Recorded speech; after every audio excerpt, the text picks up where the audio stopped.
Hello friends, my name is Vikas Vohra and I'm the faculty for CFA Level 1. Now first of all I would love to thank you all for giving the constructive feedbacks with respect to the revisionary lectures. So what we are going to cover in these lectures? Now in this video lecture we are going to cover ethics in totality.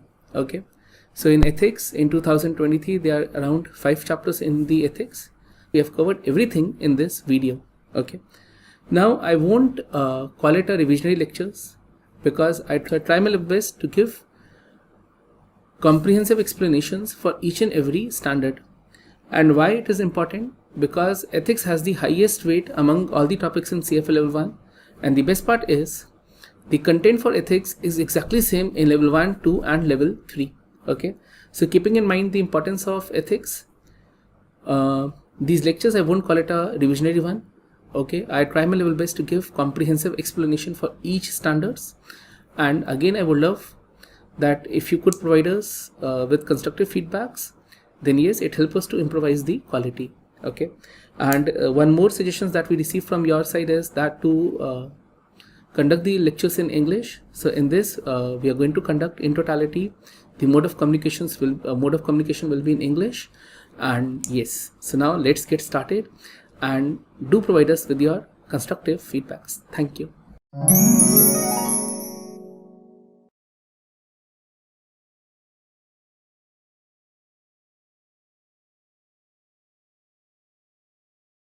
Hello friends, today we are going to start with unit ethics. In ethics, in totality there are 5 readings with a combined weightage of 15 to 20%.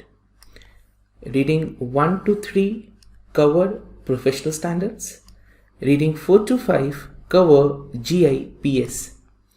Now ethics is having the highest weight among all the topics. Thus it's imperative to score well in ethics to clear your examination. Now what strategy we are specifically following for ethics? So now step number 1. Step number 1, you have to watch the videos in the sequence provided. Step number 1, watch the video. Step number 2, now you have to read your reference book multiple times. Each and every word in the reference book is important. So now going through reference book. Step number 2. Step number 3, over your CFA portal, in totality Institute has provided 340 questions. Now you have to solve those 340 questions and try your level best to score a percentage greater than 70%. Okay, so your score should be greater than 70. Now if you able to score 70%, ethics is over. Okay. But now let us assume that you didn't score well. Now I would suggest one more step, that is step number 4. So this is an optional one. Step number 4. In the 4th step, I recommend you that you have to go through your CFA Institute module. So now you have to read the entire ethics from your CFA Institute module book. If you're unable to score well in step number 3. So step number 1, watch the videos. Step number 2, go through your reference book multiple times. Step number 3, you have to solve all 340 questions available over your portal. Step number 4, you have to refer the Institute module if you're unable to score well in those 340 questions. Okay, so on this note, I'm going to start with reading 1 to 3 that deal with professional standards. Now my point is why there's a requirement for professional standards. Now you are in a profession where you're dealing with someone else's money. Now tomorrow could be possible that for your personal gains you are going to compromise with your responsibility towards your employer or towards your clients. And hence Institute has framed these standards. In totality there are going to be 7 standards subdivided into 22 substandards. So Institute has framed the standards which are going to govern your behavior in the professional world. So now, tomorrow, you act with integrity, and there should not be any question mark over your designation. The institute has framed 7 standards. These 7 standards further subdivided into 22 substandards, and these standards are applicable both to the members and to the candidates. Now, the moment you have registered with the institute, it is applicable to the candidate as well as to the members. Now, I'm going to start with my first standard, standard number 7. Now, under standard number 7, there are going to be 2 sub-standards. So, standard number 7, responsibility as a CFA Institute member or candidate. Okay, now substandard A, conduct as a participant in CFA Institute programs. Now, you should not engage in any conduct that compromise the reputation or integrity of CFA Institute or the designation. Now, within this, you need to remember 5 points. Okay. Now, substandard A. Substandard A deals with your conduct as a participant in CFA Institute program. Number 1. Now, I'm going to start with point number 1. Now, my point is cheating in the examination. Now, if you are doing cheating in the examination, this is going to be a violation of this standard. Point number 1, cheating. Now, cheating includes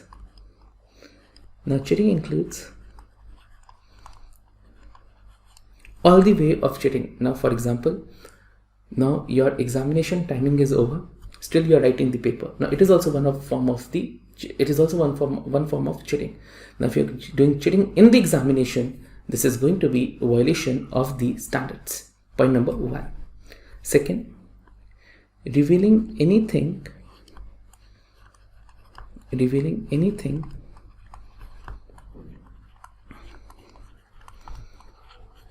what was tested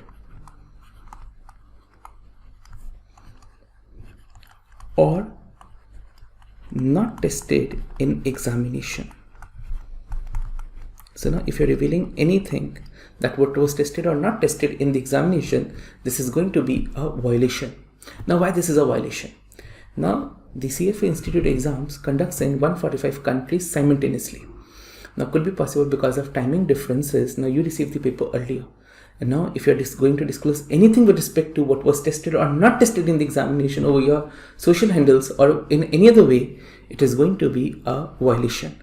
So, point to be noted, you are not allowed to reveal anything what was tested or not tested in the examination. But now, expressing your opinion is completely allowed. Now, what is the meaning of opinion? Now, opinion means whether the paper was difficult, hard, easy, you were able to complete within time, within time, yes or no. So now, expressing your opinion, that is completely allowed.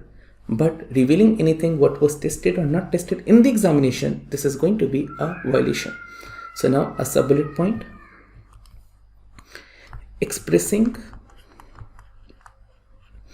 your opinion is completely allowed. So, expressing your opinion is allowed. This is going to be a violation, and cheating is going to be a violation. Okay, now point number 3. Now, whenever you register with institute, so institute typically asks around, I think, 9 questions. So those 9 questions collectively are referred to as professional conduct statement. Now, in this, they question you that whether there's some civil litigation going against you or criminal litigations.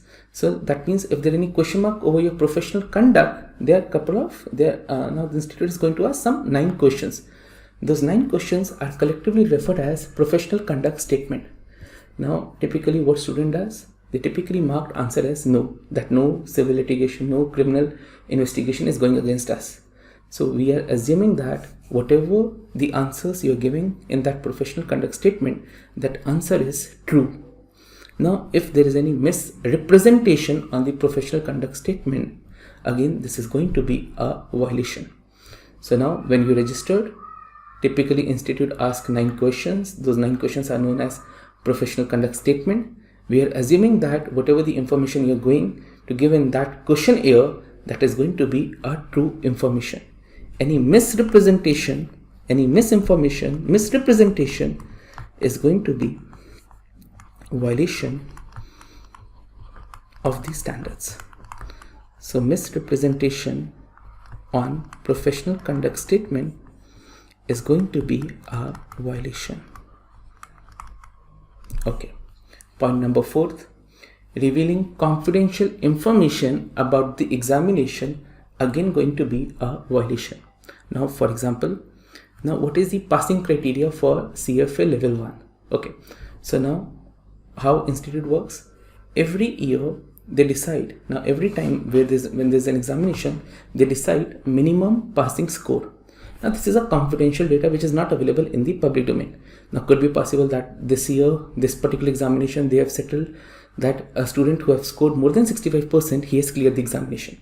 Now minimum passing score, this is a confidential data. Now if you have disclosed any critical information, any confidential information about the examination, again this is going to be a violation. Point number 4, confidential data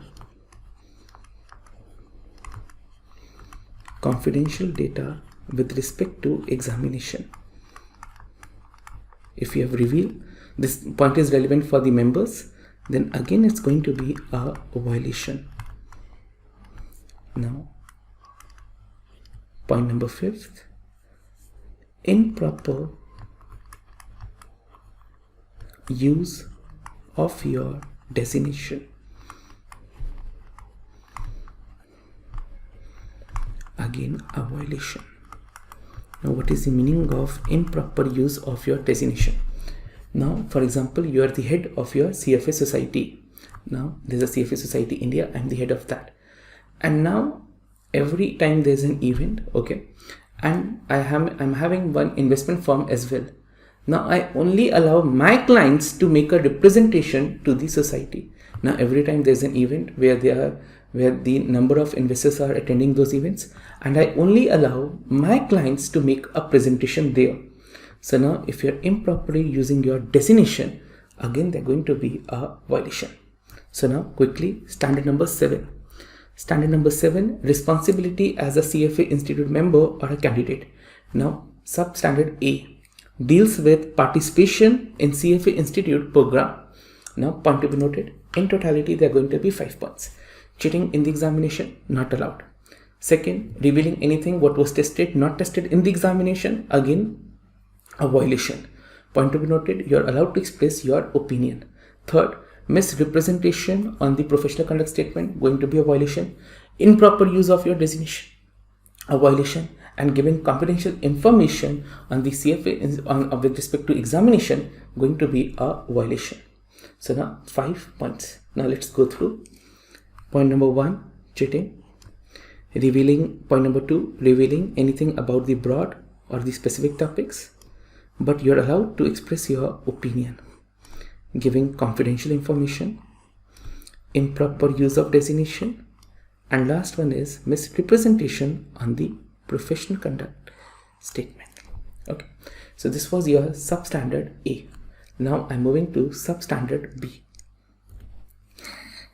Reference to the CFA Institute, CFA designation, and CFA program. Now point to be noted, whenever you're going to make reference to the institute, please do not exaggerate the meaning of being a chartered holder. Now, for example, if I say that I cleared all the levels of CFA and I'm having the chartered holder. Okay. Now I'm saying that I'm the most qualified person to handle your investments. So now if you're exaggerating the meaning of being a chartered holder, going to be a violation. Now using a words like I'm the most qualified, I belong to the most elite group. Now if you're using such kinds of languages, this is going to be exaggeration, a violation of this particular standard. Okay, but definitely you can say that in completion of CFA, I have improvised my skills with respect to investments. So this is a factual data. But if you are in a way exaggerating the meaning, then this is going to be a violation. Okay. So point number 1. This is substandard B. So first point is with respect to exaggerations. So if you are exaggerating the meaning, that exaggeration is going to be a violation. But definitely you can use a word like, in completion of CFA, I have improvised my skills. That is completely allowed. This language is allowed. Okay. Now point number 2, there is no partial designation. Okay. So point number 2, there is no partial designation. For example,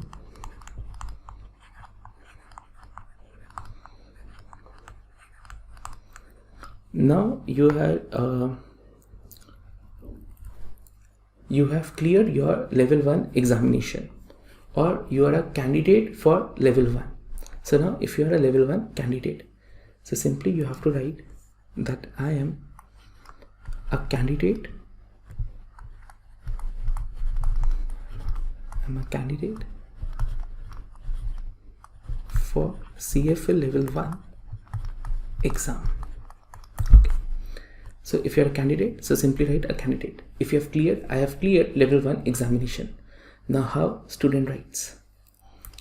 So this is going to be an improper references, improper use. Vikas Vohra, comma, CFA level 1, if I've cleared it. So this is going to be an improper reference. Now suppose you have cleared the examination. Now whether you are allowed to use along with your name CFA. So point to be noted.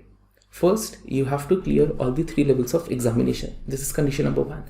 Second condition is that you should have a requisite experience. Now once you have completed all the 3 levels of examination, you have requisite experience. Now you apply to the institute for the membership. And now if you have been awarded with the chartered holder, then you can use CFA in this manner only.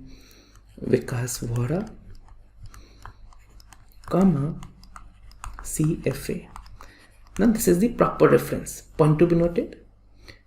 While writing CFA, C should be in caps, F should be in caps, A should be in caps.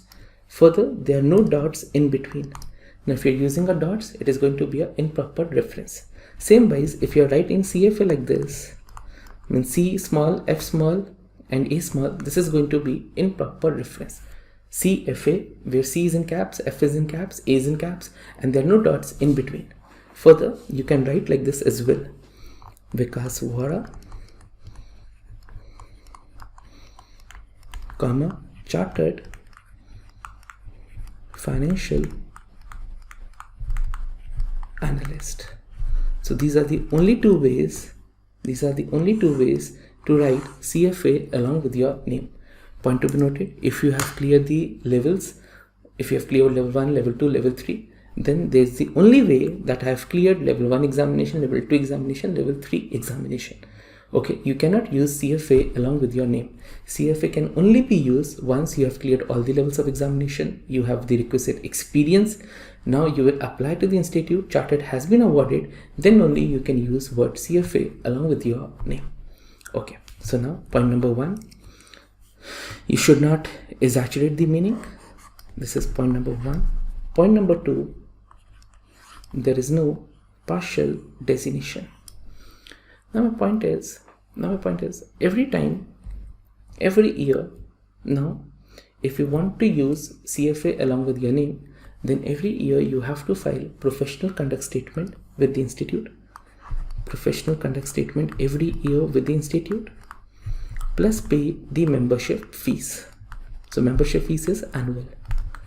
Okay, only if you are signing the PL's professional conduct statement and paying the membership fees, then only you can word CFA along with your name. Now if you have not paid the membership fees, still also you are not allowed to use CFA. Okay, and now if any litigations are going against you, for example any civil litigation, any criminal investigation going against you, Now you have to self-disclose that litigation to the institute in the professional conduct statement. Now, point to be noted, whether the litigation has been proven or not, you have to self-disclose that litigation. So when you have to disclose, the moment there's a subject matter on your professional conduct, you have to proactively disclose that in your professional conduct statement. It is not important that litigation has to be proven. So litigation is going on, you have to self-disclose. Okay, so point to be noted. Now, member must satisfy these requirements to maintain membership. You have to sign the professional conduct statement annually and pay the institute membership fees. Now you must disclose all matters that question your professional conduct in the professional conduct statement every year. Whether the litigation has been proven or not, this is not important. Okay, so now let's have a reference that what is the proper and improper references. Now there's no partial designation. CFA, level 2, CFA expected 2011, CFA, expected 2011. These are going to be chartered pending. These are improper reference. Not allowed. Violation of the standard. You're allowed to use like, I passed level 1 of the program. I'm a level 2010 level 3 candidate.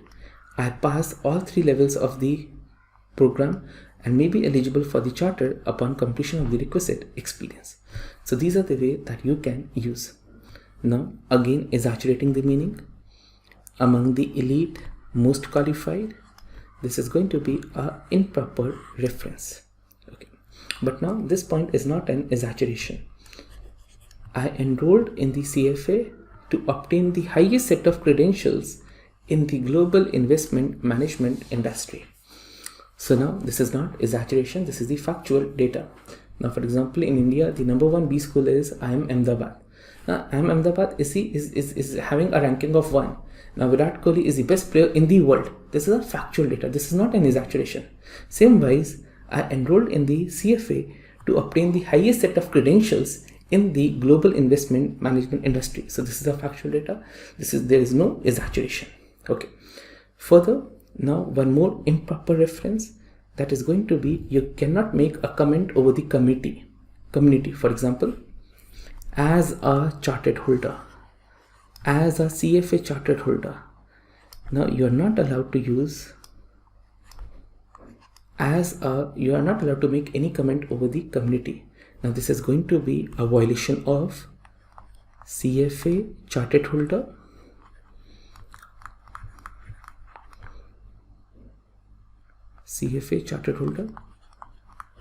trademark license agreement. So using chartered holder as a noun is not allowed. This would be a violation of CFA chartered holder trademark license agreement. Okay. So with this, we have covered standard number 7B. So now point to be noted. In standard number 7A, there are 5 points. In standard number 7B, there are 3 points. A quick revision, then we are going to solve problems on these 2 substandards. Okay, now standard number 7, a quick revision. Responsibility as a CFA Institute member or a candidate. Now, substandard A, your conduct in the CFA Institute program. Number 1, cheating in the examination, not allowed. Expressing your opinion, revealing anything what was tested, not tested, not allowed.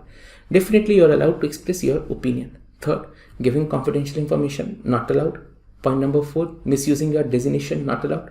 And point number 5, misrepresentation on the professional conduct statement, not allowed. Now 7B, point to be noted, need not to exaggerate the meaning. Then there is no partial designation. You are eligible, you can use CFA only if you have cleared all the levels of examination, you have requisite experience, you have signed the professional conduct statement with the institute and pay your annual fees. Then only you can use a word CFA along with your name.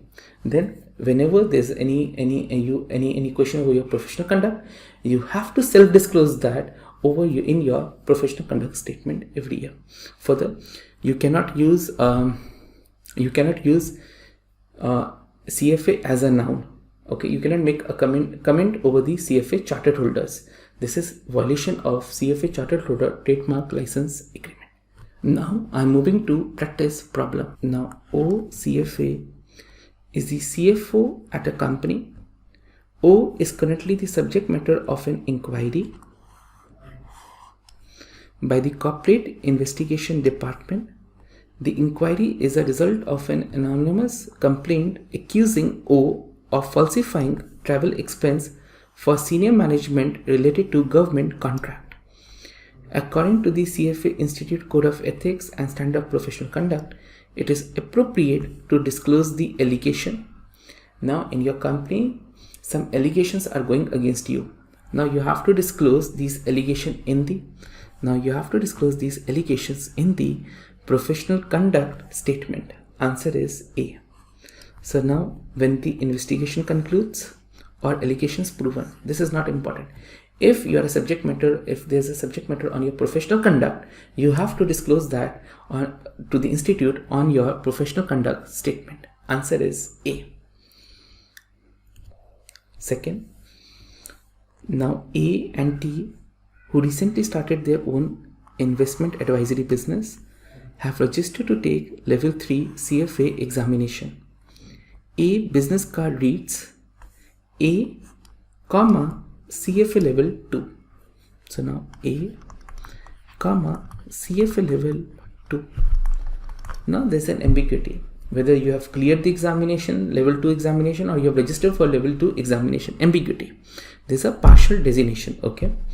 T has not put anything about the designation, but promotional material that he designed for the business describe the CFA requirement and indicates that T participation in the CFA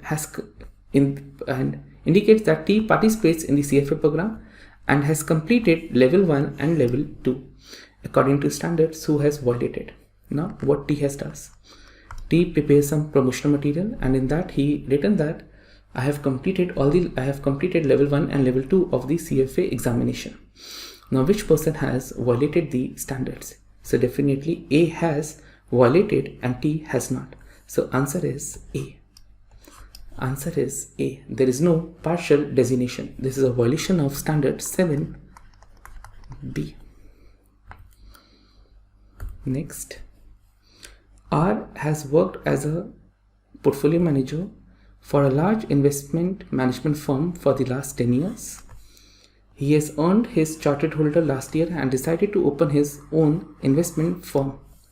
After leaving his current employer, he creates some marketing material for his new firm. He states in the material, in earning the CFA chartered, a highly regarded credential in the investment management industry, I further enhanced the portfolio management skills learned during my professional career. So now you have improvised your skill, completely allowed. Okay. While completing the examination process in 3 consecutive years, I consistently received the highest possible scores on the topics of ethics, alternative, and portfolio management. Now has R violated standards? No, important. Now how you receive your test scores? So first, whenever you receive your results, it mentions either you have cleared, you have passed the examination, or you are failed in the examination. So pass or fail. Plus the scores is like, now they're going to be a bar of 70% and 50%, and how much you have scored. So now, for example, you have scored this much. So now this is an indicative line which clearly indicates that you have scored more than 70%. But you cannot make any comment that whether you have scored 75, 72, 85, 95. So you cannot make this comment, but definitely yes, it's an indicative that you have scored more than 70% and you have passed the examination. Same wise, now if you have failed, so this is going to be an indicative line that your score is this. Again, what conclusion I can make? That I have scored less than 50% and unable to clear the examination. Okay. Same wise, for every topic, you will get this bar, 50, 70, and how much you have scored. Now my point is, can you say that I have scored, so this is the line in case of ethics, alternative, and portfolio. So can you say this, that I have received the highest mark in ethics, alternative, and portfolio? Answer is no. Now in your examination you cannot say that I have received the highest or the lowest marks. So it's very difficult. It's not possible that you can make this sort of comments. Definitely you can say that I have scored more than 70, less than 70, 50 to 70, less than 50. These comments, these are factual data. But using the language that you have received the highest mark, this is going to be an improper reference. Now my point is, have you violated any standards? Have you violated these standards? Answer is yes. So you have violated. In stating that you have received the highest scores in the topics of ethics, alternative, and portfolio management. Now, if you're using a language that I've scored more than 70, this is perfectly correct. No violation. 50 to 70, perfectly correct. Less than 50, correct. But you're saying that I have received the highest or the lowest marks. This is going to be a violation. So answer is B. Next, P is very frustrated after taking level 2. While she was studying for the exam, to supplement the curriculum provided, she ordered and used the reference material from the third party. Okay, so case number 1. So you're preparing for level 2 and you purchase some reference material, reference books. Okay. Now P believes the additional material focused her attention on the specific topics that were not tested while ignoring the other areas. Okay. She posed the following statement on the provider's discussion board. I'm very dissatisfied with your firm's level 2 material. I found the material extremely difficult and myself unprepared for specific questions after using your product. How could your service provide such limited instructional resources on the analysis of inventory and taxes, while the exam had multiple questions about them? Now what she's complaining that in your material there were few questions on inventories and taxes, whereas in the real exam there were multiple questions on these two topics. Now my point is, you have revealed what was tested or not tested in the examination. Is it a violation? Okay, so now let's go through the options. I will not recommend your products to the other candidates. Now P violated the standards by purchasing the reference book. Incorrect. You are allowed to buy the reference book. Then P violated the standard by providing her opinion on the difficulty. Now exam was difficult, easy. You are allowed to express your opinion. So even B is incorrect. Now C. P violated these standards by providing specific information on topics tested on the exam. Answer is yes. So now you are not allowed to reveal what was tested or not tested in the examination. Answer is C. Next, Q sat for level 3 exam this past weekend. He updates his resume with the following statement. In finishing the CFA program, I improved my skills related to researching investments and managing portfolio. I will be eligible for the chartered upon completion of requisite work experience. Okay, so now you have just appeared this weekend. You have just appeared for examination, for level 3 examination. Result is still awaited. Now what language you are using in your resume? In finishing the CFA program, I improved my skills. Now in finishing the CFA program. Now this line is in a way indicating that you have cleared your level 3 examination. Now violation, answer is yes. Result is still awaited, but this kind of line in your resume is indicating that as if you have already cleared level 3 examination. Now go through all the options. Q violated the standards by claiming he improved his skills. Allowed. This line is allowed. Then Q violated the standards by incorrectly stating that he is eligible for the chartered holder. And Q did not violate it. So C is incorrect, A is incorrect. Now Q violated the standards by incorrectly stating that he is eligible for the chartered holder. Now when you're saying that I will be eligible for chartered holder upon completion of the requisite work experience, it is indicative that as if you have cleared level 3 but your result is still awaited. So this is going to be a violation. Answer is B. Next, Now P has just finished taking level 2 of the CFA examination. Upon leaving the examination, she met with 4 level 3 candidates who also just sat for their exam. Curious about the examination experience, P asked the candidates how difficult the level 3 exam was and how they did on it. So now in the question there are one student is level 2 candidate and there are 4 level 3 candidates. So examination is just over, and now level 2 candidates is asking experience with respect to level 3 exams. Okay, the candidates say that essay portion of the examination was much harder than they had expected, and they were not able to complete all the questions as a result.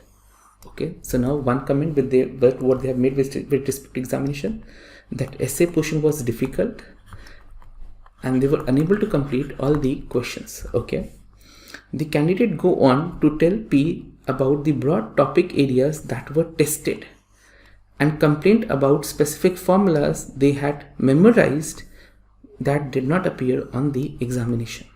So first, reveal some broad topics what was tested, or specific topics what was tested, and the formula, and he had memorized some formulas that was not tested in the examination. So memorize formula that was not tested in the examination. Okay, level 3 candidate least likely violated the standards by discussing, now by saying that this was tested or not tested. So by revealing the broad topic, standards violated, specific formula, standards violated. Yes, least likely violation was with respect to examination essay. So with respect to essay, you are just expressing your opinion, so there's no violation. But the moment you have revealed what was tested or not tested in the examination, this is going to be a violation of standard 7A. So answer is C. Next, B recently received notification she had successfully completed level 3 exam. Okay, having met all the necessary requirements, B soon be awarded her chartered. Now B employer wants to recognize her accomplishment and placed an ad in the local newspaper. Which of the following least likely comply with the standards? Well, which of the following is a violation of the standards? CFA chartered is a key asset in the development of her investment career. Okay. By becoming a chartered holder, she has significantly improved her standing within the company. Allowed. Third, she has passed all 3 levels of the examination consecutively. Okay, factual data, placing her in an elite group. The moment you have written that in the elite group, this is an saturation. So C is going to be a violation of the standards. Next, J passed level 1 examination in 1997 and level 2 examination in 2009. He is currently not enrolled for level 3 examination. So importantly, he is currently not enrolled for level 3 examination. According to the CFA Institute standards, which of the following is most appropriate way for J to defer his participation in the CFA program? Okay, so you clear your level 1 1997, level 2 2009, and still you have not registered for level 3 yet. Okay, so now clear cut A is incorrect. Now B or C? Now B is saying candidate in the CFA Institute program. Now B is incorrect. Why B is incorrect? Because still at this point you are not registered with the institute for level 3, so you are no more a candidate. So B is incorrect. Now C, passed level 2 of the examination in 2009. So C is correct. Now if he has registered with the institute for level 3, then yes, B is also one of the correct options. But now since you have not enrolled for level 3, you cannot write that I'm a candidate in the CFA Institute program. So definitely you can write that yes, I have passed level 2 of the CFA examination in 2009. Answer is C. Next, W is a new charter holder and is updating his resume and company bio to reflect his accomplishment. In his bio, he states that he successfully passed all the 3 levels in 3 consecutive years. Factual data. On his resume, he adds the following line: CFA, 2013, CFA Society of Pittsburgh. Are either his bio or his resume in violation of the standards? Okay. Now, in the bio, you have written that you have cleared all the 3 levels in 3 consecutive years. This is a factual data. Okay, no problem. But now in your resume, you are writing your name, CFA, 2013, CFA Society. Not allowed. Not allowed. This is going to be an improper reference. Now, where you are making an improper reference, that is on the resume. Yes, his resume is incorrect. Answer is B.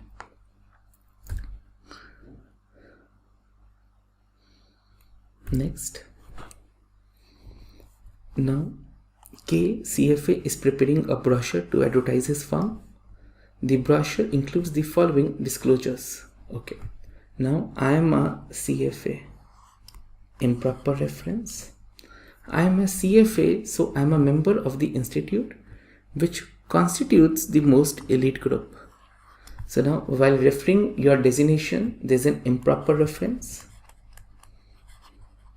Improper use. When referring to the institute, you exaggerate the meaning. Okay. Which constitutes the most elite group of the professionals within the investment management business. In order to become a CFA chartered holder, I had to complete a comprehensive program of study in the investment management field. Now, least likely you have violated the standards when referring to. Now, when referring to your degree, definitely you have violated. So, designation you have violated. When referring to the institute, you have exaggerated. Now, while referring the curriculum, in order to complete the CFA chartered holder, I had to complete the program of study in the investment management field. This is a factual data. So, B is no violation, but definitely when referring to your institute or the designation, there are violation. So, answer is B. Next, C, a CFA candidate is a heavy user of social networking sites on the internet. His favorite site only allowed a limited number of characters for each entry, so he has learned to abbreviate everything. Now we are using the abbreviations for CFA trademark. This is going to be an improper reference. Okay.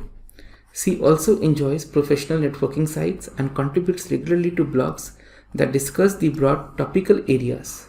Okay. Now broad topical areas within the CFA program. That means topical areas means what was tested, not tested in the examination. Okay, this is going to be a violation. In addition, he posts to these blogs pieces he has written in his area of expertise, retirement planning. By claiming to be an expert on retirement planning, he believes his stature within the investment community increases and he can gain more clients. Now, 3 things. Number 1, he is using the abbreviation including CFA trademark. Not allowed. This is going to be a violation. Okay. Second, now there's a professional networking site where you're expressing your opinions. At the same time, what is important, what is tested in the examination. So you're going to reveal something broad topics which are tested. This is going to be a violation. And third point, you're representing yourself as an expert in case of retirement planning. Now, claiming to be an expert, there is no violation. There is no violation. That is completely allowed as per the standards. There is no exaggeration. Now, saying that I'm an expert in the retirement planning. Okay, correct. I'm the only one. I'm the most qualified one in case of retirement planning. This is going to be an exaggeration. Claiming to be an expert, that is completely allowed. Now, which internet activity most likely continue to be in compliance? So now, claiming to be an expertise, that is allowed, abbreviation not allowed, and blogging about broad topical areas not allowed. So correct answer is B. Next, H is enrolled to take the CFA Level 1 examination. While taking the examination, the candidate's immediate right takes a stretch break and a piece of paper from his pocket falls onto the H desk. Okay. Now H looks at the paper and realizes there's an information written on the paper which includes a formula that H needs for the question she's working on. H had not memorized this formula and could not complete the question without this information. H pushes the paper off her desk and uses the formula to complete the question. Now you are involved in a cheating. Now the moment you are involved in a cheating, there's a violation of the standards and you have compromised on your examination. Okay. Now, according to Institute Code of Ethics, H most likely compromised her exam. Compromise her exam means that you are in a violation of the standards. The moment you have involved in the cheating process, there's going to be a violation. Second, option number B, was free to act on the information that fell on her desk. Answer is no, you are not allowed. Is responsible for notifying the exam proctor. Again, not allowed. Now, informing the proctor about this incident, this is not your responsibility. Your objective as a student is to complete your paper on time, within the time manner, and this is your only responsibility. Notifying the proctor, this is not your responsibility. At the same time, you are not allowed to act on this particular information. So yes, you have involved in the cheating. That means you have compromised your exam. Answer is A. Next, at the conclusion of the afternoon session of a level 1 examination, the exam proctor indicates all candidates to stop writing and put their pencils down immediately. K sees other candidate in front of him continue to fill in their answer sheets. Okay.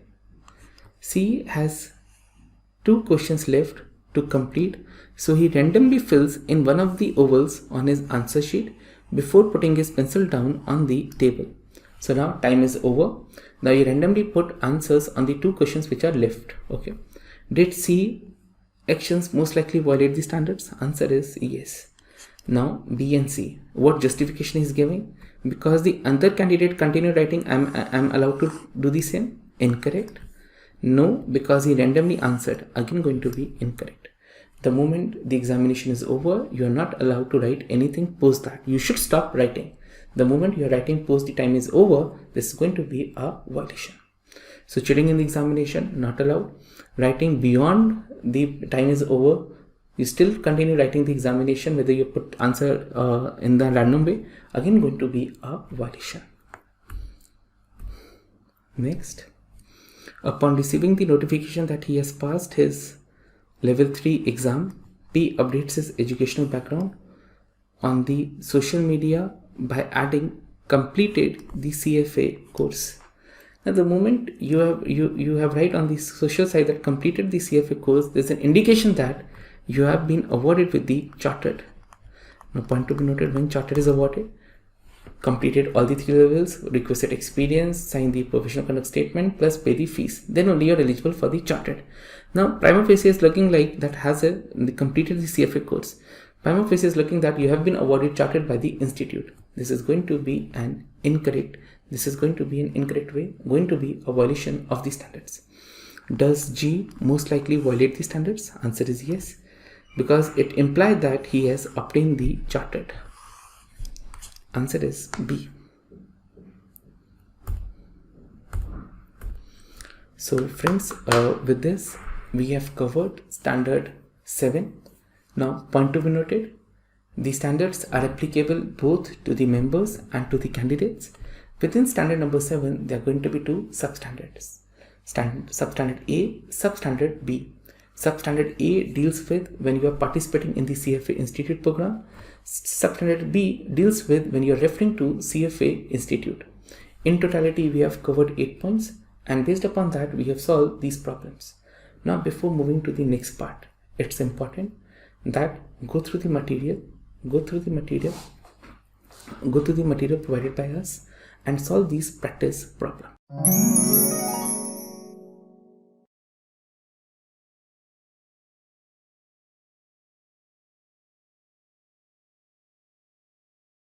Now friends, I'm moving to standard 2, integrity of capital markets. Now within standard 2, there are going to be two substandards. Substandard A, material non-public information.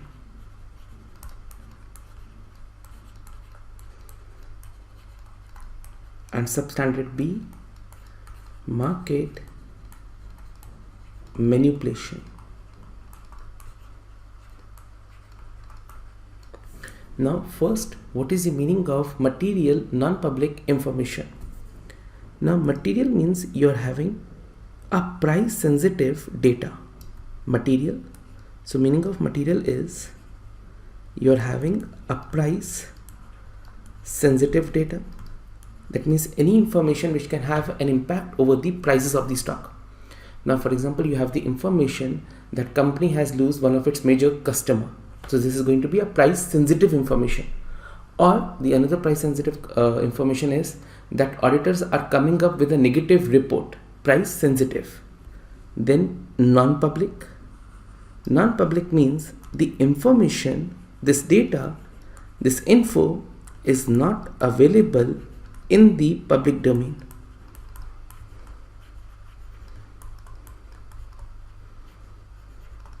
Now as an analyst, if you're having any material non-public information, so now if you're having any material non-public information, you are not allowed to act upon that particular information.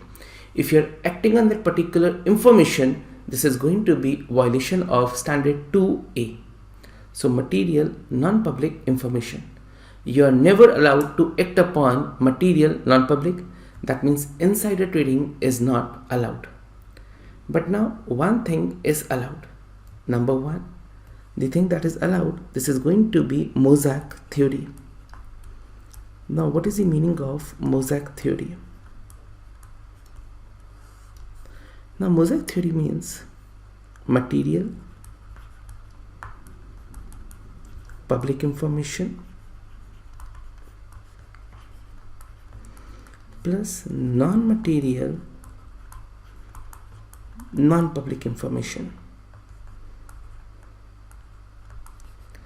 If I club this two, this turn into mosaic theory. Now first, material public information. That means you're having some sensitive data, price sensitive data, but this data is available in the public domain.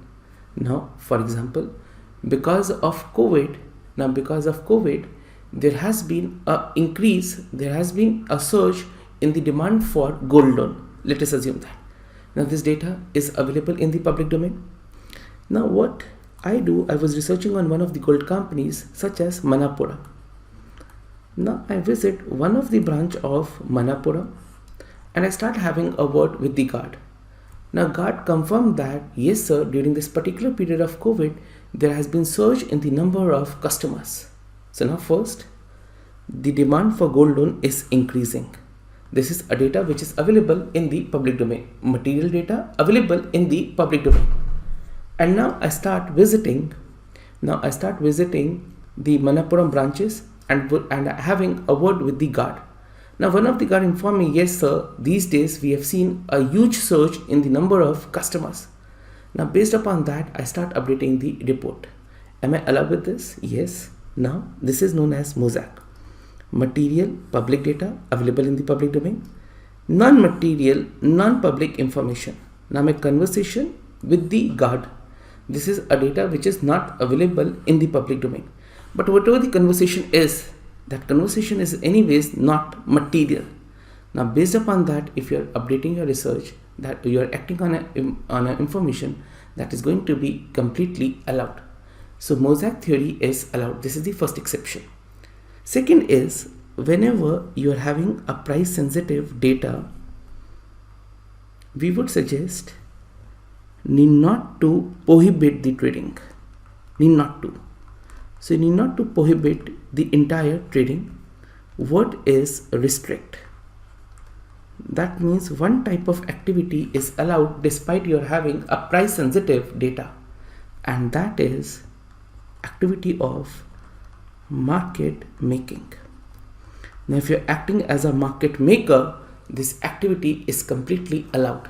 Now what is the meaning of market making activity?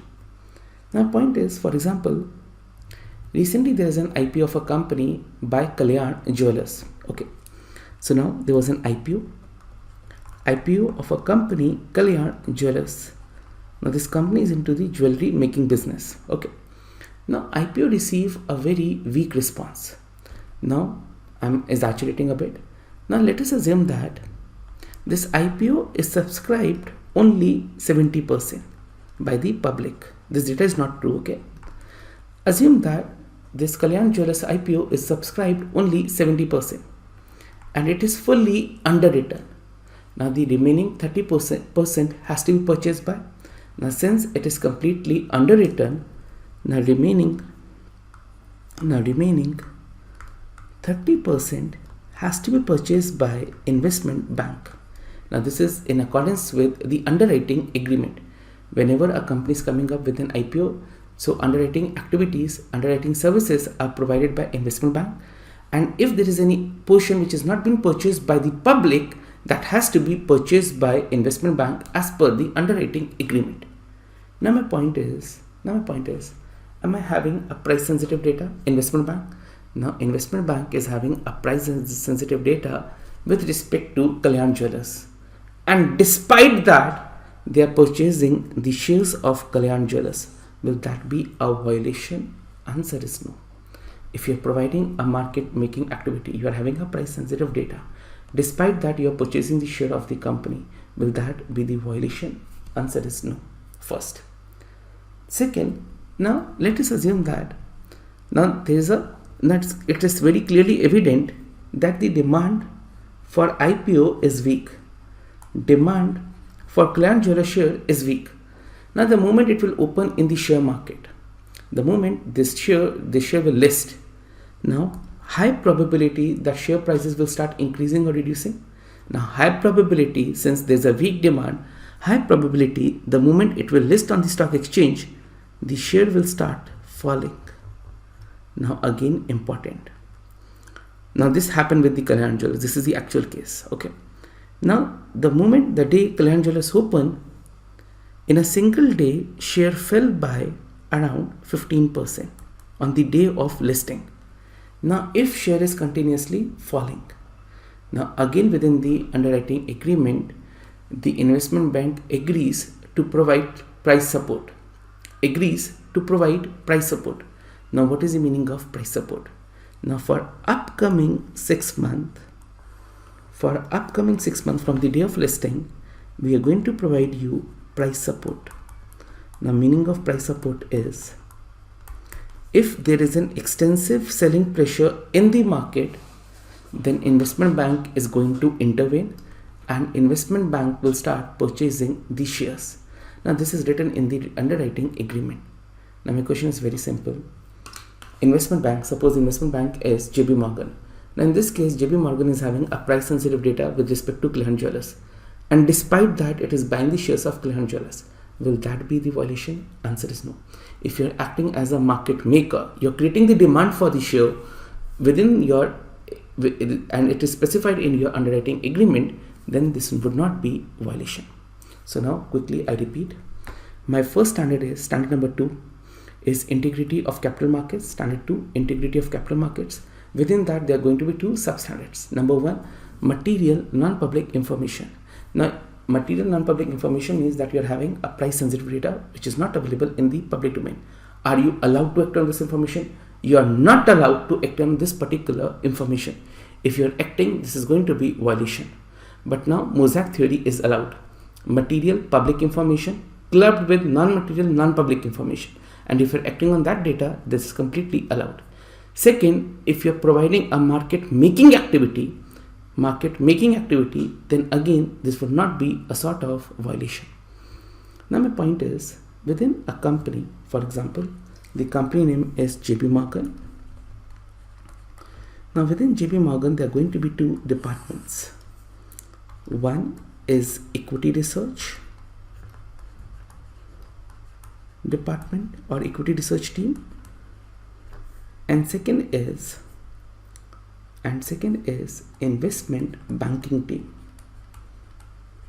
Now, for example, now you see that there's a report that buy the share of Reliance. So there's an equity research report and recommendation is buy, or on Airtel the recommendation is sell.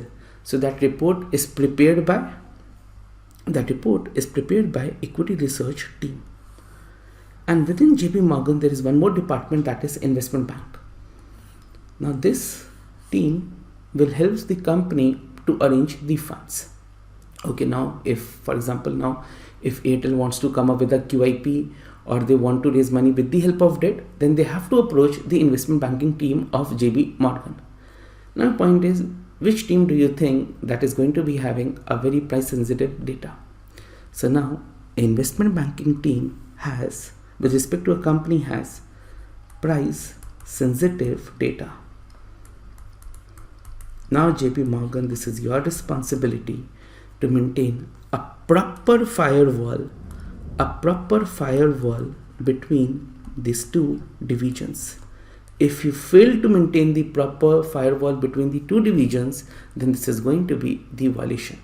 Now since one team is having a price sensitive data, now you have to ensure that there is a proper firewall between the two divisions, and if you fail to do so, then this is going to be the violation.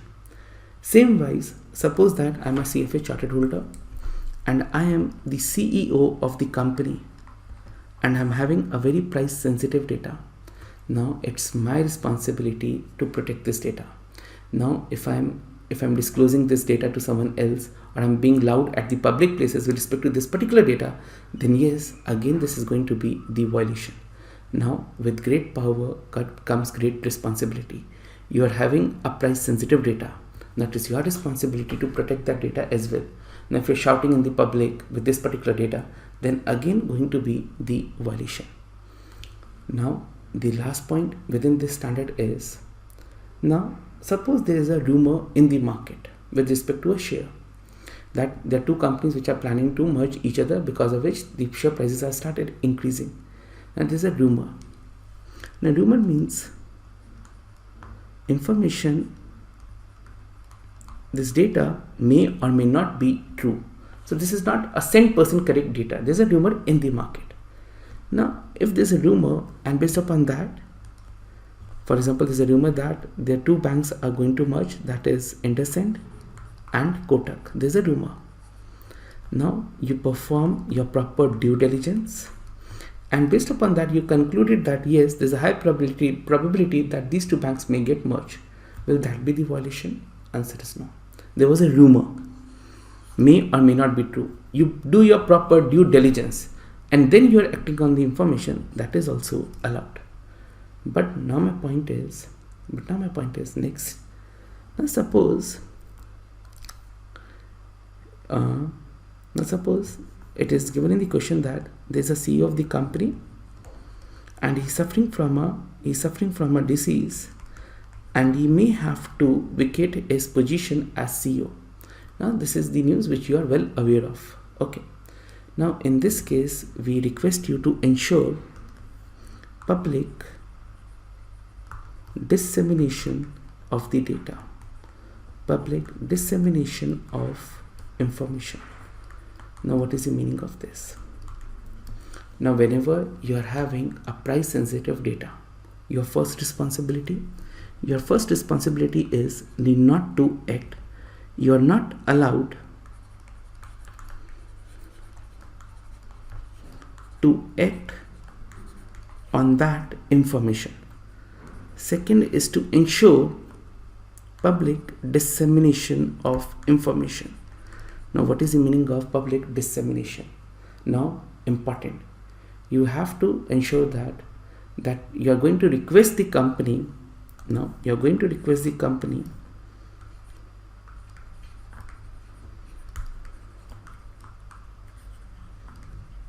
to clear this rumor. Now if the CEO is suffering from the disease, now you request the company to make an announcement that whether the CEO is suffering from the disease, yes or no. So public dissemination of the information. You are not yourself going to declare in the public. You are going to request the company that you should disseminate this data to the public. Okay, so important. Now material non-public information, a quick revision. Number one, you are having a price sensitive data which is not available in the public domain, insider trading, not allowed. Second, by whatsoever matter you are getting this data, you are not allowed to act upon this information. Second, you are going to ensure that there should be a public dissemination of the data. Dissemination means you are going to request the company to disclose this data to the public. Okay. Then mosaic theory is allowed, and whenever you are having a price sensitive data, we would not recommend prohibit. The word is restrict. Why prohibition is not there? Because market making activity is allowed. Market making activity means when you're going to provide price support to the share at the times of IPO, this activity is completely allowed. Now again, maintaining the proper firewall, protecting this data, this is going to be the responsibility. If you fail to do so, this is going to be the violation of standard 2A. Now let's go through the notes once. Now, integrity of capital market, material non-public information. Now if you are having material non-public information, must not act on that data. Okay. Now mosaic theory is allowed. Then you have to maintain proper firewall. Word prohibition is not there, word restrict, because market making activity is allowed. Then make reasonable efforts to achieve public dissemination of the information. So this is with respect to standard 2A. Now I'm moving to second B, market manipulations. Now if you are artificially inflating the volume, then this will lead to market manipulation. Now for example, there is one of the illiquid stock in the market. For example, company name is ABC. Now the stock is highly illiquid, penny stock in the market. Now what you are doing, you along with your friend, so this is Mr. A, Mr. B.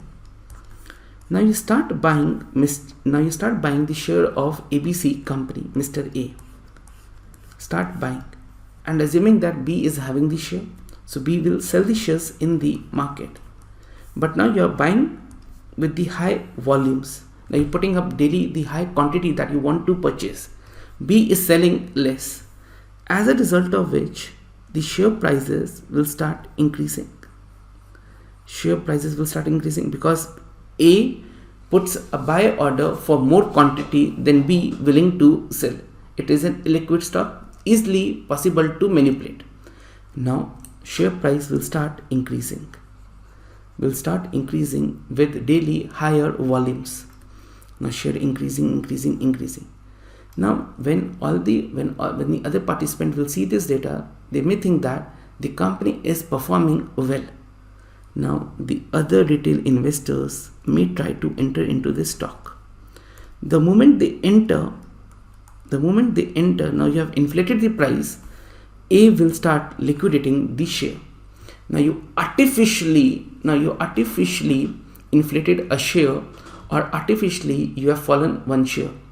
Now my point is, if you are involved in these activity, you are manipulating the market. If you are manipulating the market, then it is going to be a violation of the standard. But again, one exception. That exception is liquidity pumping strategy. Liquidity pumping strategy is not a violation. Now what is the meaning of this? Now for example,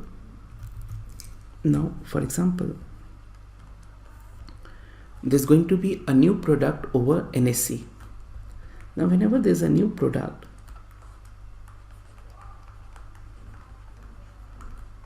for example, we want to trade gold futures over NSE. Now this is a new product.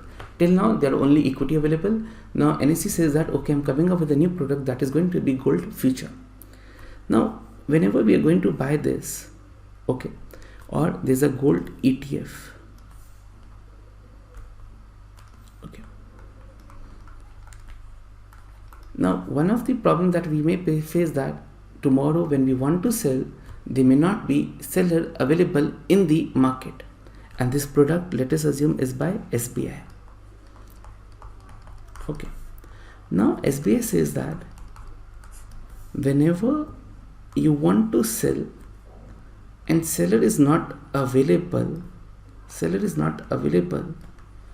in the market, then I am going to purchase this ETF. Okay. So now, will that be the market manipulations? Answer is no. Now we are coming up with a new product. Now, what's the investor concern is? The investor concern is with respect to liquidity.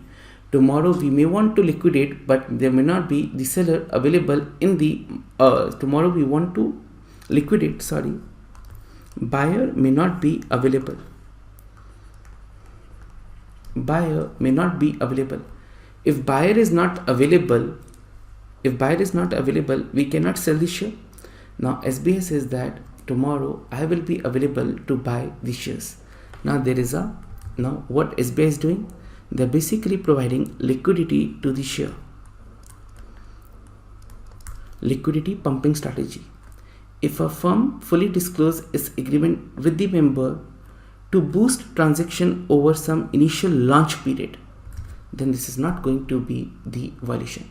For some period, you want to promote liquidity, you are buying the share. If buyer is not available in the market, then this will not be the violation.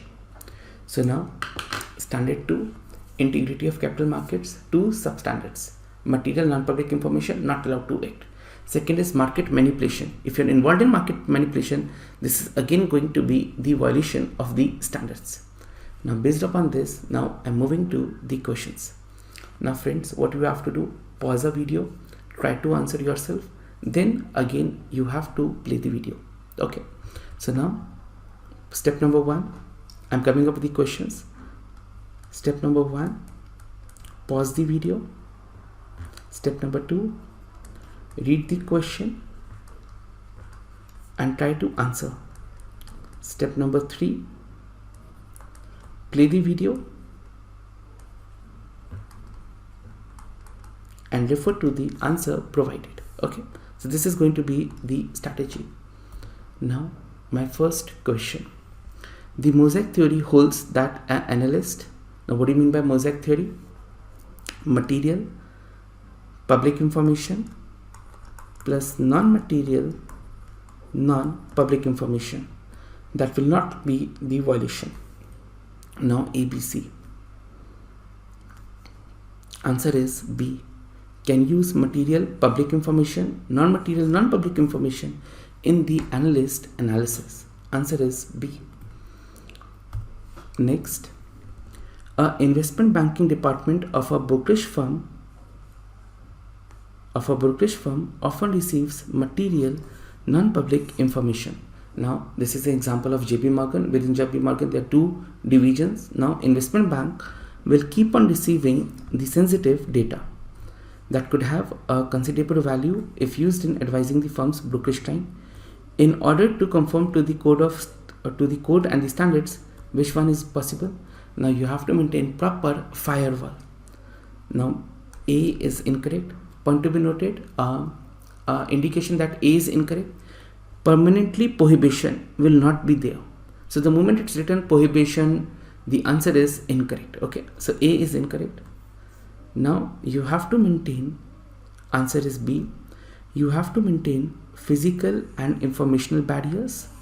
That means you have to establish firewall within the firms to prevent exchange of data between investment banking and brokerage operations. Now JP Morgan, it's your responsibility to maintain the proper firewall.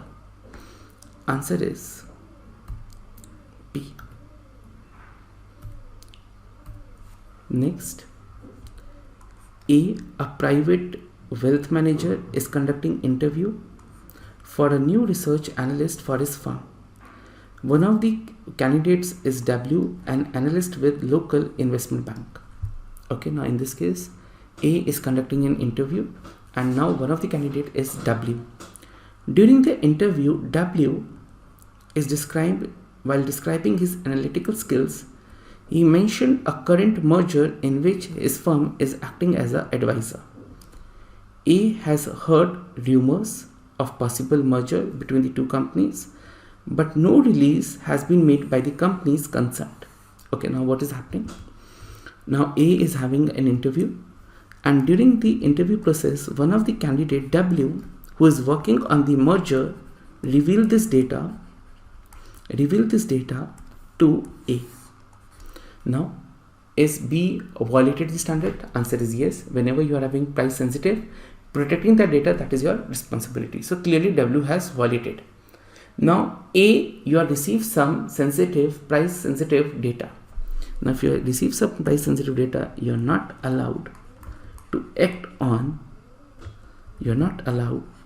on this information. So now, which of the following actions by A least likely violated a standard? So if you want that there should not be any violation, you need not to act upon data. Now important.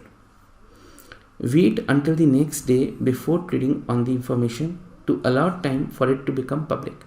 Now we don't know whether this data is going to be available in the public domain tomorrow. So A is incorrect. Wait until the next day before trading on the information to allow the time for it to become public. So we don't know whether this data is going to be available in the public domain by tomorrow. A is incorrect. Notify all the investment managers in his firm. Now notify all your managers in the firm. Not allowed. And third is place the security mentioned on the restricted trading list. Now you have to place the security on the restricted trading list. That means you are not allowed to trade on this until and unless you are providing some market making activity to the firm. So you are not allowed to act upon this information. And point to be noted, public dissemination is always through the company. Okay, now if there's some data, now you can request the company to notify all of them that this merger is going to be in place. You yourself cannot disseminate this data to the public. Dissemination has to be through the company. Okay, and in this case, option number B, anyways you have notified to all the investment managers within your firm. Again not allowed. So you have to place the security on the restricted list. So correct answer is C. Next, P, president of local bank, has hired the bank's market maker, V, to seek a merger partner. So in this case, there is a P. Now P, president of local bank, he has hired V to find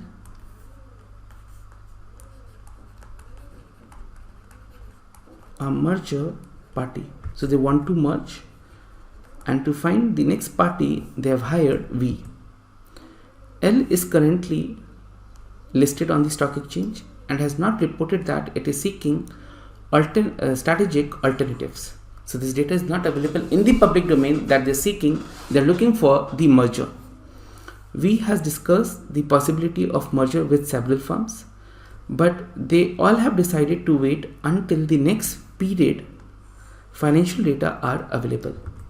Now V started searching for the parties, but all of them decided that they are going to wait until the financial data is not available in the public domain for the next period. So now important. Now they have decided to wait until the next period financial data are available. Okay. The potential buyers believe the results will be worse than the results of prior period and will allow them to pay less for the bank.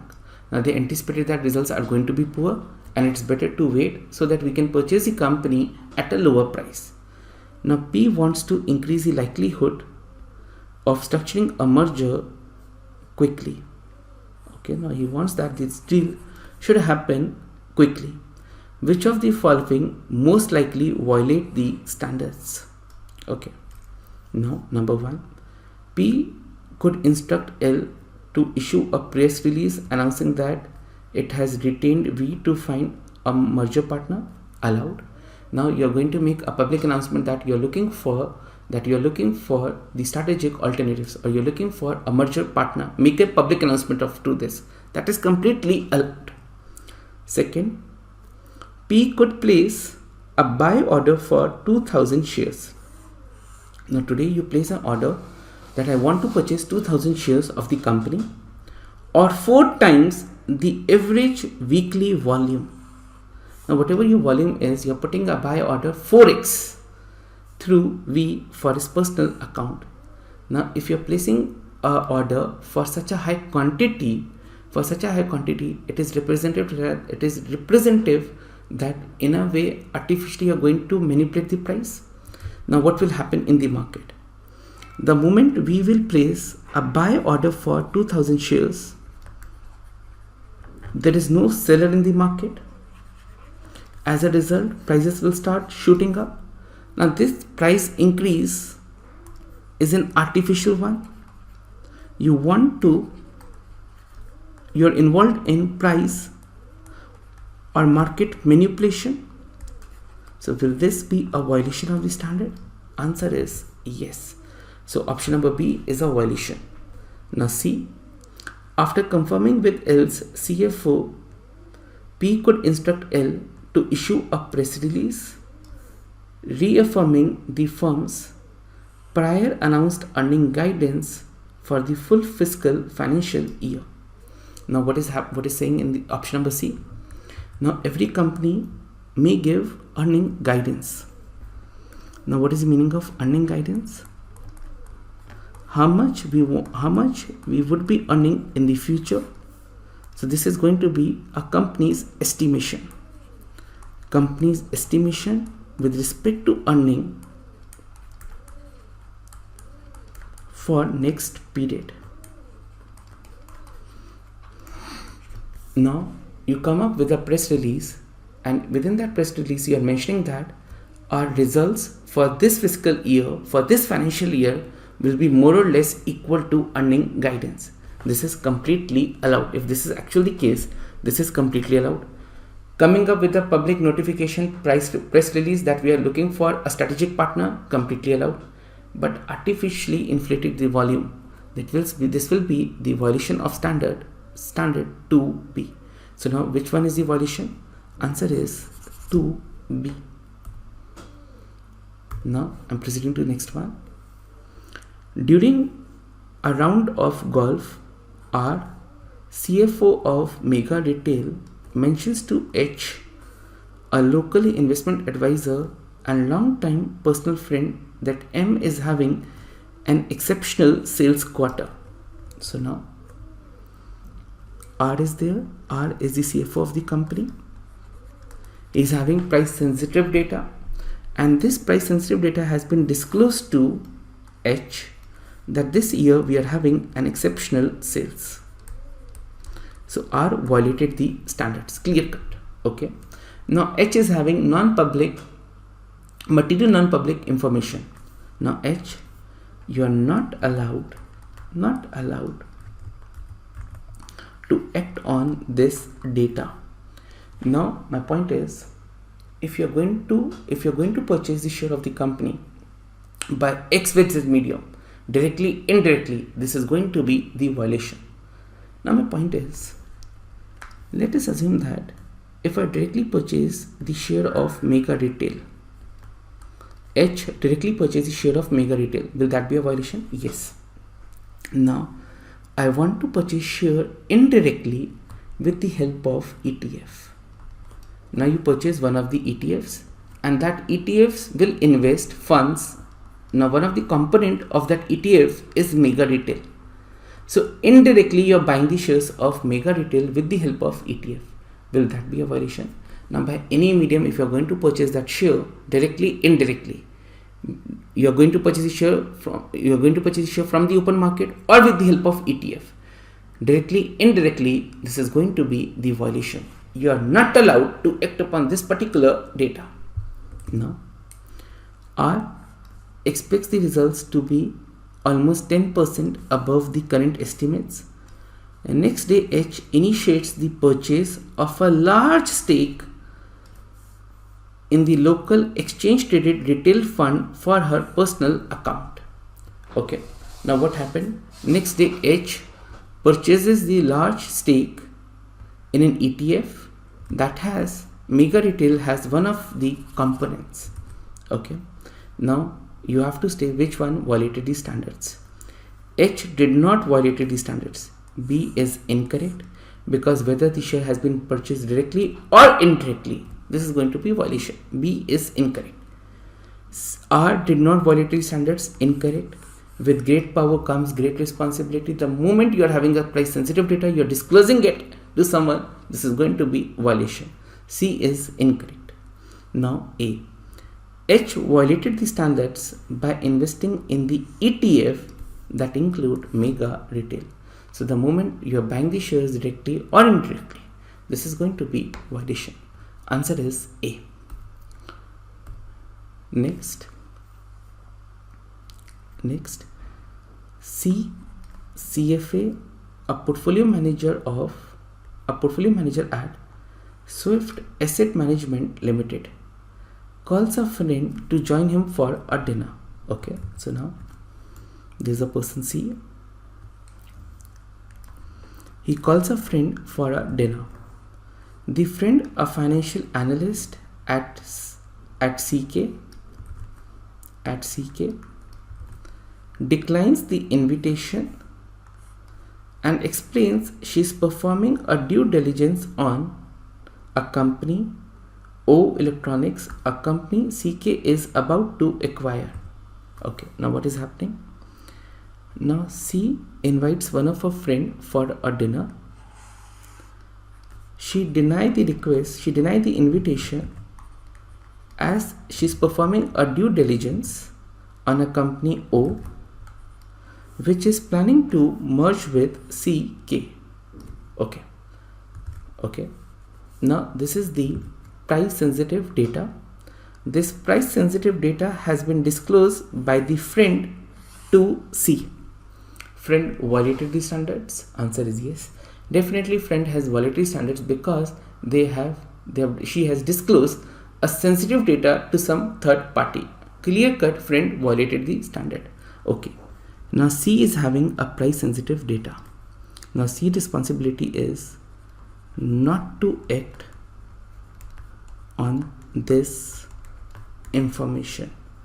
If you are acting, this is going to be the violation. Okay. After the phone call, C searches on the internet for any news of the acquisition but finds nothing. This data is not available in the public domain. Upon verifying O is on the Swift's approved stock list, C purchases this is an important line. C purchases the O common stock and call option for selective clients. 2 weeks later, CK announces intention to acquire O. The next day, C sells all the O securities, giving the fund a profit of $3 million. What action should C most likely take to avoid violation? Need not to act upon this particular data, there is going to be no violation. Now A, B, C. Now B says purchase the stock and call option for all the clients, not for the selective clients. No, you're not allowed to act upon the data. Violation. B is incorrect. Then trade only after analyzing the stock diligently and thoroughly. Again, not allowed. You are having a price sensitive data. You are not allowed to act upon this information. This is not a rumor. This has been confirmed. Now your friend has confirmed that yes, I am working on one of the mergers. Not allowed. Refuse to trade on the information. Now which is the correct answer? A is the correct answer. Answer is A. Next, S. CFO of a publicly listed company seeks to improve the quality of his company's communication with institutional fund managers. She held an investors briefing with this group the evening before the company earnings are announced. Okay. Now you are a CFO of a company and to improve the quality of his company's communication with the institutional fund managers. Okay, today you have a meeting, and in the meeting, before the company earnings are announced, the company's quarterly earnings are broadcasted. Okay, just give me a second. He holds an investor briefing with this group the evening before the company's earnings are announced. The company's quarterly earnings are broadcast in the press release the next day before the market opens. The earning information in the investor briefing is identical to that in the press release. Did S violated the standard? Now what is happening? Now as CFO is having a price sensitive data, that is the earnings of the company. First, this data has been disclosed to the institutional fund managers. Before announcement to the public, this data has been disclosed to a selective persons. Violation, yes. Clear cut, on the account of S, this is going to be violation. First, disclose this data to the public,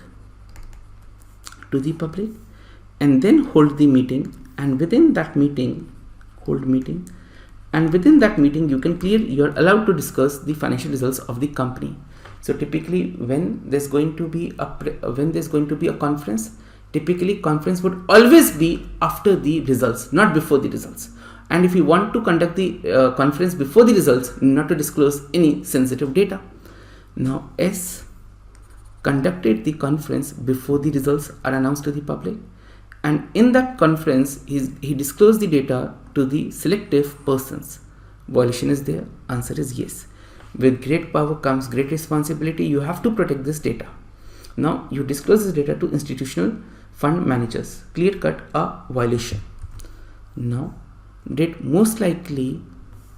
S most likely violated the standards? Answer is yes.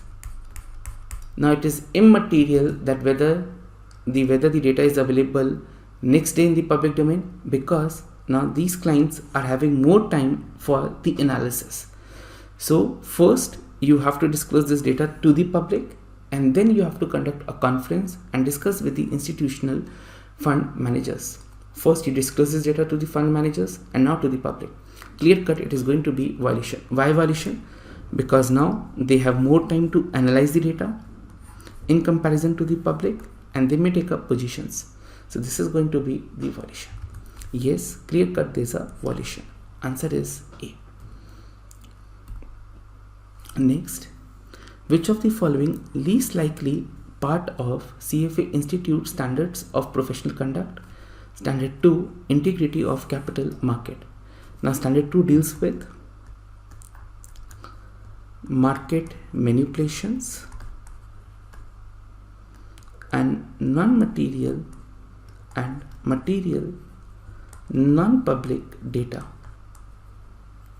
Standard 2 deals with these particular two aspects.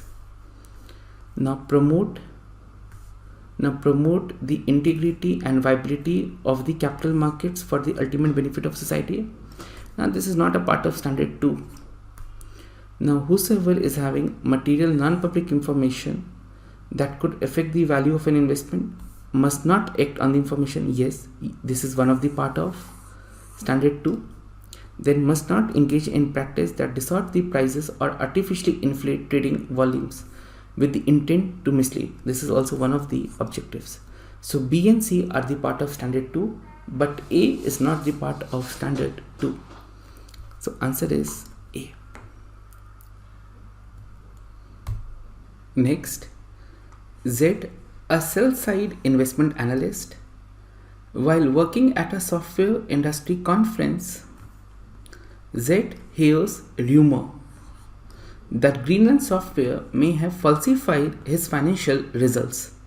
So during a conference, there's a rumor. This data may or may not be true. Okay.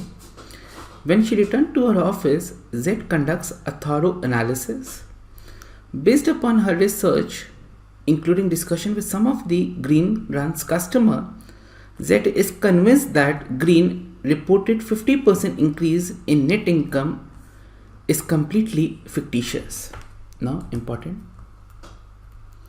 there's a person Z she attended one of the conference, and during that conference there is a rumor.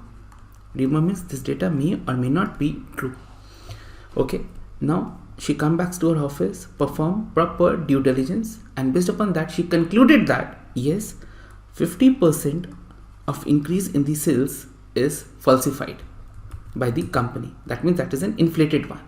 That is a completely fictitious. So far Z is the only analyst that has the doubts about the reported earning.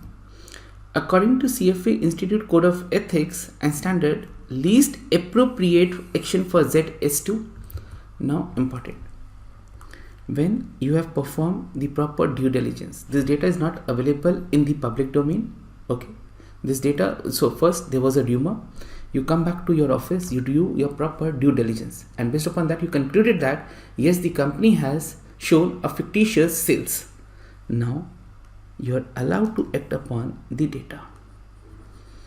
You are allowed to act on the information. Okay, now least appropriate would be C, recommend her clients to sell. Now you're allowed to do anything. So this is allowed. This is now completely allowed.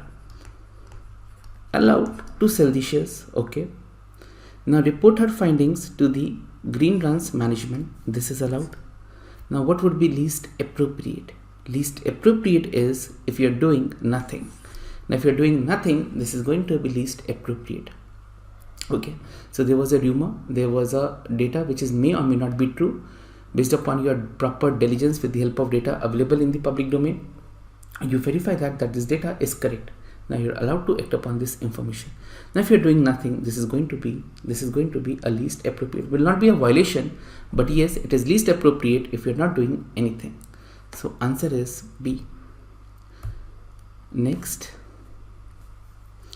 C. CFA is the founder of Volcano Capital Research, whose sole activity is short selling. Okay, so now you're a founder of a company which is basically involved in short selling. That means they're having a bearish view with respect to shares. C seeks out to the companies whose stocks have had large price increase. C also pays several lobbying firms to update him immediately on any legislative or regulatory charges that impact his target company. So number one, what is your strategy? You find out the companies whose share have increased a lot. For example, in my case, this could be Adani Group, where the shares have increased around 2000% in the current year. So this is the strategy. Number two, you have some tie-ups with the lobbying firms. That means with the law firms, and they will inform you if any regulatory charges against those companies. So whatever your list is, does these companies have received any sort of regulatory charges? So you are having the agreement with the lobbying firms. So here it is written, C pays several lobbying firms to update him immediately on any legislative or regulatory changes that impact his target company. Now C sells short those target company he estimates are near the peak of their sales earnings, and that is the source, and that his source identify as facing legal or regulatory challenges. Immediately after he sells the stock, the moment you sell the stock, C conducts a public relation campaign to disclose all the negative information he has gathered on the information, even the data is not available in the public.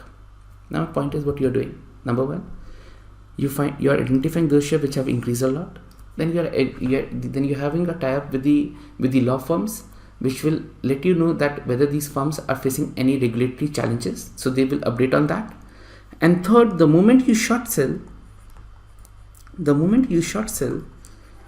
you start having a public campaign where you discuss the negative about this particular stock, and you discuss everything, whether the data is available within the public domain, yes or no. Now my point is, what is the intention of conducting this campaign? Now if the data is not available in the public. May or may not be true, that data. And now you're spreading that data with the help of a campaign. What is the logic? The only logic is to spread the rumors in the market with respect to that stock. And you're disclosing a negative news, a negative rumor, so that the share price should fall in the market.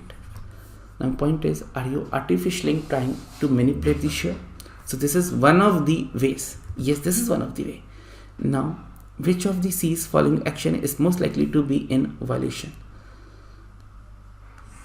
Now, selling short allowed, taking data from the lobbying firms allowed, disclosing information about the target company, this is going to be the violation.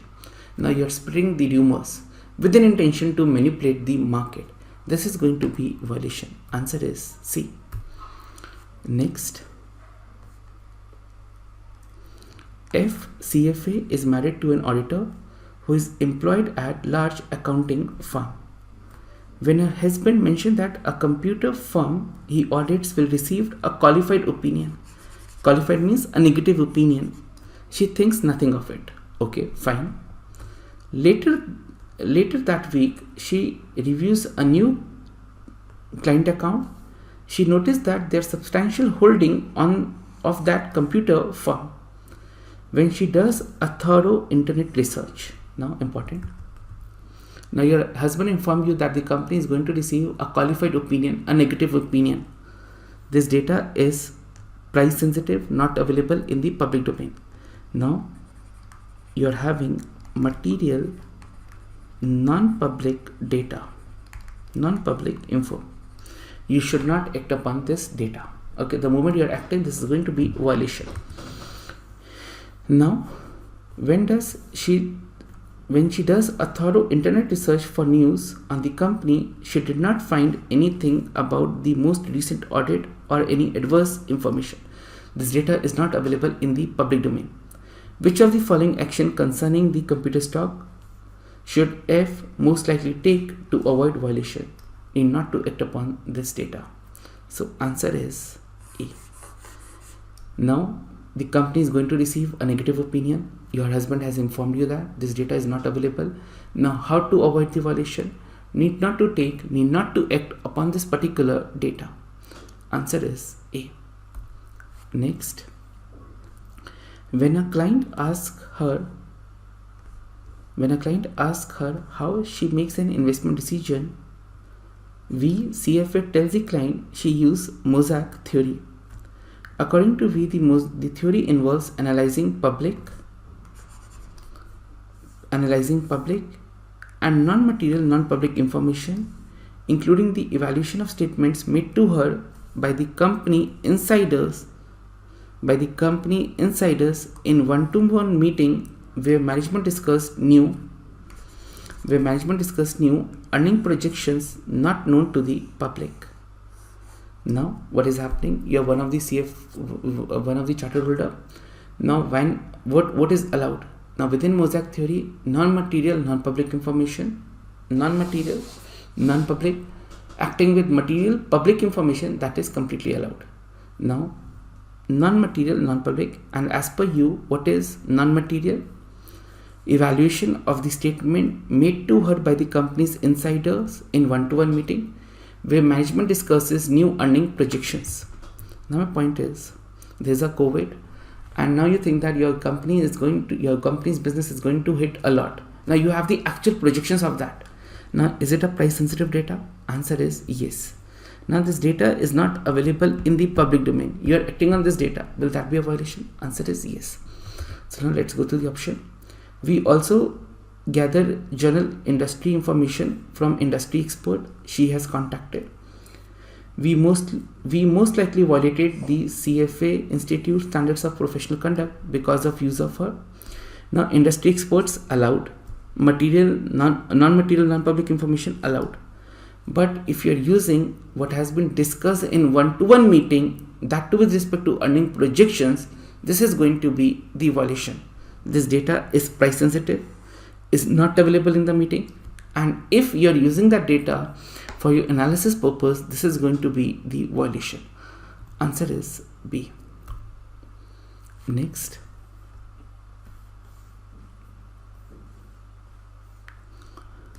are CFA an analyst for a hedge fund? One World Investment is attending a key industry conference for the microelectronics industry. At lunch in a restaurant adjacent to a conference venue, R sits next to a table of conference attendees and is able to read their name tags. R realizes the group includes the president of a publicly traded company in a microelectronics industry. F, a company R follows. R overhears the president complain about the production delay problem in the F factories are experiencing.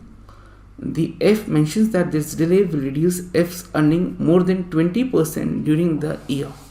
Okay, now there's one conference going on and R overhears. So now during the lunch, you go to one of the restaurants, and the restaurant was adjacent. The restaurant was adjacent to the conference venue. Okay, and there you overheard the president complaining about some problems which they are facing, because of which the production will delay and earnings will reduce more than 20% during the year. Now you overhears one of the price sensitive data. You are not allowed to act upon this particular information. Now R relays this information to the portfolio manager he reports to. Now you inform this data to the portfolio manager he reports to at One World, experiencing that in a recent research report he recommended F as a buy. The manager asks R to write up a negative report on F so that the firm can sell the stock. According to CFA Institute Code of Ethics and Standard of Professional Conduct, R should least likely. Now you are having a price sensitive data. You are not allowed to act. Not allowed. If you are acting, this is going to be violation. Now should least likely. A, revises research report. If you are revising, this is going to be a violation. So this is not allowed. Then leave the report as it is. Yes, this is recommended. Then only there will not be any violation. And last one is request the portfolio manager not to act upon the information. So now if you're not acting on the information, no violation. Leave the research report as it is, no violation. But if you revise the research report, this is going to be the violation of these standards. Now according to CFA Institute Code of Ethics and Standards of Professional Conduct, R should least likely, you should not revise your report. If you're revising a report, this is going to be the violation. Answer is A.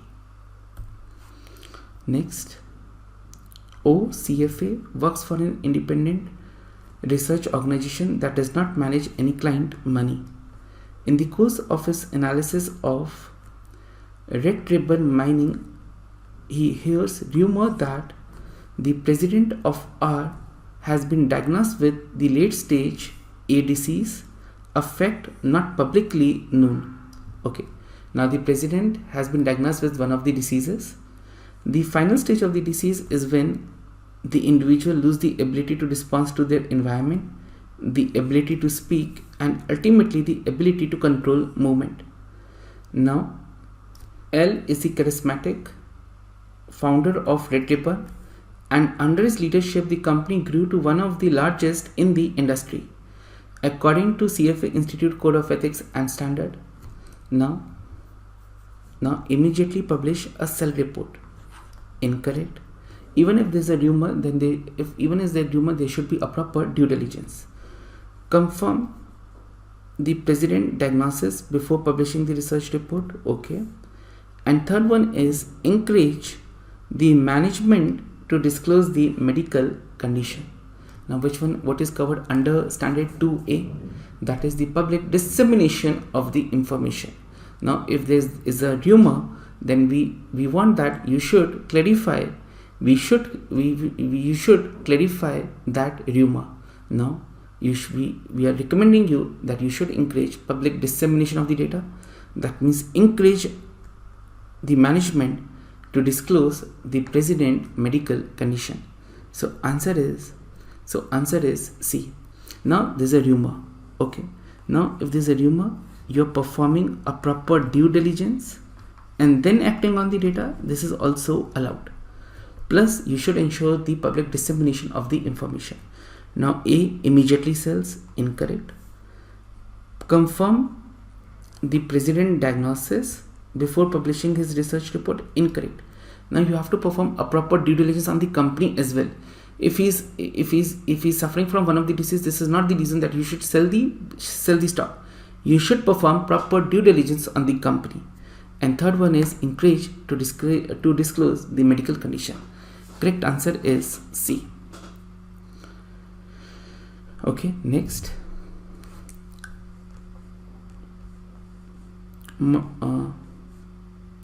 MC Partners, a regional investment bank, act as a market maker for VL Health Services and another firms listed on the over-the-counter exchange. For those shares for whom merchant act as a market maker, it trade on his own book as well as in risk arbitrage trading. Merchant allows staff member to trade in the shares once the client and the company has traded.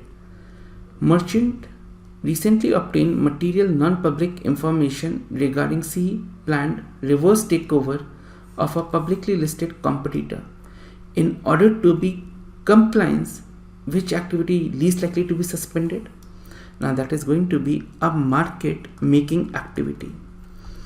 Now need not to suspend market making activity. Now market making activity is also known as passive proprietary. Passive proprietary. Now need not to suspend that particular activity. If you're providing a market making activity during that particular time, even you're having a price sensitive data, that is going to be allowed. So market making is allowed. Market making, another name is passive proprietary. This trading activity will not be the violation. Correct answer is C. Next, while waiting in the business class lounge before boarding a plane, CFA analyst overhears a conversation by the group of senior managers, including the member of the board from the large public listed bank. The managers discuss staff changes necessary to accumulate their regional expansion plans. M hears several staff names mentioned. Under what circumstances could M most likely use this information when making an investment recommendation? If this is not a price sensitive data, then definitely you can use this data. So you can use this data under no circumstance, incorrect. If she does not breach the confidentiality of the names to the staff, incorrect. Now, if the discussed changes are unlikely to affect investors' perception of the bank, that means if this data is non-material, non-public data, that means this data is anyways not going to create any, this data is not going to have any price impact, then definitely you can act upon this particular information. So answer is C. Next, PCFA is a chief investment officer for RIF, a mutual fund organization. At a meeting between HB, a publicly traded company, P learns HB sales are much lower than expected. In fact, HB sales declined more than 20% in the last quarter, but this data has not been widely disseminated. Immediately after the meeting with HB, P purchases the put option on HB stock. Okay, now in a meeting, you came to know that the company sales are going to be much lower than expected.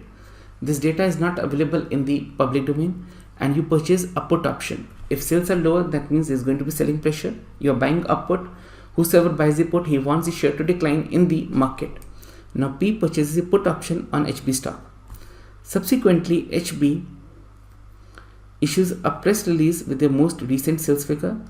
Has P violated standards? Answer is yes. Now the moment you purchase the put option, this data was not available in the public domain. The moment you purchase the put option, this is going to be the violation. Answer is A. So friends, with this we have covered standard 7, standard 2. Now before proceeding to the next part, you have to thoroughly revise standard 7 and standard 2.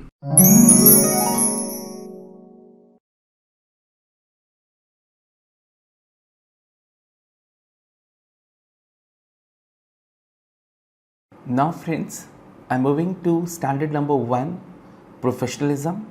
Within professionalism, there are going to be 4 substandards. Substandard A, knowledge of law. Substandard B, independence. Substandard C, misrepresentation. And standard D, misconduct. Now, knowledge of law. Now, as per the standard, members must understand and comply with all the applicable laws that are going to govern their activity. In the event of conflict, members must comply with the stricter law. Simply do not violate any law. Now, first point is that members should have the understanding and comply with all the laws that are going to govern their activity. Now, for example, you are managing the client's money. Your client is in Dubai. You are working with EY, which is a company registered in US, and you are managing the client money in India. Now you should have the working knowledge of the laws of all these 3 countries. And tomorrow, if there is any conflict, for example, now Dubai says that whenever you are managing the client money, you have to maintain documents for 8 years. US law is 6 years, India is 7 years, and as per CFA Institute, you are going to maintain documents for 4 years. Now this is the conflict. Whenever there is a conflict, you have to follow the stricter law. Now here the stricter law is of the law of Dubai. Now I'm going to maintain the documents for 8 years.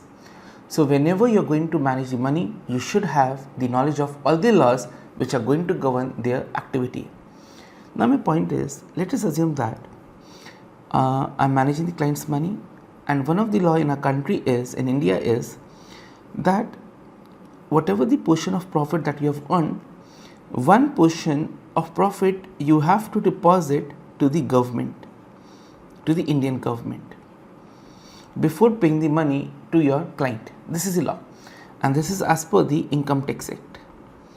Now my point is, do I need to have the expert level knowledge, or a working level knowledge is more than sufficient? Now expert level knowledge means I should know the entire Income Tax Act of the country, or only that much law which is required for my purpose. So point to be noted, here no detailed knowledge is required, only working knowledge which is required for your purpose, that is going to be more than sufficient. So now my first substandard is knowledge of law.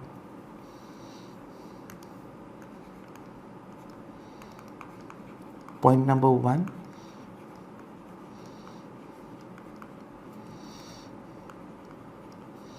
working knowledge is required.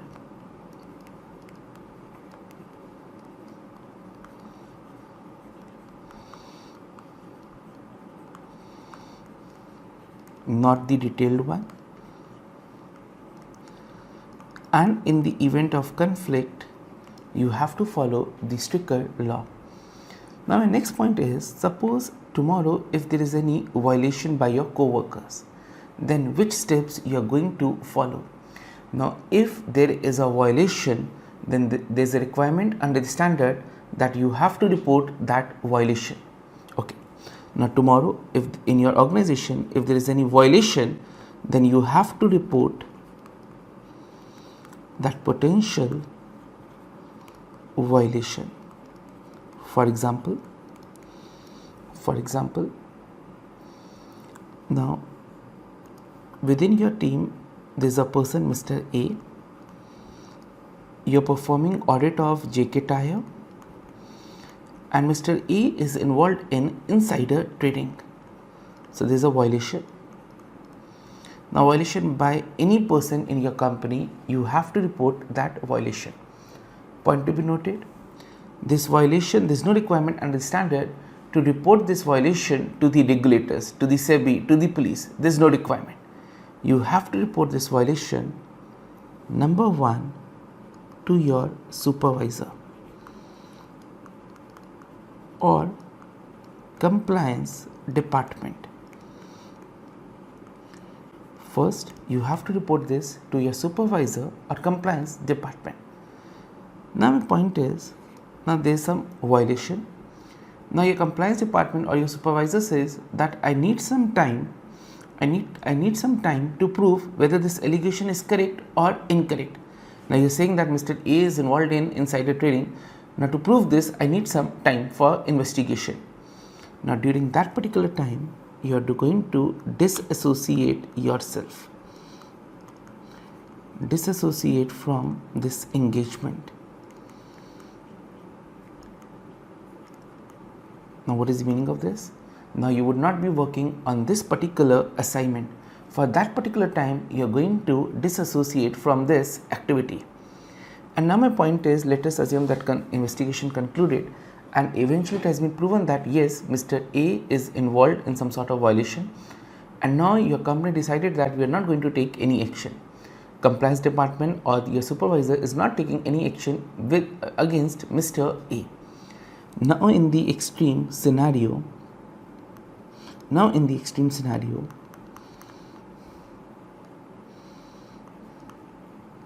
you have to think whether you want to maintain your relationship with your employer.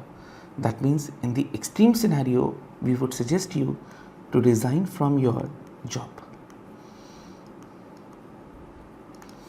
Okay, step number one, you have to report this to your supervisor.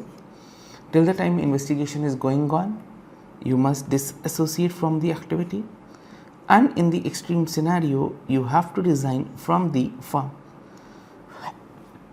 Point to be noted, there is no requirement under the standard to report wrongdoers to the regulators, to the police.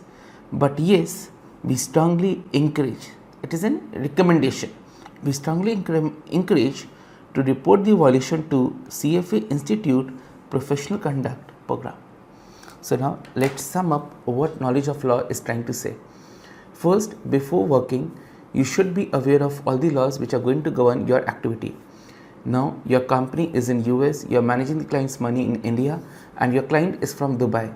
Then you should be aware of all the laws which are going to govern your activity. In the event of conflict, you are going to follow the stricter law. Plus tomorrow, if there is, you are going to follow the stricter law. Plus, you are not required to have detailed knowledge, working knowledge is more than sufficient. Now tomorrow, if there is any violation by any person in your company, your responsibility is to report that violation. Report to the supervisor. Now, till the time investigation is going on, you are going to disassociate yourself from that particular activity. That means I would not be the part of this particular engagement. And in the extreme scenario, then you have to resign from your job. No requirement to report the wrongdoers, but strongly encouraged, strongly recommended that you should report this to CFA Institute Professional Conduct Program. So this was knowledge of law. Now my second one is independence. Substandard B. Independence.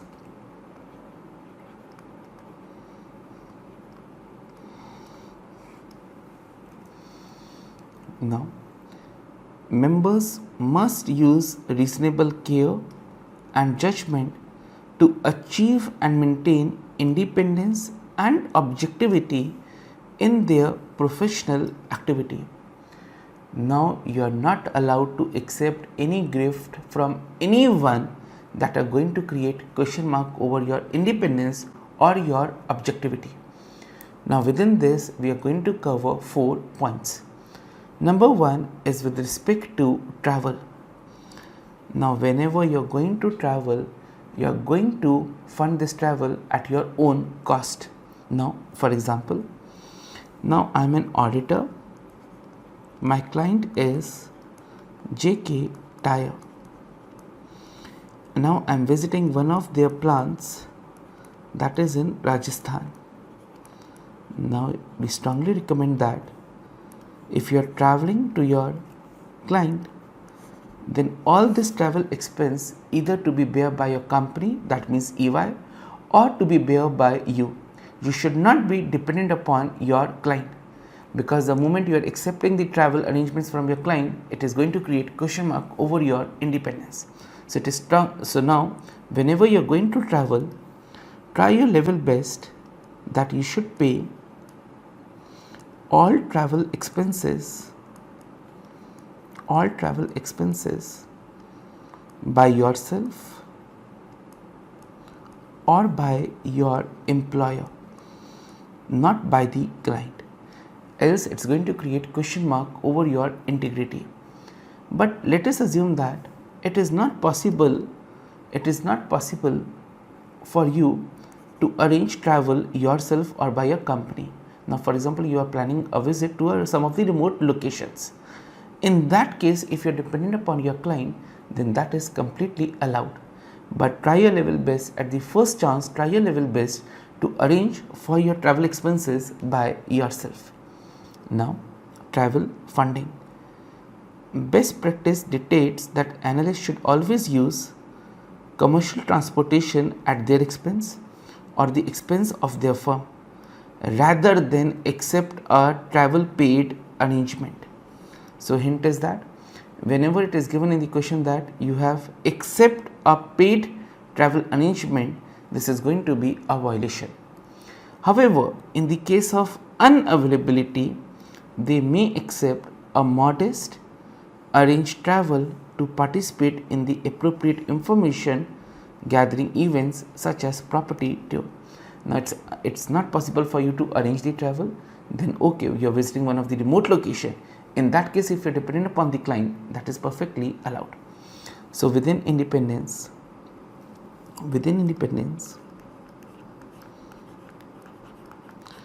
our first point is with respect to travel. Now second point is when there is an internal pressure,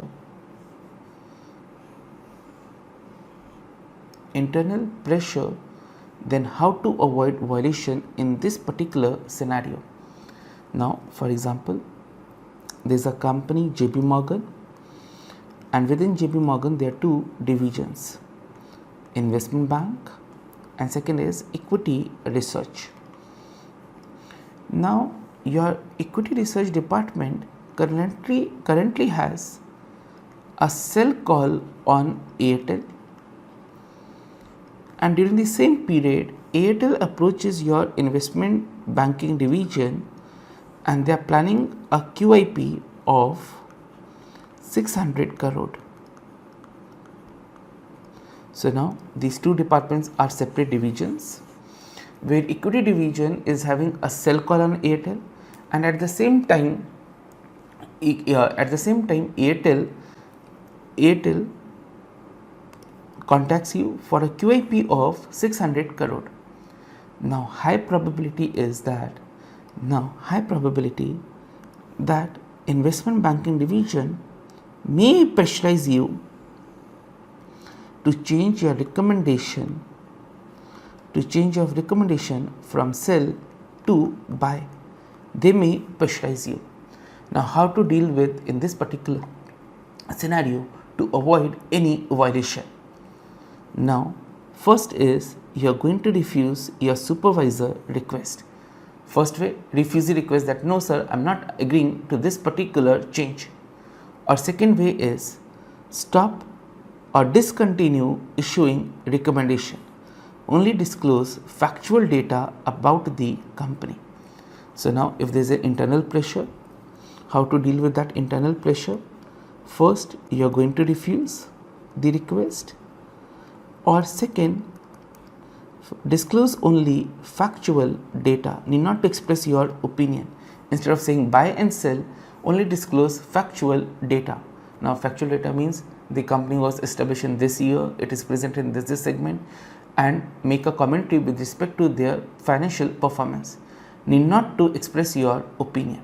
So if tomorrow there is an internal pressure, first refuse, second disclose only factual data. Now third one is with respect to fees. Now you can charge a fees. Now there are two ways in which you can charge a fees. Fees can be of two types. Number one, issuer paid, and second is flat fee.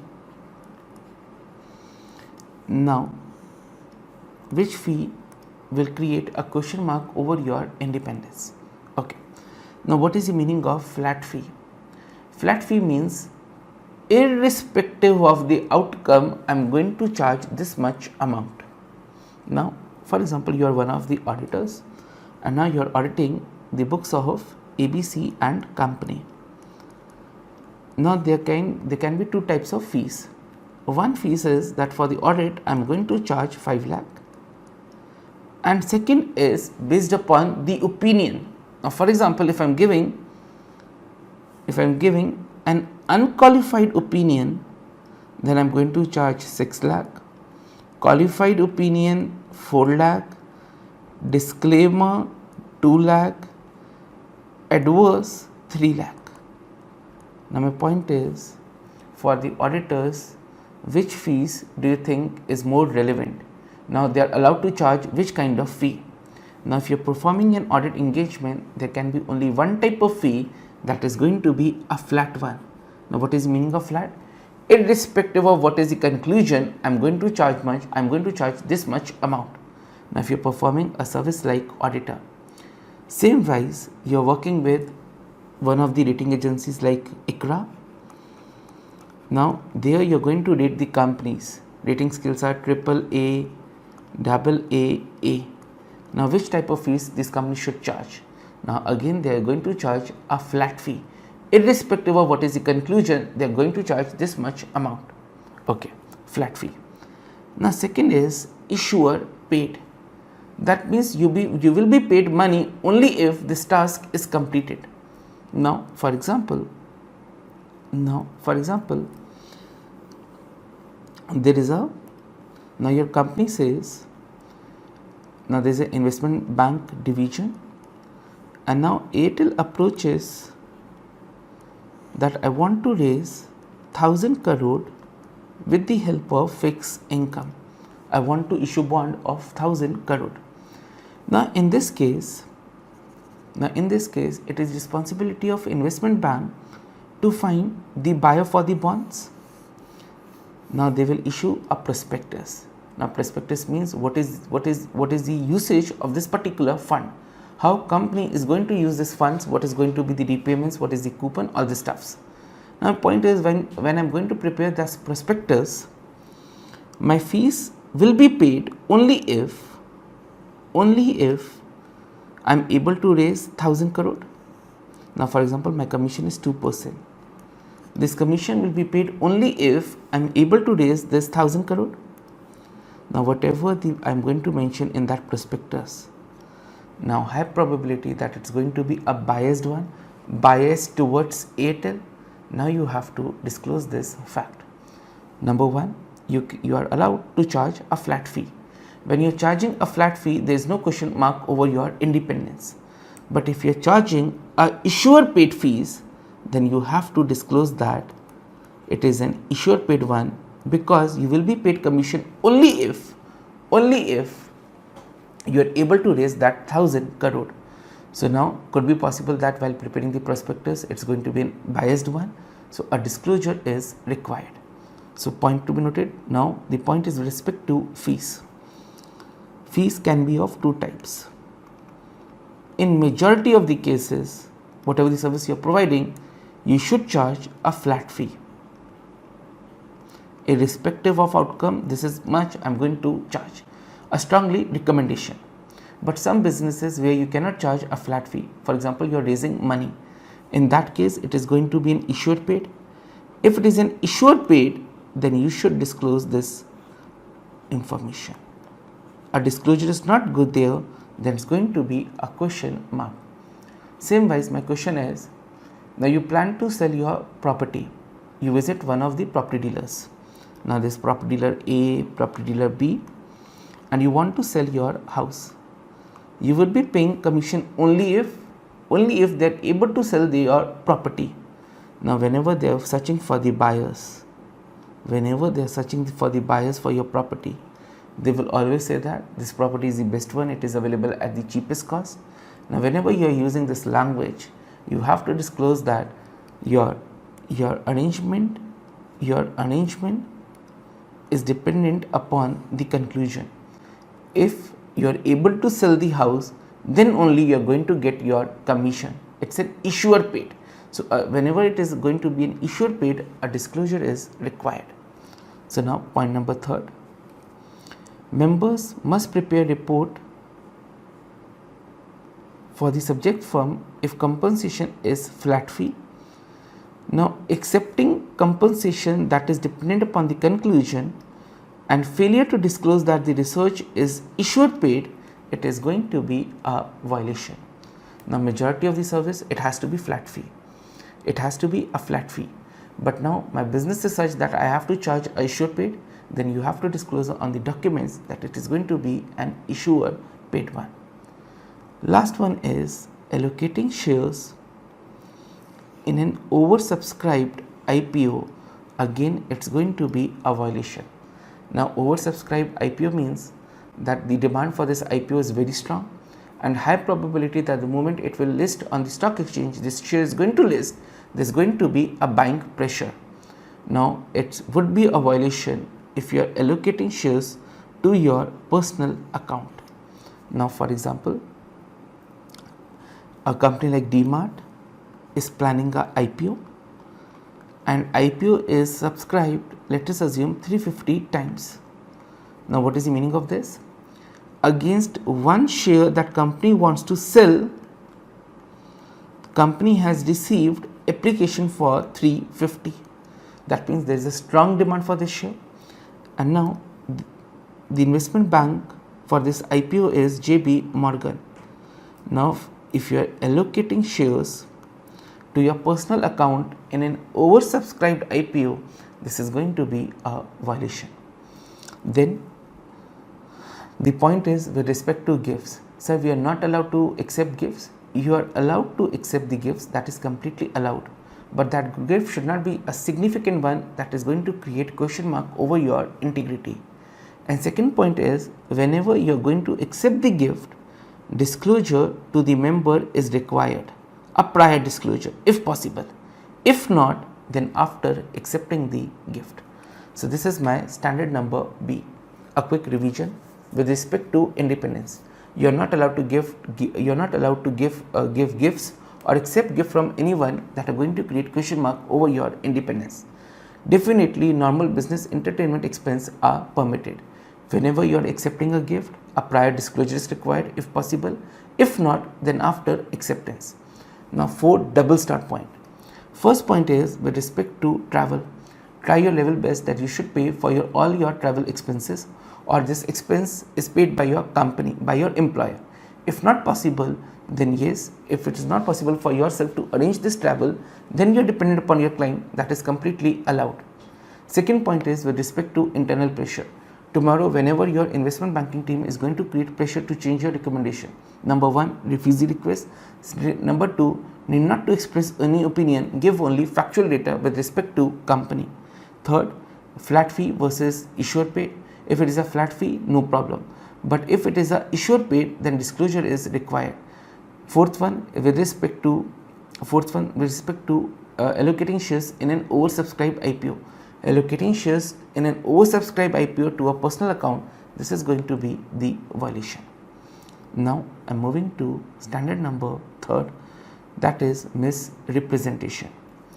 Now misrepresentation includes knowingly misleading investors, omitting relevant data, presenting selective data to mislead investors, and plagiarism. Now what is the meaning of plagiarism? Okay, so now first, what is the meaning of misrepresentation? Now, misrepresentation means when you are trying to mislead your client. The moment you are using the word like fixed return, the moment you are using a word guarantee, fixed return, while investing a client money in equity, this is going to be a misrepresentation. Okay, so when you are investing your money, client money in fixed income in equity, then the returns are not going to be a guaranteed one. Now, returns are subject to market risk. If you are using a language, a guaranteed return of 15%, 20% per annum, this amounts to misrepresentation. You are misleading your investor. Second word is plagiarism. Now, what is the meaning of plagiarism? Now, when we prepare a equity research report, typically we conduct industry research, that how this particular sector is performing. Same wise we make some analysis with respect to operations and financial analysis. Now, during this process, we gathered lot many data from third party resources. Now, for example,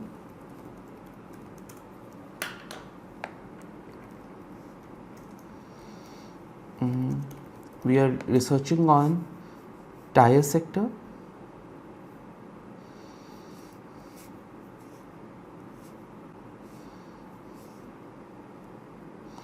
So, we are referring one third party research report, that is by ICRA.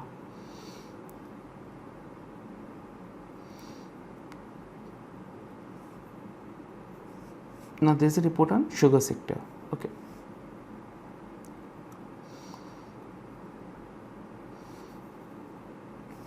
Now, these are known as industry research reports. Okay. Now, within that, they have covered the industry trend, sugar production, trends in sugar prices, trends in international prices. Now, based upon this, we concluded one research with respect to one of the sugar company, let us assume Balrampur. Now, whenever you are referring to the third party research reports, it's mandatory to disclose the source. Now, for example, I prepare one equity research report on Balrampur Chini Mills, and within that I included one section, that is industry analysis.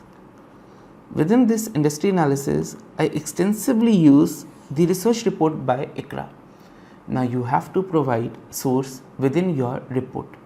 If you are not providing the source, it will amount to, it is representing that as if this data is created by you, and this is nothing but plagiarism.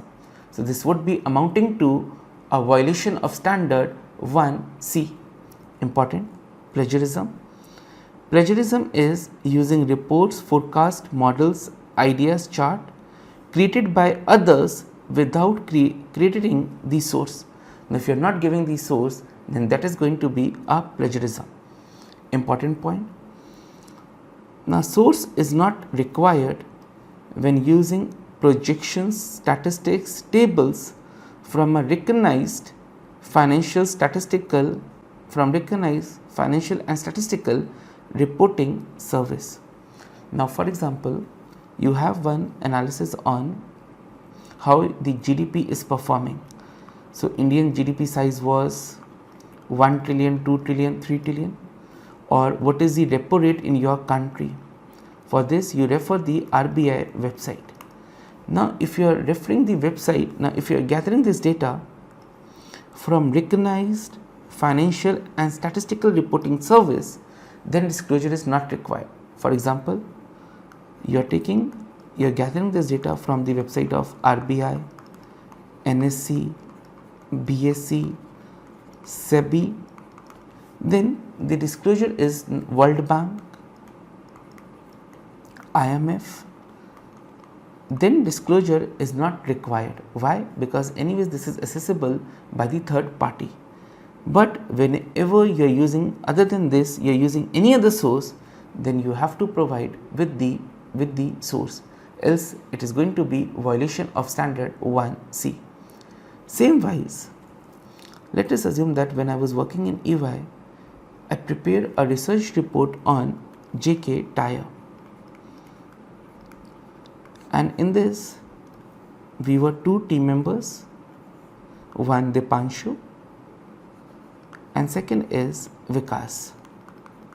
So we worked together on this research report. Now tomorrow, now in the future, eventually I left the organization, and now we keep on updating this report. Now my point is, can Dipanshu omit my name? The answer is yes. Now if work was done in a team, one of the person leave the organization, completely they can omit my name. But my point is, suppose we were working on this client and this report was prepared only by Vikas, and now I left the organization. Now can they omit my name? The answer is no. So now important, when using models developed or research done by other team members of the firm, it is permitted to omit the names of those who are no longer with the firm. Now I have left the organization, is completely allowed to omit my name. However, members, as long as the member does not represent the work previously done by other as his alone. Now if this work is done exclusively by me, then you cannot omit my name. For example, we receive the engagement to perform valuation of JK Tire,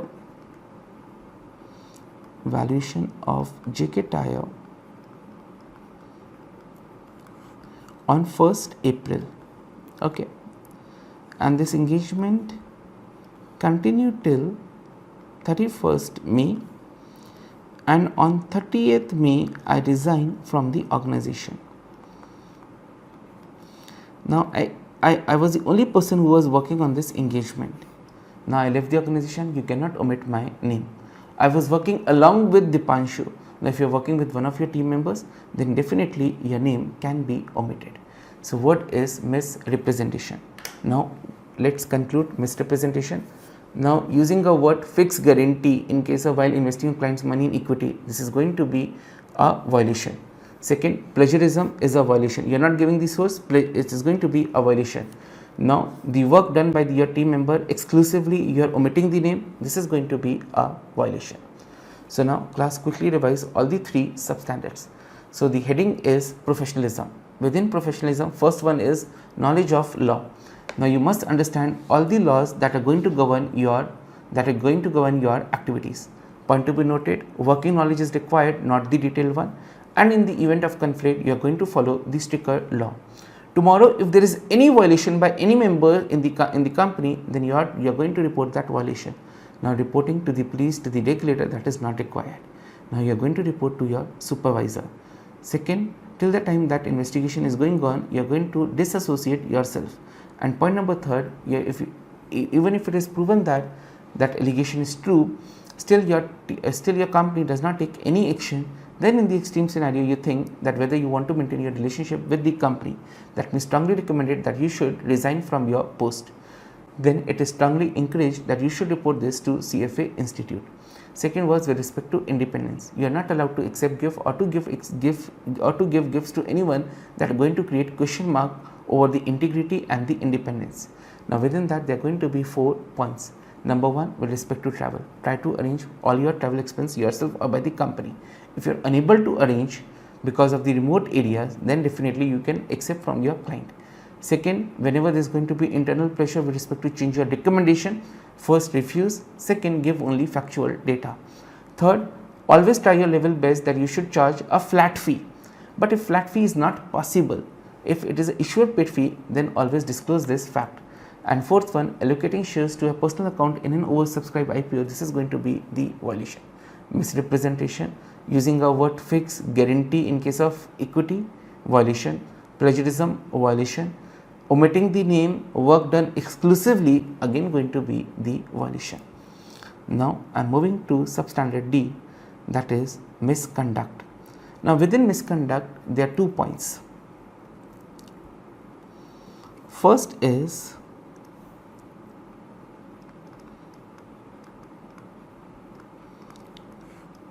personal bankruptcy,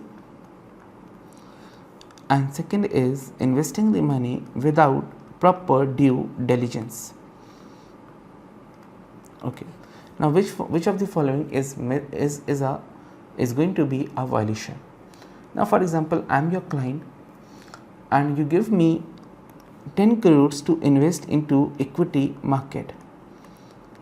In the morning I was watching a news channel and they have a buy call on PVR, and I put your entire money into a stock like PVR without having a proper research on PVR, without understanding the management, without going through the business model. I put your entire money into a stock like PVR. Now my point is it going to be a misconduct? The answer is yes. Whenever you are going to invest your client money, there should be a proper due diligence. You should have a proper rationale why you want to invest in this particular stock. That means before investing, you have to be very cautious. You should be aware of the comparable companies, how companies performing, what is the rationale to invest in this particular stock. A proper due diligence is required. And if you're investing the money without proper due diligence, then definitely this is going to be a violation. Okay. Second point is with respect to personal bankruptcy. Now I borrowed money from the banks and eventually my business didn't perform well and I am unable to repay that money and finally I turned bankrupt. Now my point is it a misconduct? Definitely bankruptcy is a misconduct. Okay. To explain this point, now under Hindu Marriage Act, a Hindu can have only one marriage. Okay, now I am allowed to have only one marriage. Now, without giving divorce to my first wife, I have a second marriage. Now my point is it a misconduct? The answer is yes, this is the misconduct. It is against the law and yes, this is a misconduct. Now my second question is, it is a professional misconduct? The answer is no. Same wise, stopping on the red light. You have to stop your car on the red light. Now today in the morning, I skipped the red light, I jumped the red light. Is it the misconduct? Answer is yes. Second question, is it a professional misconduct? Answer is no. Same wise, personal bankruptcy. Is it a misconduct? Yes. But it is a professional misconduct. Professional misconduct. Answer is no. So now within misconduct there are going to be 2 points. Investing the money without proper due diligence. Yes, it is a professional misconduct. Same wise, personal bankruptcy. Personal bankruptcy is not going to be a professional misconduct. So friends, with this we completed standard 1. A quick revision, then I am jumping to the question parts. Now standard 1, professionalism. Now within professionalism there are going to be 4 substandards. First, knowledge of law. Point is, you need to have working knowledge. Second point is that in the event of conflict you have to follow the Strickland law. Then if there is any violation in your company, then report potential violation.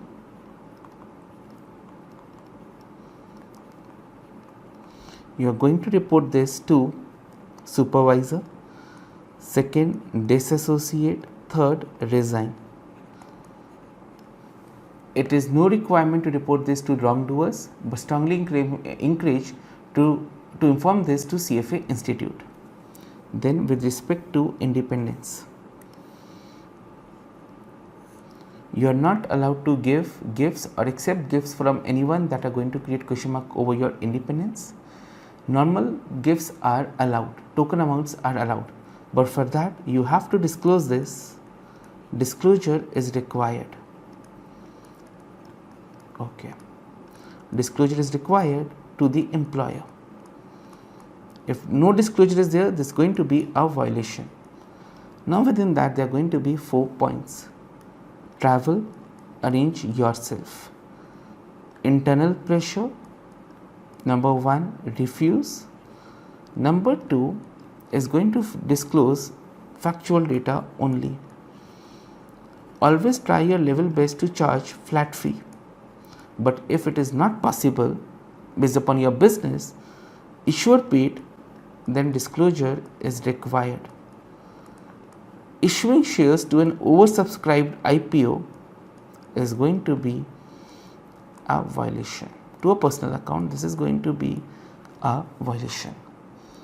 Now, misrepresentation.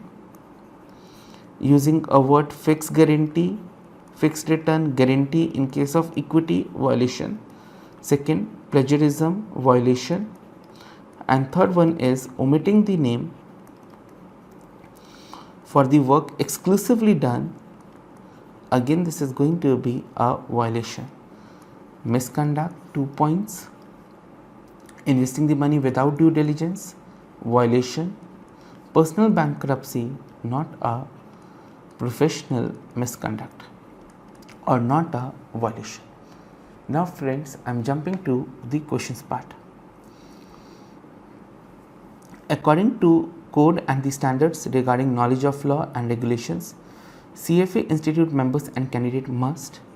Now in B they have written detailed knowledge, incorrect. C, spend minimum, incorrect. Now they must understand the relevant laws of all the country where they trade security. So answer is A. Now if your client is in Dubai,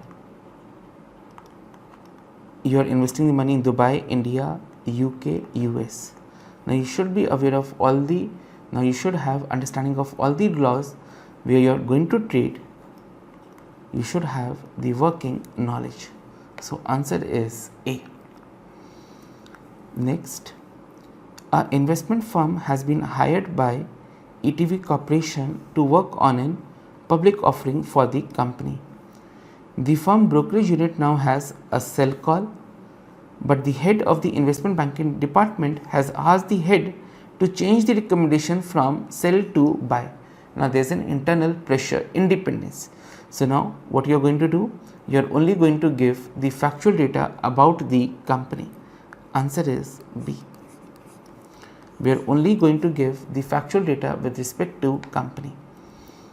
Next, W is scheduled to visit the headquarters of E Industries. W expects to use the information he obtains there to complete his research report. W learns that E plans to pay all of what's expenses for the trip, including the cost of meal, hotel, air, transportation. So hint with respect to travel expense. So travel expense, you must pay for your travel expense yourself. Which of the following action would be the best course for what to take under the code and the standards? You must pay. Now what is accept? Accept will create a question mark over your independence, incorrect. Accept, incorrect. You must pay for your travel expense including the cost of your meal and incidental expenses. So answer is B. Next, C is a CFA candidate and an equity research analyst at an independent research firm. C is contracted by Granite Technologies to write a issuer paid research report. Issuer paid research report. Okay. Now what is happening in this case? Suppose the company is Motilal Oswal and now you approach Motilal Oswal, your company name is ABC, that please write a equity research report on our company, and based upon the recommendation, whether the recommendation is buy or sell, accordingly we are going to pay the charges. Now my point is, you want me to write an equity research report. Which type of fees can I charge? Am I allowed to charge a issuer paid one? If I'm allowed to charge a issuer paid one, then always the recommendation would be buy. In this business, you cannot charge a issuer paid one. Which fees is more relevant? Now to write an issuer paid research report on the firm to increase awareness about G stock amongst the investment community. Now, how you should respond to this request? Now, point to be noted, we will never say you to decline the request. The moment there is a word decline, that means answer is incorrect. Decline to write the report. Okay. Now, C is accept the long-term warrants, that means accept the long-term shares of the company in lieu of any cash component. Instead of charging the fees in cash, charge the share. Irrelevant. Now the point is, negotiate a flat fee and disclose this relationship in your report. So now your client is offering you a issuer paid, is issuing a issuer paid fee, but your business is like that, you cannot accept a issuer one. Now what we are recommending, you should negotiate with your client, make him understand that you cannot charge a issuer paid one, but definitely you can charge a flat fee. Irrespective of whatever the conclusion is, you are going to charge this much and you have to disclose this relationship. So correct answer is A.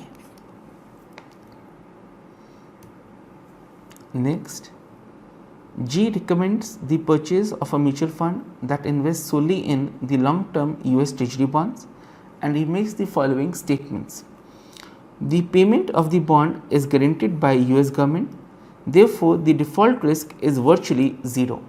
Okay, you are investing your client money in treasury bonds, in treasury US bonds. Now whenever you are investing in the treasury bonds, the repayment is guaranteed by the government of the country, that means the US government. And yes, if you are investing in this bond, default risk is zero. That is true. That is the factual data. Now point is there any misrepresentation in this statement? The payment of the bond is guaranteed by the US government and therefore the default risk is virtually zero. This statement is cent percent correct. This statement is factually correct. Okay. Now statement 2. If you invest in the mutual fund, you will earn 10% of the return each year for the next several years based upon the historical performance of the market. Now second statement is, if you invest every year, you are going to get 10% of the return based upon past data. You are guaranteed this. Now my question is, the moment you are guaranteed this, you are investing your money and you are guaranteed this kind of language, this is going to be, you are using this kind of language, this is going to be a misrepresentation. Now how you can guarantee 10% for each year for next several years based upon historical performance? This is going to be a misrepresentation. Which statements violate the standards? That is only statement 2. Answer is C. Next, which of the following is a correct statement of a member's or candidate's duty under the code and the standards? Now, in the absence of applicable law or regulatory requirement, the code and the standards are going to govern members' action. So this is the correct one. Now what this option is trying to say? Now you have to refer to the law of India, where your employer is, that is US, and the country where your investor is, let us assume Dubai. Now on a single point, all these 3 countries are silent. For example, with respect to insider trading, there is no law in India, US and Dubai. Now the moment there is no law in these countries, now which law you are going to refer to? You are going to refer to your CFA Institute. Now as per CFA Institute Code of Program, you are not allowed to involve in insider trading. Now, in the absence of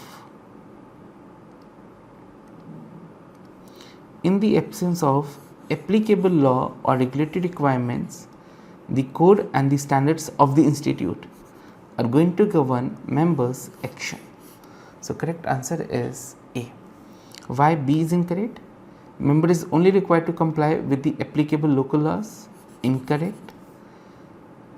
A member who trades security in the security market where no applicable laws or stock exchange rules regulate the use of material non-public information may take the investment based upon material non-public information. That means they are saying insider trading is allowed. Now, under section standard 2 substandard A, we have already covered that CFA Institute does not permit insider trading. So, in the absence of applicable laws and regulatory requirement, the code and the standards are going to govern members' action. Answer is A. C is saying there is no law, then it's allowed for the insider trading. Not allowed because CFA code and standards does not permit this under standard 2A. So, in the absence of applicable law, you are going to follow the code and the standards of the institute. Answer is A. Next, M tells a prospective client, I may not have a long-term track record, but I am sure that you will be very pleased with my recommendation and service. In the 3 years that I have been in the business, my equity-oriented clients have a total return of more than 26% a year. So now she is dealing with one of her prospective clients, and she is saying that on an average my clients have earned a average return of more than 26% a year. This statement is true, but M has only few clients, and one of the clients took a large position in a penny stock. She took a large position in a penny stock against M advice and realized a huge gain. This large return caused the average of all M clients to exceed 26% a year. Without this, average gain would have been only 8%. Okay, so now what is happening? One of your client against your advice take a large position in one of the penny stocks, and eventually he made a huge profit in that. As a result, all of your client now average return is equal to 26. If I ignore this gain, then the average is close to 8%. Now you're dealing with one of the prospective client. You're using the language that you're going to be pleased with my services. On an average, my client have earned more than 26% return a year for the last 3 years. So now you're making a statement with respect to your performance, your historical performance. Is there any misrepresentation in this? Now, in one penny stock where your client has made the money, that was against your advice, but the way you're speaking to your prospective client, prima facie is looking that is this position was based upon your advice. Now point is there any misrepresentation? The answer is yes. You are misrepresenting your track record. Now instead of 26, if you say that my return is around 8% a year, then that is going to be a factual data. But now you are misrepresenting the data, and hence it's going to be the violation. Okay. So why A is incorrect? But 26 itself is incorrect figure. The correct figure is 8%. No. So answer is C. Next, L has been asked to be the keynote speaker at an upcoming investment conference. The event is being hosted by one of the third-party investment managers currently used by his pension fund. The manager offers to cover all the travel all the conference and travel cost for L, make the conference registration fee for 3 additional members. To ensure that the conference obtains the best speaker, the host firm has arranged for an exclusive golf outing for the day following the conference on a local championship caliber course. Which of the following least likely to violate the standards? Now it is with respect to your travel arrangement. Always first try to arrange yourself, not possible except the modest way. Now you have been provided with 3 options. May accept only the offer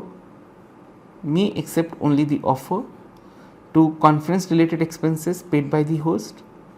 B, accept the offer to have the conference related and may attend the exclusive golf outing. And third is to accept the entire package. So in option number 1, you are only accepting the conference related expenses. B, conference related plus golf. And third, you are going to accept the entire package. Now you are going to accept the modest way. So answer is A. So that there is no question mark over your integrity. Now you are going to accept only the option A. Next, G, CFA has been accused of professional misconduct by one of her competitors. The allegations concern G personal bankruptcy, filing 10 years ago when she was a college student and had a huge amount of medical bills that she could not pay. By not disclosing the bankruptcy filing to her client, did G most likely violate the standards? Now within misconduct, there were 2 points: personal bankruptcy and due diligence. Now personal bankruptcy is not a violation, so you have not disclosed this to your client. Will that be a violation? Answer is no. This is not a professional misconduct. Answer is A. Next, Z, CFA is the owner of KI.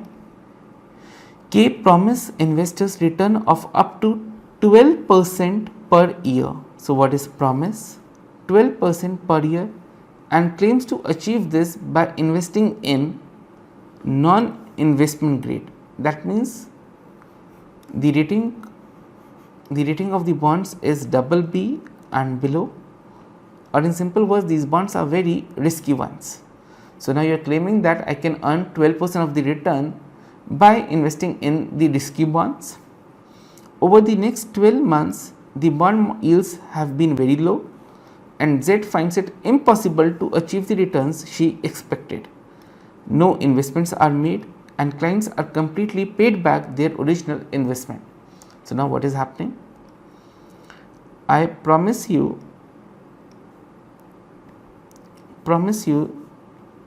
the return of 12% per year by investing in the non-investment grade bonds. Okay. Over the next 12 months, I did not make any investments. No investments were made, and I returned the capital of my clients. So where I most likely violated the standards? Number 1, return of capital. Now you taken the money from your client, you return them without giving them any sort of return. No violation. With respect to investment mandate, that means investing in non-investment grade bonds, again there is no violation. But where there is a violation of, or where there is a misrepresentation, the moment you have used a word promise return while dealing with risky bonds, now this is going to be a misrepresentation and violation of the standards. So answer is B.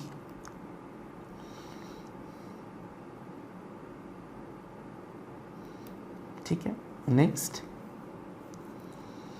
Woods WCFA is a portfolio manager at ABC Security. Wood has reasonable grounds to believe his colleague S, a CFA Level 2 candidate, is engaged in unethical trading activity that may also be the violation of local securities law. So now what is the best practice? You have to report this to your supervisor. Now what is now continuing further? W is not C's supervisor and her activity would not impact W or any of the portfolio for which he is responsible. Now that is immaterial. Knowledge of the law. The moment there is a violation in your organization by any person, you have to report this. You have to report this to your supervisor or the compliance department. Answer is B. Next, CFA, the general partner in a real estate development project, is responsible for completing the project within 18 months and within budget. So now you are working on some construction where you have to complete the project within 18 months and within budget. E will receive 20% equity stake in the project if it is within the budget. Concerned that project costs could escalate, the limited partners require E to cap expenses at 15% above budget. 15% above budget. Costs were within expectation until the last month when imported lighting fixture cost, accounting for roughly 5% of the total cost, escalated by more than 50%. As a result, overall return declined below the partner's expected 35% ROI. E did not inform the limited partners about the increased cost. Did E most likely violated the standards? Okay. Now what is written in the agreement? You have to complete the project, you have to complete the construction within 18 months plus within budget. This is the requirement. And second is concern that project costs could escalate. Limited partners required E to cap expenses at, now this is the capping. Capping is at 15% above budget. Now point is, have I crossed my budget? Now everything is within the budget except for one item. That one item cost 5%. And that 5% cost, that 5% has escalated more than 50%. So now, suppose that my total budget is 100. I can go up to 1150. Now one item is costing 5 rupee as per the original budget. That has escalated more than 50%. That means now I purchase that item for 7.5 rupee. I can cross my budget by 15 rupee, and in this case I have only crossed 2.5. Am I still within my budget? Answer is yes. Now you have not informed the limited partners about the increased cost yet. Did E most likely violated the standards? Now you are allowed as per the agreement a 15% above budget you can spend. You have spent only 2.5, you are within the limits which has been agreed, and you have not informed the limited partners about this increased cost. Is there any violation? Answer is no. When I'm still within budget, you are not going to, no, when the cost incur is still within the budget, within that capping, I am not allowed to report this to the limited partners. So will there be a violation? Answer is no. Now look at the answer. Because no violation took place, E was not required to inform the limited partners about the increase, as the increase would not cause the overall cost to exceed the 15% budget variance as agreed in the partnership. If I am not agreeing that 15%, you are not required to report this. So answer is A. Next, Kumar CFA is a world-renowned mining analyst based in London. Recently, he received an invitation from C Mining, a London Stock Exchange listed company with headquarters in Johannesburg. Okay. Now C asked Kumar to join a group of analysts from the world on a tour of their mines in South Africa, some of which are in remote locations not easily accessible. So only for this remote location I'm allowed to accept the travel from the client. Okay. The invitation also includes an arranged wild safari to the national park. This is not required. This I should pay myself. A wild safari to the national park for the analyst. Kumar accepts the invitation, planning to visit other mining companies he covers in this country after the safari. To prevent any CFA Institute standards, violating any CFA Institute standards of professional conduct, it is most appropriate for Kumar to accept the ground transportation of the national park, not allowed. This you should accept yourself. Okay, this is your personal expense. Okay. Second is economical class round trip from London to Johannesburg. Now you may think that this is going to be a correct answer. This is one of the modest answer, but it is also incorrect. Why?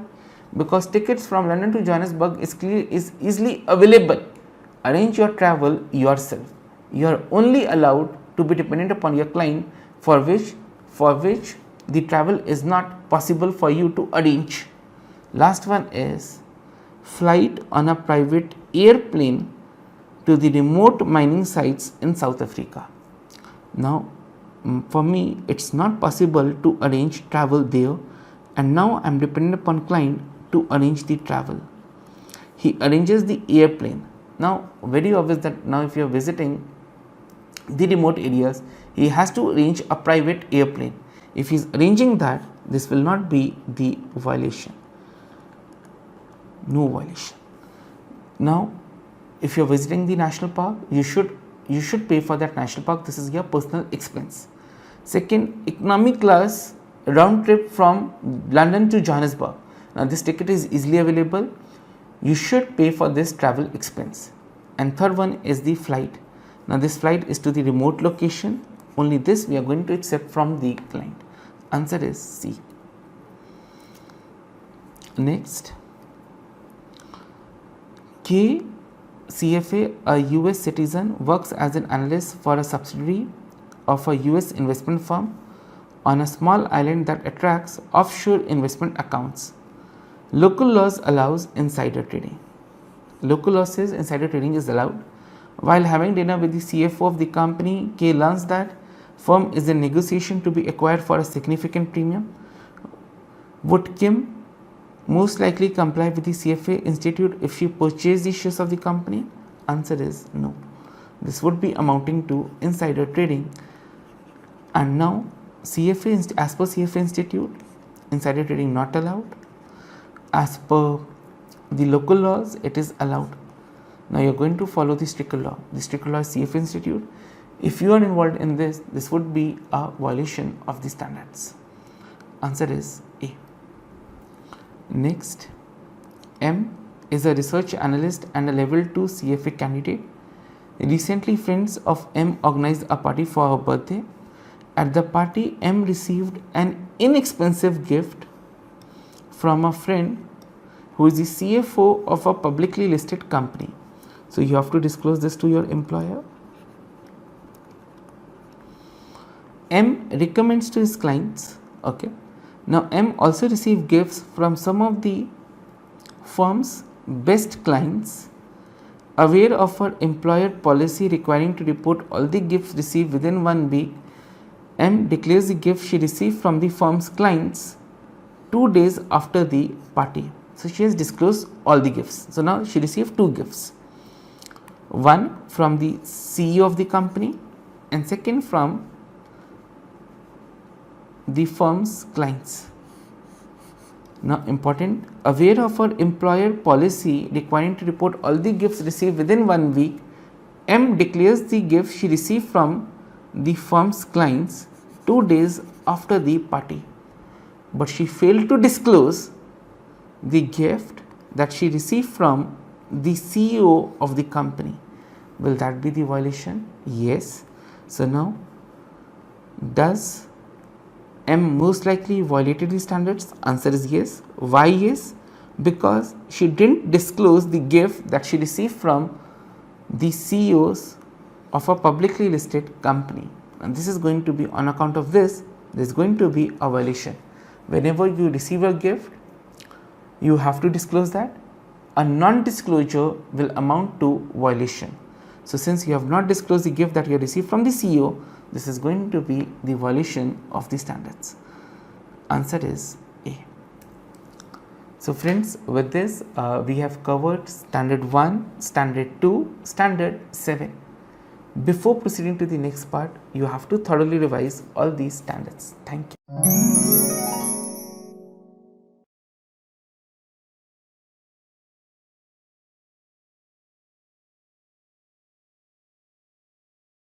Now friends, I am moving to standard number 3. So standard 3 deals with duty towards your clients. Now in totality within standard number 3, there are going to be 5 substandards. Number 1,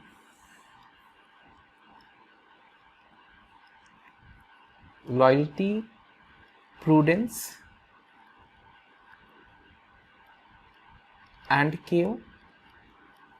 Standard B, fair dealing. Standard C, suitability. Standard 4, performance presentation.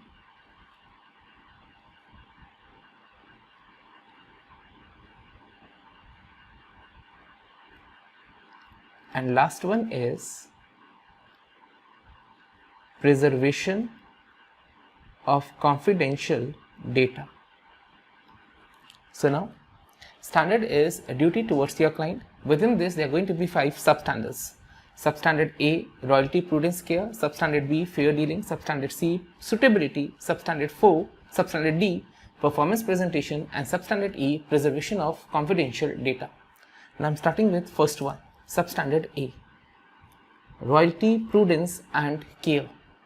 Now important point is, now you have a duty of loyalty towards their client, and now whenever you're going to handle their money, you're going to act with reasonable care. You have to perform proper due diligence before investing their money. That means you have to be very much cautious while handling your client's money. Okay. Now in totality within this, you have to remember 4 points. Now first one is, make investment decisions in the context of total portfolio. That means, now before recommending any stock to your client, first you have to understand your client. You have to understand his portfolio, and based upon his portfolio, you're going to make the recommendation. So whatever the investment decisions you're going to make, it is going to be in context of total portfolio. Now, for example, I'm one of your clients. My age is 30 years old, and already I have invested around 70% of my capital into equity, and my risk appetite, my risk tolerance level is not that high. Now will you suggest me to invest more into equity? Answer is no. So now whenever you're going to make any sort of recommendation, it has to be in context of total portfolio. That means where you have already made the investments. Then second point within this is, you're going to vote proxies in an informed and responsible manner. Now what is the meaning of vote proxies in an informed and responsible manner? Now for example, there's a mutual fund company by the name SBI AMC. So AMC stands for Asset Management Company. So this is nothing but a mutual fund company. Now how this company works? So there are a number of retail investors depositing or providing funds to the company, and now this company will invest this money into number of securities or number of, let us assume, listed companies. Okay, so let us assume in totality they gathered 5,000 crore from these retail investors, and out of that 1,000 crore is invested into Reliance Industries Limited. Now my point is, in the books of Reliance, who is going to be the shareholder? Now the shares have been purchased by SBI Mutual Fund Company. So in the books of Reliance Industries Limited, who is going to be the shareholder? Now shareholder is SBI AMC. But who is the real owner? The real owner is these retail investors. Now company, whenever you are going to represent these retail investors, whenever you are going to attend any sort of meetings within the company in the power of shareholder, now since you are representing these shareholders, since you are representing these retail investors, then you should think of these retail investors. You are representing them, and now whenever you are going to vote, you have to keep in mind their personal interest. So this is nothing but you are representing them, so you have to keep in mind their interest instead of your personal gains. So vote proxies means, that means you are representing your client. Vote proxies in an informed and responsible manner. Third one is, inform your clients any limitations in an advisory relationship. Now for example, now one of my students says, sir, let us assume that TWSS does not provide any sort of FRM coaching, and one of my student approaches me and he says, please recommend me any coaching for FRM. Now within my employment contract, now I'm not allowed to disclose the name of any other coaching institute or to refer any other coaching institute. So now there's a limitation. Now you have to inform if there's any limitation in your advisory relationship. Now you have to inform this to your client. Now I will reply to my student that since I'm not allowed to suggest any other coaching institute, so this is going to be the limitations in my advisory relationship. I would not be in a position to give you any sort of unbiased opinion. Okay, so if there's any limitation, then you have to inform this to your client. Then last one is, soft dollars or soft commissions must be used for the ultimate benefit of the client. Double star point. Now what is the meaning of this? Now meaning is, suppose there's a company by the name HDFC Securities. So it is a brokerage firm. Now HDFC Securities provides me with some important research. Now for example, they're going to provide me research on banking sector, NBFC sectors, or they're going to provide me company specific equity research reports. Okay, so this company provides me with equity research reports, and I am SBI Mutual Fund Company. Okay, now I would be having, or I am the fund manager. So let us assume in my personal capacity I am a fund manager, and now I am having some clients. So now how this will work? So now HDFC Security is providing me with some sort of research. Now I am not going to pay directly to HDFC Securities. Now how this will happen? How I am going to pay for these services? Now I am going to refer, now I will say my clients that you have to open up your Demat account with HDFC Security, and now HDFC Securities will charge them a brokerage, and that brokerage will include the research cost as well. So whatever the cost of this research is, which they have provided to me, this is going to be included. Now my point is very simple. You are going to charge the research cost from these clients indirectly, and now my point is, whatever the research that I am getting from HDFC Securities, this research should be used for the ultimate benefit of, now this research Now this research which I get from HDFC Securities, this should be used for ultimate benefit of the client. If this is not the case, then there is going to be a violation. Now why? Since this client is paying for this money, since this client is paying for these services, now this should be used for the benefit of this client. If this is not the case, then yes, there is going to be violation. Now class, you have to remember 4 points. So what is the standard name? Substandard A, royalty, prudence and care. Whenever you are going to invest your client's money, you have to invest this money diligently. You have to perform proper due diligence. You are going to act with reasonable care. Now 4 points. Number 1, vote proxies in an informed manner. Second one is that soft dollars, soft commissions, client brokerage must be used for the ultimate benefit of client. If there is any sort of limitations in your advisory relationship, you are going to disclose this and make investment decision in the context of total portfolio. So these 4 points you have to remember. Now my second one is substandard B. Substandard B is fair dealing. Okay. Now fair dealing means you are not going to discriminate among your clients. But a double star point, fair does not mean equal. Okay. Now for example, so now substandard B is fair dealing, and fair does not mean equal. Okay. Now my first point is, am I allowed, if I'm charging different prices from different clients, is it a sort of discrimination? Now for example, now HDFC Securities has two clients. One Rakesh Jhunjhunwala ji and one is Vikas. Vikas is paying a brokerage of 10%, whereas Rakesh Jhunjhunwala ji is paying a brokerage of 1%. Now my point is, HDFC Securities, is it discriminating between these two clients? Okay. Now maybe you're thinking that since it is charging a different price from different customers, then yes, definitely this is a discrimination. Okay. Now my point is, I visit one of the vendors, so one vegetable vendor, and I ask him that 1 kilo tomatoes is for how much? So he quoted me a price of 50. Okay. Then I say that, okay, I'm willing to buy 2 kgs. What is going to be the price? Now class, the moment I'm saying that I'm going to buy 2, it is very evident that I'm not going to pay 100. I want some sort of volume discounts.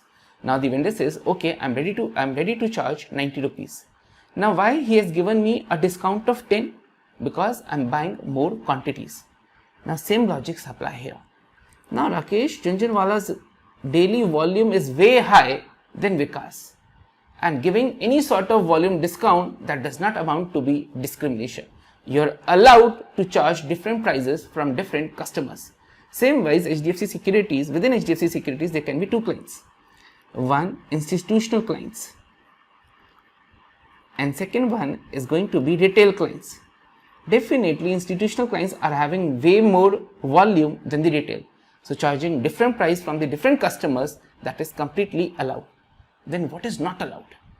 Now not allowed is, let us assume that you come up with a equity research report.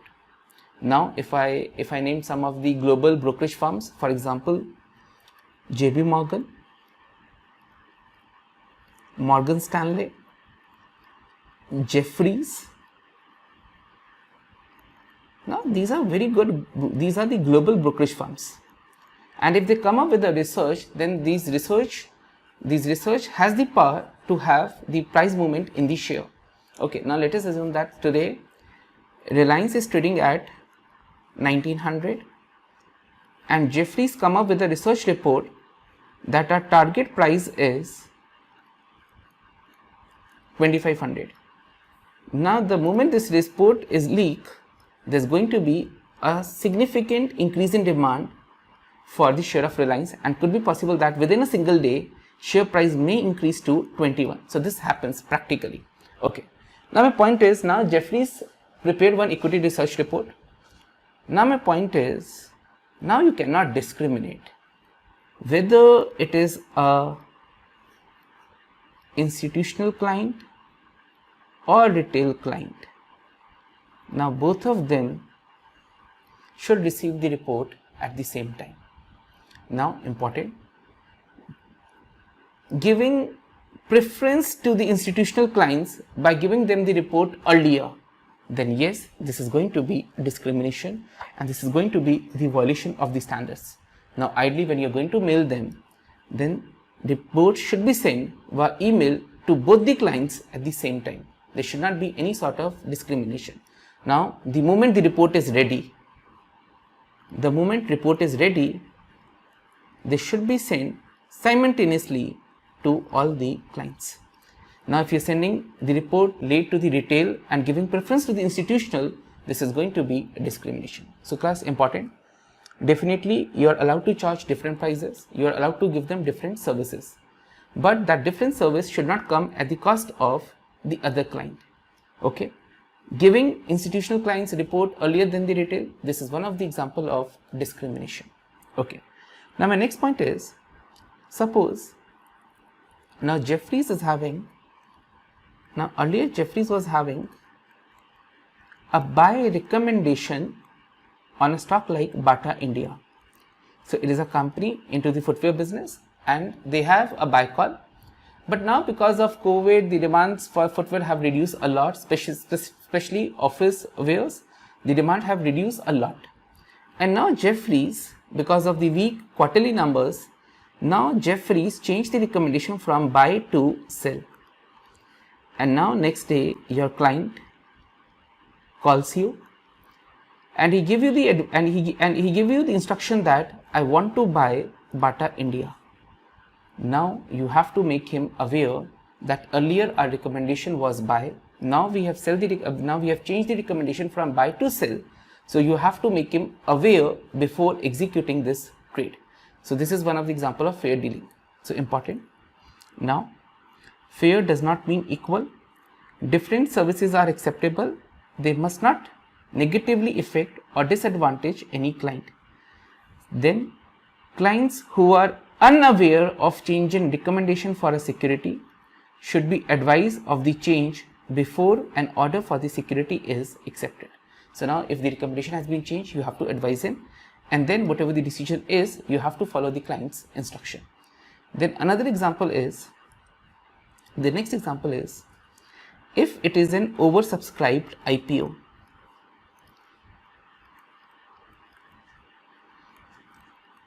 And in oversubscribed IPO, so your clients are also applying and you also apply. This is again going to be a violation. So important. Members, candidate should not take the advantage of their position in the industry to disadvantage clients. For example, taking shares in an oversubscribed IPO. So if you are buying shares in an oversubscribed IPO, this is again going to be the violation of fair dealing. So class, a quick revision. Now number one, fair does not mean equal. Charging different prices is completely allowed. Giving them different services is completely allowed. But this should not come at the cost of other clients. Then next, if you're going to change any sort of recommendation, your client says that I'm going to buy this, so you have to make him aware. And last one is, you're not allowed to buy the shares in an oversubscribed IPO. Okay, now you're competing with your clients. It is going to be an example of that you're not dealing fairly with your clients. Okay, so with this we have covered two substandards: prudence, royalty care, and second one is fair dealing.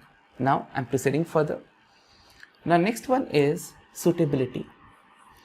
Now before purchasing any stock or recommending any stock to your client, first you have to make a reasonable inquiry into their investment experience, risk appetite, return objectives, financial constraints.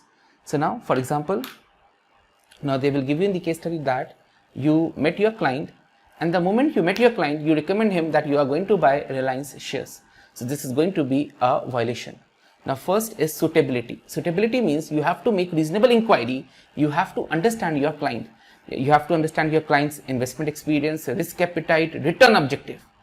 And based upon that, only then you are going to make him any sort of recommendation. So first you have to make reasonable inquiry. Second is, whatever has been discussed, now you are going to document this. You are going to document this particular conversation. Now this is known as investment policy statement. Now you're going to document everything into this particular statement. And now going forward, you are going to manage the client's money in accordance with this particular mandate. Now, for example, based upon my discussion with my client, so my client age is 60. He is retired professional and he wants a stable income. So based upon this, we decided that okay, since the risk appetite is not much, so 90% of the money will be invested into debt securities and 10% into blue chip companies, into equity, that too blue chip companies. Now first you are going to document this into investment policy statement, and going forward you are going to manage the funds in accordance with this particular mandate only. Now let's go through this. You have to make reasonable inquiry, determine that investment is suitable to the client's financial situations and consistent with the written objective mandate, okay, and judge the suitability in the context of total portfolio. Okay, now my point is, tomorrow let us assume your client calls you and he make a request for unsolicited trade request. He's going to make unsolicited trade request. That means he's going to request you to purchase a security which is against the investment policy statement. Now what you have to do in this particular scenario? So first, number one, you are not going to trade, and you are going to discuss with your clients why this particular trade is unsuitable for the client's account. So important point, if tomorrow there's going to be any unsolicited trade request from your client, that means a trade request against IPS, then first you are going to have a discussion with your client that why the trade is unsuitable. First is going to be discussion. Now second is, now let us assume that your client says, okay, I understand that, but still I want you to buy this particular share. Now you have to determine whether the impact is minimal or there's going to be a significant impact. If the impact is minimal, then you're going to follow your firm's policy. Now whatever your firm says, you're going to follow the firm's policy.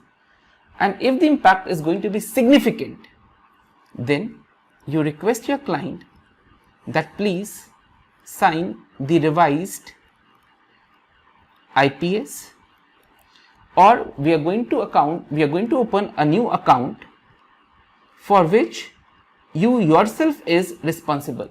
We are not going to take responsibility of that account. So one option is to revise the IPS. Second is to open up a new account for which yourself is responsible. Now let us assume that your client denies that I am not going to sign the revised IPS or I am not going to open up a new account. Then in the extreme scenario, you have to reconsider whether to maintain the relationship with the client. That means we are not going to maintain this particular relationship. So important. Unsolicited trade request. In the first scenario, you are not going to trade. You are going to discuss with the client the reason why the trade is unsuitable. Now you have to determine whether the impact is minimal or significant. If impact is minimal, you are going to follow the firm policy. Okay. Then if the impact is material, one option is to update the IPS. Second is to open up a separate client directed account. In the absence of the options, that means your client denies to both the options. Now you have to reconsider whether to maintain the relationship. So this is my standard number C, suitability. So class, a quick revision. Now what is the meaning of suitability? Now before making any sort of recommendation, you have to make a reasonable inquiry into my investment experience, risk appetite, return objectives. You are going to document this into a document, and going forward you are going to manage my money in accordance with this particular document only. This document is nothing but investment policy statement. Now tomorrow if I make any unsolicited trade request, you're not going to trade and you're going to have a discussion why this trade is not suitable for me. Now I'm not agree to this. I still said that you are going to buy this particular share. Now you have to decide whether the impact is minimal or significant. Minimal, you are going to follow your firm policy. Major impact, then two options. One, to sign the revised IPS. Second is to open up a new account. I deny for both the options. Now you have to reconsider whether to maintain the relationship. Okay. Now I'm proceeding further. Now next one is performance presentation. Now when communicating investment performance information, it has to be fair, complete and accurate. Okay. Now my point is, so whenever you're communicating with your client your performance, so it has to be fair, complete and accurate. Now my point is, let us assume that in my first batch there were only 4 students, and out of those 4 students 3 passed the examination. So what is my passing rate? 75%. Then I have batch 2. In this batch 2 there were 100 students, out of which only 30 students pass. My passing rate is 30%. Okay.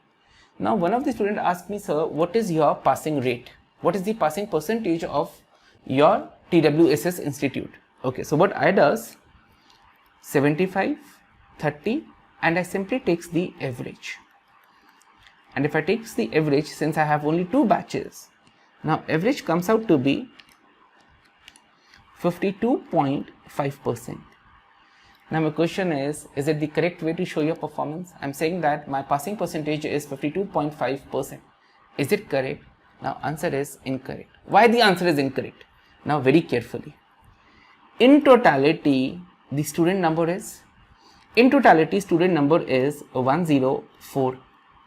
Out of those 104, how many have passed the examination? That is 33. Now what is the correct percentage?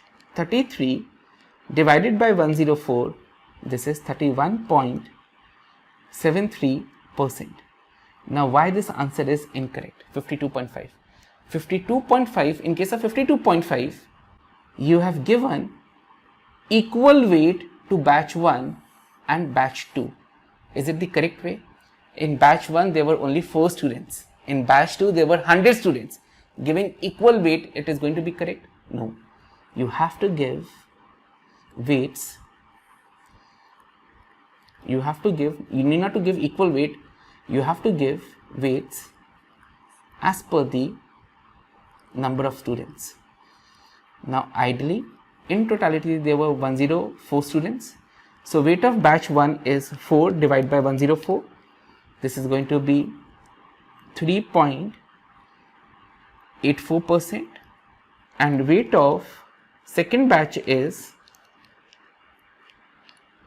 96.16%. Now 3% multiplied by 75%, 96% multiplied by 30%, and please compute the figure. So 96 multiplied by 30, then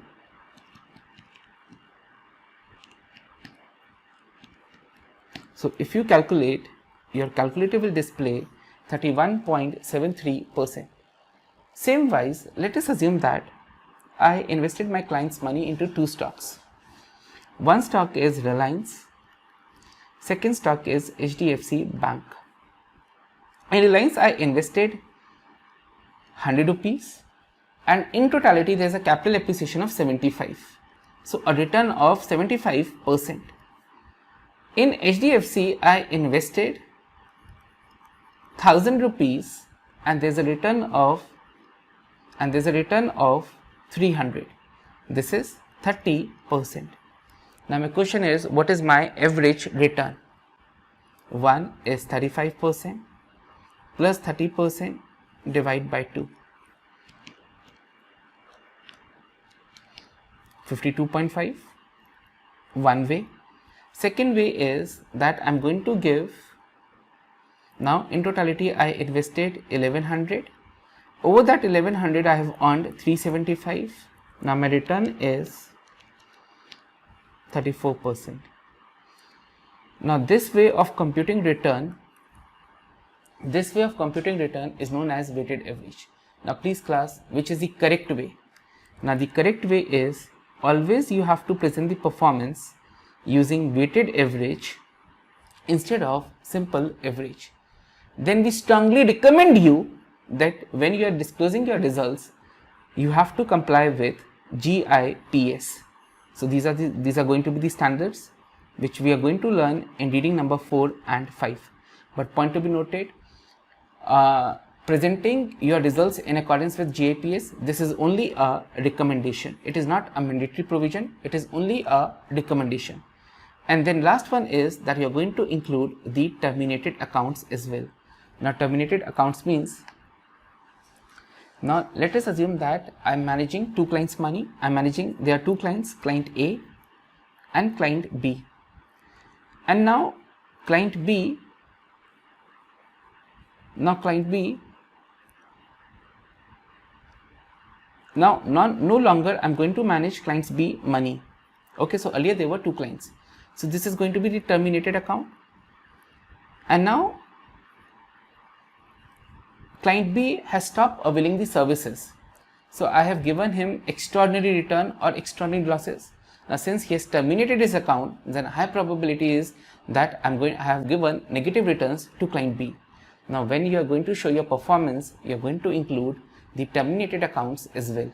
So whenever you are going to show your performance, it has to be fair, accurate and complete. That is, you are going to show weighted average, you are going to follow GIPS, and third one is you are going to include terminated accounts. If you are not including terminated accounts, this is going to be the violation. Now proceeding further, now standard E is preservation of confidential data. Now you are going to maintain whatever the data you are getting from your client, you are going to preserve this data. You are going to keep this data confidential unless there is a information concerns illegal activity on the part of client, disclosure is required by the law, and client or the prospective client permits disclosure. So in these three cases there will not be any sort of violation when there is an illegal activity, disclosure is required by the law, or your client permits. If there is an illegal activity by the client, members may have an obligation to report to authorities. So now if there is any illegal activity, now this could be possible that you have an obligation to report this to activities to the relevant regulators. Now again the last point is the requirement of the standard is not to prevent members and candidates from cooperating with CFA Institute Professional Conduct Program investigation. That means now tomorrow if CFA Institute inquires anything about any of your clients, then yes, you have to provide the data. So class, important, you have to keep the client's data confidential. In these three scenarios you can disclose if there is any illegal activity, disclosure required by the law, or your client permits. And tomorrow if there is going to be any investigation by the CFA Institute, then yes, disclosing data to the CFA Institute will not be the violation of standard E. So class, with this we have covered standard 3. Now I'm proceeding to the questions part. So before I proceed to the question part, a quick revision. Standard 3 is nothing but duty towards your client. In totality, how many substandards? In totality, there are going to be 5 substandards. Number one is going to be the loyalty, prudence and care. So you have a duty of loyalty towards your client. Whenever you're going to invest your money, it has to be with proper due diligence. Now 4 points you have to remember. Number 1, make decisions in context of total portfolio. If there's any sort of limitations in your advisory relationship, you're going to disclose this. Vote proxies in a responsible manner, and client brokerage, soft commissions, soft dollars should be used for the ultimate benefit of the client. Fair dealing does not mean equal. You're allowed to charge different prices, different services, completely allowed, but they should not come at the cost of the other client. Okay, whenever there's an equity research report, this equity research report should be sent to all the clients at the same time simultaneously. Now if your client is unaware of any change in recommendation, so you're going to you are going to advise him that the recommendation has been changed before the order for security is accepted. Now, applying shares in an oversubscribed IPO, again a violation. The next one is suitability. Make a reasonable inquiry with respect to the investment experience, risk appetite, return objectives of your client. Going to note them in a document, IPS. Going forward, manage the money in accordance with this document only. Then if there is an unsolicited trade request from your client, first you are not going to trade, you are going to discuss this with your client. Now the impact is either going to be minimal, major. Minimal, follow your firm policy. Major, two options: open up a new account or sign the revised IPS. Client denies for both the options. Now in this case, you are not going to continue a relationship with the client. The next, performance presentation, fair, complete, accurate. Recommended that it should be presented in accordance with GIPS. You are going to present the performance weighted average, and you are going to include terminated accounts. You are going to preserve the client's data in 3 scenarios: allowed to be disclosed, illegal activity, disclosure required by the law, and the client's permits. But the requirement of this law is not to intend to prevent members and candidates from cooperating with CFA investigations. So whenever CFA Institute requires any information, disclosing that would not be the violation. Now class, I am proceeding with my questions. Now first question. Smith, research analyst with a brokerage firm, decides to change his recommendation on a stock G from buy to sell. So there is a change in recommendation from buy to sell. He emailed this change in investment advice to all the firm's clients on Wednesday. The day after the mailing, a client calls with a buy order for 500 shares. So now you have a sell call. So your recommendation is sell. And now your client is saying, I want to buy 500 shares of the company, of the target company. Now, in this circumstance, Smith should accept the order, advise the client of the change in recommendation before accepting the order, not accept the order because it is contrarian to the firm's recommendation. So class, point to be noted, nowhere it is written not to accept, prohibited, restrict, nowhere it is written. Now my point is option A, option B, option C. Now since client is not aware of this, first you are going to advise the client that yes, recommendation is changed, and based upon that, whatever the final call of the client is, you are going to follow the instruction A, B, C. So answer is, correct answer is B. So where we have covered this point? This point was covered in standard 3B, this point. So it is based upon this particular bullet point. Okay, proceeding further. So answer is B. Next, which statement about a manager's use of client brokerage commission violates the standards? Now, client brokerage commission should be used for the ultimate benefit of the clients. If this is not the case, then yes, this is going to be the violation. Now, a client may direct a manager to use the client brokerage commission to purchase goods and services for that client. It is being used for that client. Okay, correct. Client brokerage commission should be used to benefit the client and should be compensated with the value of brokerage and research service received, again used for the benefit of the client. Third one is, brokerage commissions may be directed to pay for the managers, investment managers, operating expense.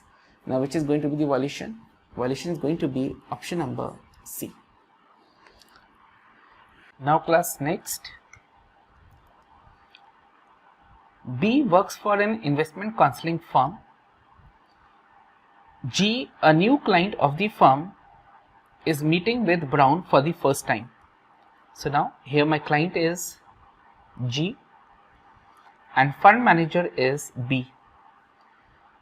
Now G used another counseling firm for financial advice for years, but now she has switched her account to B's firm. After spending few minutes, B explains to G that she has discovered a highly undervalued stock that has offered large potential gains. She recommends that G purchase the stock. B has committed a violation of the standards. What should she have done differently? Now what is happening in this case? Now you meet your client for the very first time, and after spending few minutes, you recommend him that she has discovered that you have discovered a undervalued stock which has a huge potential. Now my point is it going to be violation? The answer is yes. Now based upon suitability, first you have to understand your client. You have to make reasonable inquiry into the return objective, risk appetite, and the investment experience of your client. Now A, B, C. So now we should have determined your client's needs, objectives, and tolerance for risk before making any sort of recommendation. Based upon which standard? Based upon 3C. Now proceeding further. Now S has been hired by G to manage its pension fund. Now pension fund is meant for employees. Okay. Now S, duty of loyalty, prudence and care is O2. Now this is going to be the ultimate beneficiaries. Now who is going to be the ultimate beneficiaries of this pension plan? This is going to be the employees. So A is incorrect, management is incorrect, shareholder is incorrect. Now the participant and beneficiaries of this pension plan. Now whenever I am going to take any decision, it has to be in context of, I have to keep in mind the interest of these ultimate beneficiaries, which is going to be the participant of pension plan. So correct answer is B. Next, S is the portfolio manager for a specialized real estate mutual fund. Her firm clearly describes in the fund prospectus its soft dollar policy. Now S decide that entering into a CFA program will enhance her investment decision making skills and decided to use the fund's soft dollar account to pay the registration and exam fee for the CFA program. Which of the following is most likely correct? Now what is happening? Now what is happening in this case? With the help of your client's money,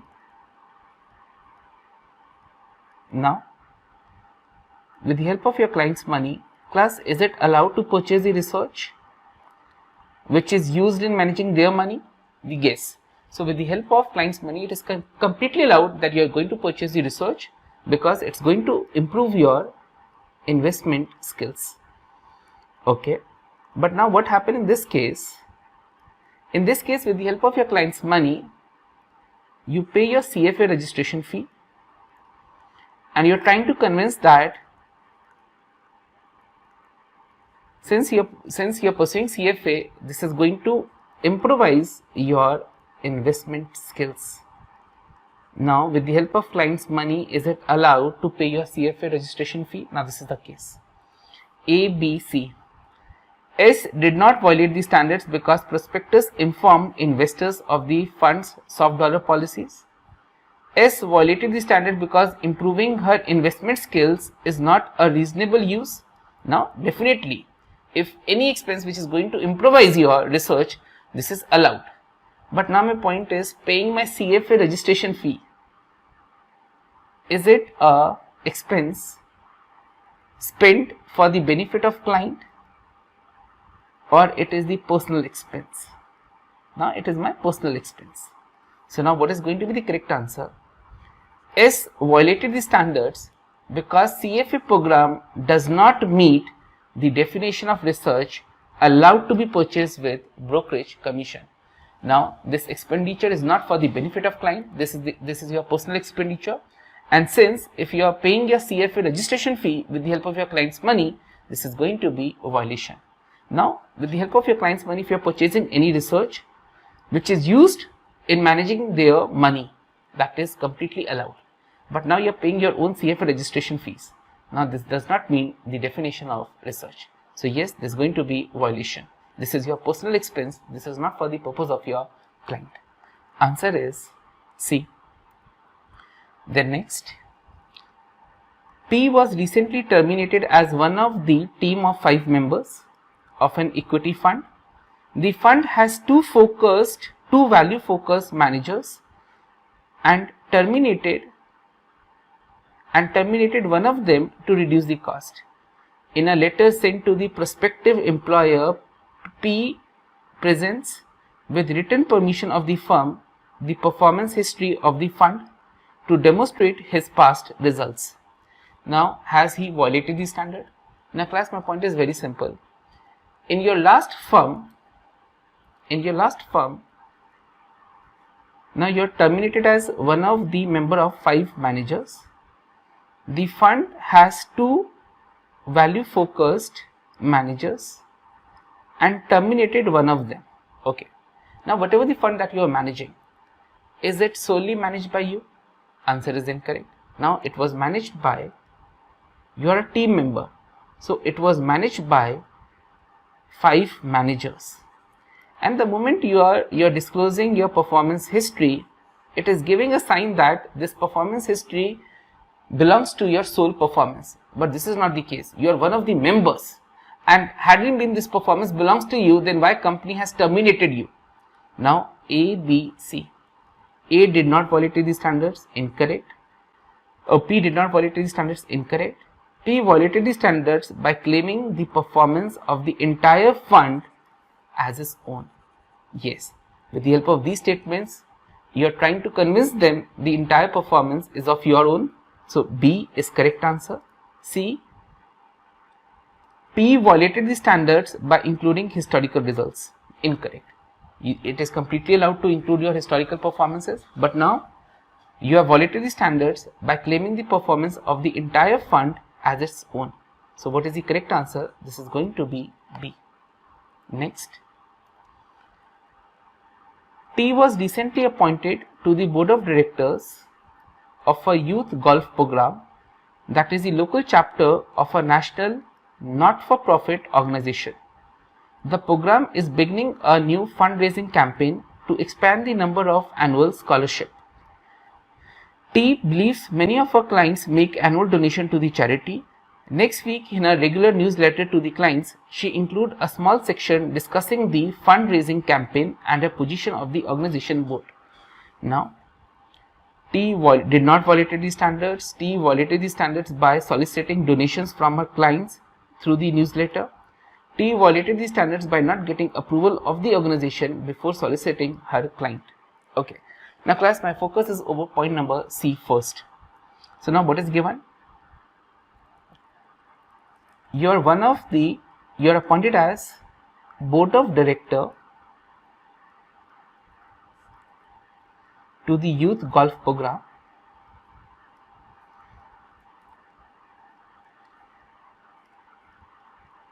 Okay, and this is nothing but a sort of not-for-profit organization.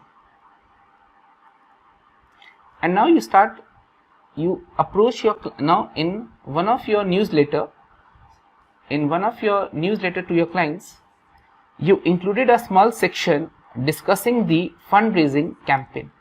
Now my point is, these clients belongs to the organization, or these are your personal clients. So now these are my personal clients and I approach them. So do you think that I need any sort of approval from the organization? Now go through point number C. T violated the standards by not getting approval of the organization before soliciting, before approaching your own client. If I am approaching my own client, then why I need the approval from the organization? C is incorrect. Now B. T violated the standards by soliciting donations from clients through the newsletter. Now go through all the points, go through all the substandards. Duty towards your client. Is it going to be the violation? Is it mentioned in any of the substandards that you are not allowed to solicit donations from your client? Answer is no. Now A, B, C, which of the following is correct answer? Now correct answer is T did not violate any sort of standards. So now class, what is happening in this case? I am the member of one of the not-for-profit organization, and in one of my newsletter I included a small section where I have just mentioned about the fundraising campaign. Will this be a violation? Answer is no. So correct answer is A. Then the fund manages a trust fund with the beneficiary being an orphaned 18-year-old student. The investment policy dictates that the trust assets are expected to provide a student with stable, low-risk source of income until she reaches the age of 30 years. So now what is given? There is a fund manager, okay, and now he is managing a trust fund where the ultimate beneficiary is a 18-year-old orphan. And now, as per the mandate, you are allowed to invest only in stable, low risk source of income until that orphan reaches the age of 30 years. Okay. Based upon the information from an internet blog, the student asks the fund manager to invest in a new business venture that she expects will provide high returns for the next 5 years. Now that student go through one of the internet blog, and where she learn about a business venture, and she thinks that this business venture is going to provide a extraordinary return over the period of next year, over the next 5 years. And she requests fund manager to invest in that business venture. Now fund manager ignored the request, instead securing conservative investments to provide sufficient income. She ignored the request and start investing money into the conservative sources. Okay. Now my point is, do you think that the fund managers violated the standards? Now what do you think? Has she violated the standards? Answer is no. Why? Because she is managing the money in accordance with IPS. Now in my IPS it is mentioned that I am not allowed to invest into risky projects. I am only allowed to invest into stable, low risk. And if I am doing this, then this would not be any sort of violation. It is meant for the client suitability. It is in accordance with my client suitability. It is in accordance with my investment policy statement. So has I violated the standards? Answer is no, because it is meeting my client's objective. So answer is going to be B. So no, because the client's objectives were met, that means I am investing, the fund manager is investing in accordance with IPS. So answer is B. Next, now Newton CFA is a CO for Mills Investment Limited. Now Newton institutes a new policy requiring the pro rata distribution of new security issues to all the established discretionary accounts for which new issues are appropriate. Okay, now what is the policy? Now let us assume that today we purchase a share for 1000 crore and we have 2 clients or 3 clients. This 1000 crore, 600 is contributed by A, 300 is contributed by B and 100 is contributed by C. So this is the quantum of money which they have contributed. With the help of this we have purchased a share, and accordingly based upon this capital which they have invested, we allocate these securities. So this is a policy. Now again go through the point. N institutes a new policy requiring the pro rata distribution of a new security issues to all the established discretionary accounts for which new issue is appropriate. So for all those clients where this issue is appropriate, I am going to allocate on pro rata basis. Now the policy also provide for exclusion of a newly established discretionary accounts from the distribution until they have reached 1 month anniversary date. However, the distribution will not be made to any new client until they have a 1 month contract or until they have their 1 month anniversary date. Now my point is it going to be any sort of discrimination? Now if you are buying any security, now ideally it should be distributed to all the clients, but now in this case you are not distributing this to your new clients, at least they have their 1 month anniversary date. Now is it going to be violation? Answer is yes. So now Did Newton most likely violate any of these standards? Answer is yes. Why? Because the allocation is not fair. Ideally, this should be allocated to all the clients including the new ones.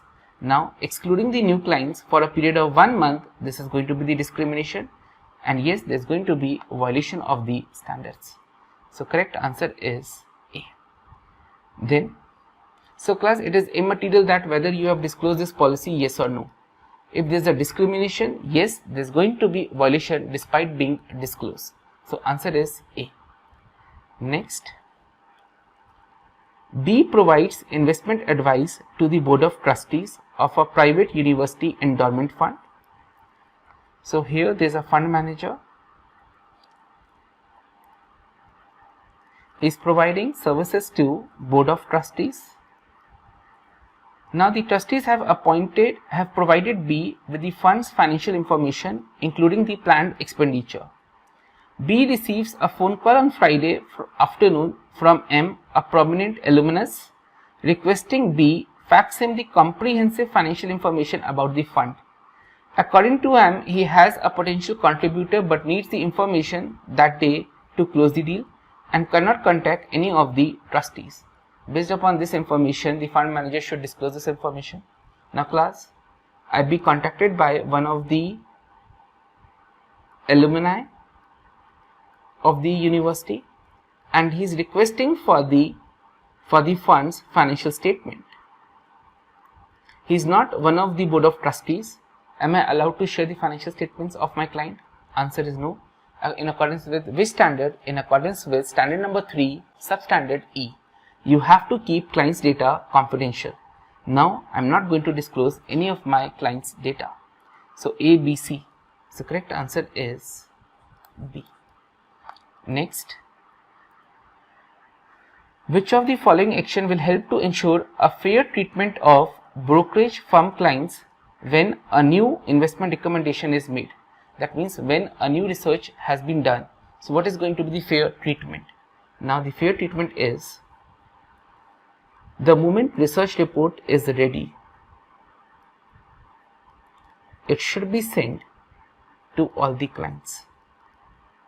That means the moment research report is ready, the time this report should be sent to all the clients should be minimized. So correct answer is minimizing the time between the decision, that means between the moment research report is ready and dissemination of the recommendation to ensure fair treatment to all the clients. B is incorrect. Distributing recommendation to institutional players would be incorrect. Informing all the people in the firm in advance. So I have duty towards my clients, not duty towards my firm. So now here disclosing the people in the firm will not serve any sort of purpose. A is incorrect, B is incorrect. Now what is going to be the correct answer? C. The moment report is ready, it should be sent simultaneously to all the clients, minimizing the time between the decision and dissemination of a recommendation. Answer is C. Then next, one of the discretionary accounts managed by F is John's corporation employee profit sharing plan. J's, the company president, recently asked F to vote the share in the profit sharing plan in favor of slate of directors nominated by the president and against the directors sponsored by dissident shareholder group. So now class, what is mentioned in the first para? So now the fund manager is F. He is managing one of the employee profit sharing plan. So now who is going to be my ultimate client? So ultimate client is going to be the employees. Okay. Now president requests me that I should vote in favor of the directors nominated by the president and against the directors sponsored by the dissident shareholders group. Now class, is it correct that because of the pressure created by the president, I shall vote in the favor of the directors nominated by him? So if this is the case, then there is going to be violation. Okay. Now my focus is towards the last line. Now fund manager investigates the director's issue, concludes that the management nominated director is better for the long run performance of the company than the dissident shareholders and votes accordingly. Now you completed your due diligence, and based upon your research you concluded that the director nominated by the president is good for the fund performance and in comparison to dissidents groups nominated director. So you have completed your due diligence and vote accordingly. Will there be any sort of violation? Answer is no.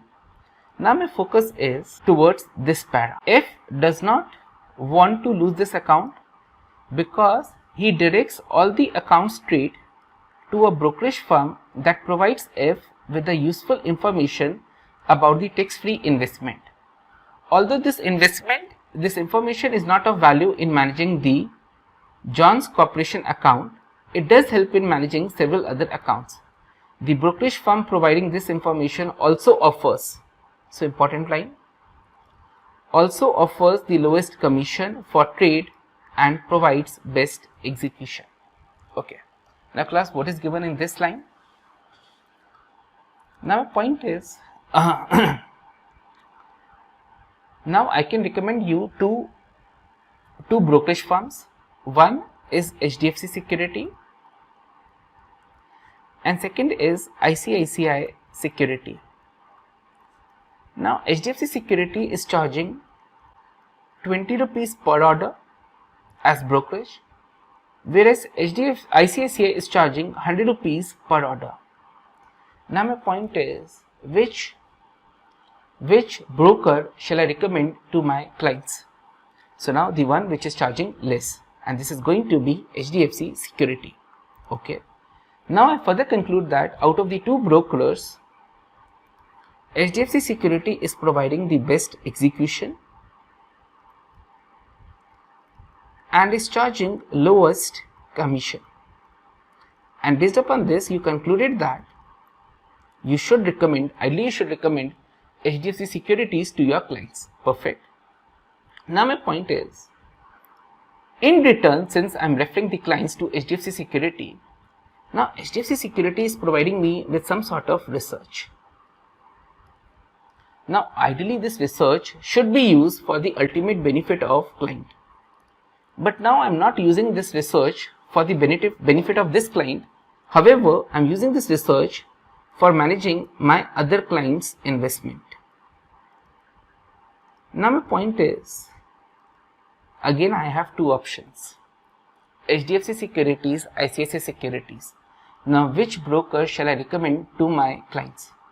Now class, at any given day, HDFC is better in comparison to ICICI.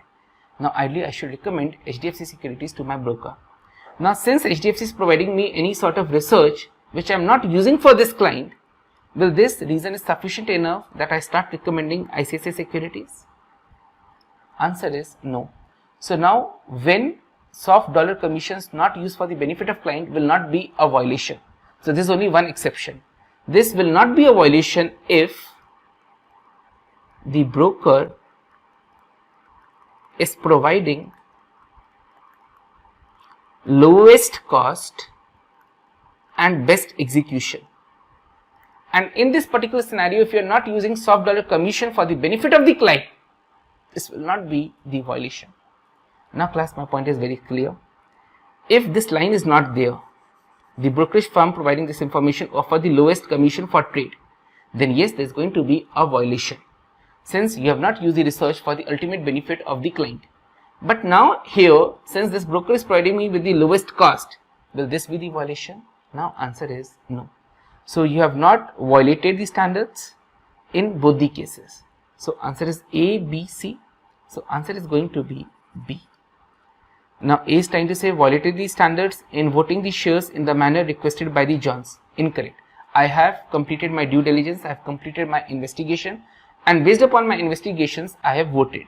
So A is incorrect.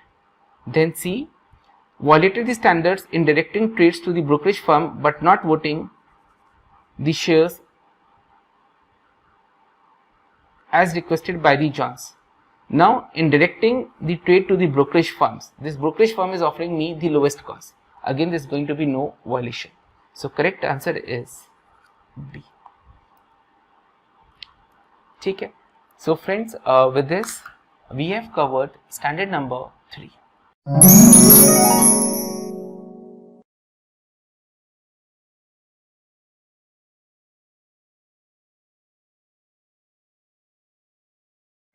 Now friends, I am moving to standard 4, duty to employers. Now in totality within standard 4 there are going to be 3 substandards. Now my first one is substandard A, loyalty. Now you must act for the benefit of your employer. You should not engage in any activity that is going to cause harm to the firm. Now my point is, now the important point is with respect to independent practice. Now for example, currently you are in your employment and now you want to start independent practice. Now for example, now I am working in EY in evaluations department, and now I want to start my own independent firm where I want to start providing service with respect to valuations. Okay, now point is, will that be allowed when you're under employment? Now if you want to start with any of the independent practice, then you should obtain first the permission or consent, the permission or consent of your employer. And if your employer allows, then only you can start with independent practice. But now there is an exception to this rule. Now that exception is, if you want to start something unrelated, independent practice in unrelated business and outside business hours, then no approval is required. A consent, a notification or a disclosure will serve the purpose. So now for example, now I love painting. I'm working with EY and now I love painting. Now I want to start this business. So it is unrelated to my employer and I want to start this outside my working hours. So for this, only a notification or a disclosure will serve the purpose. So now important double star point.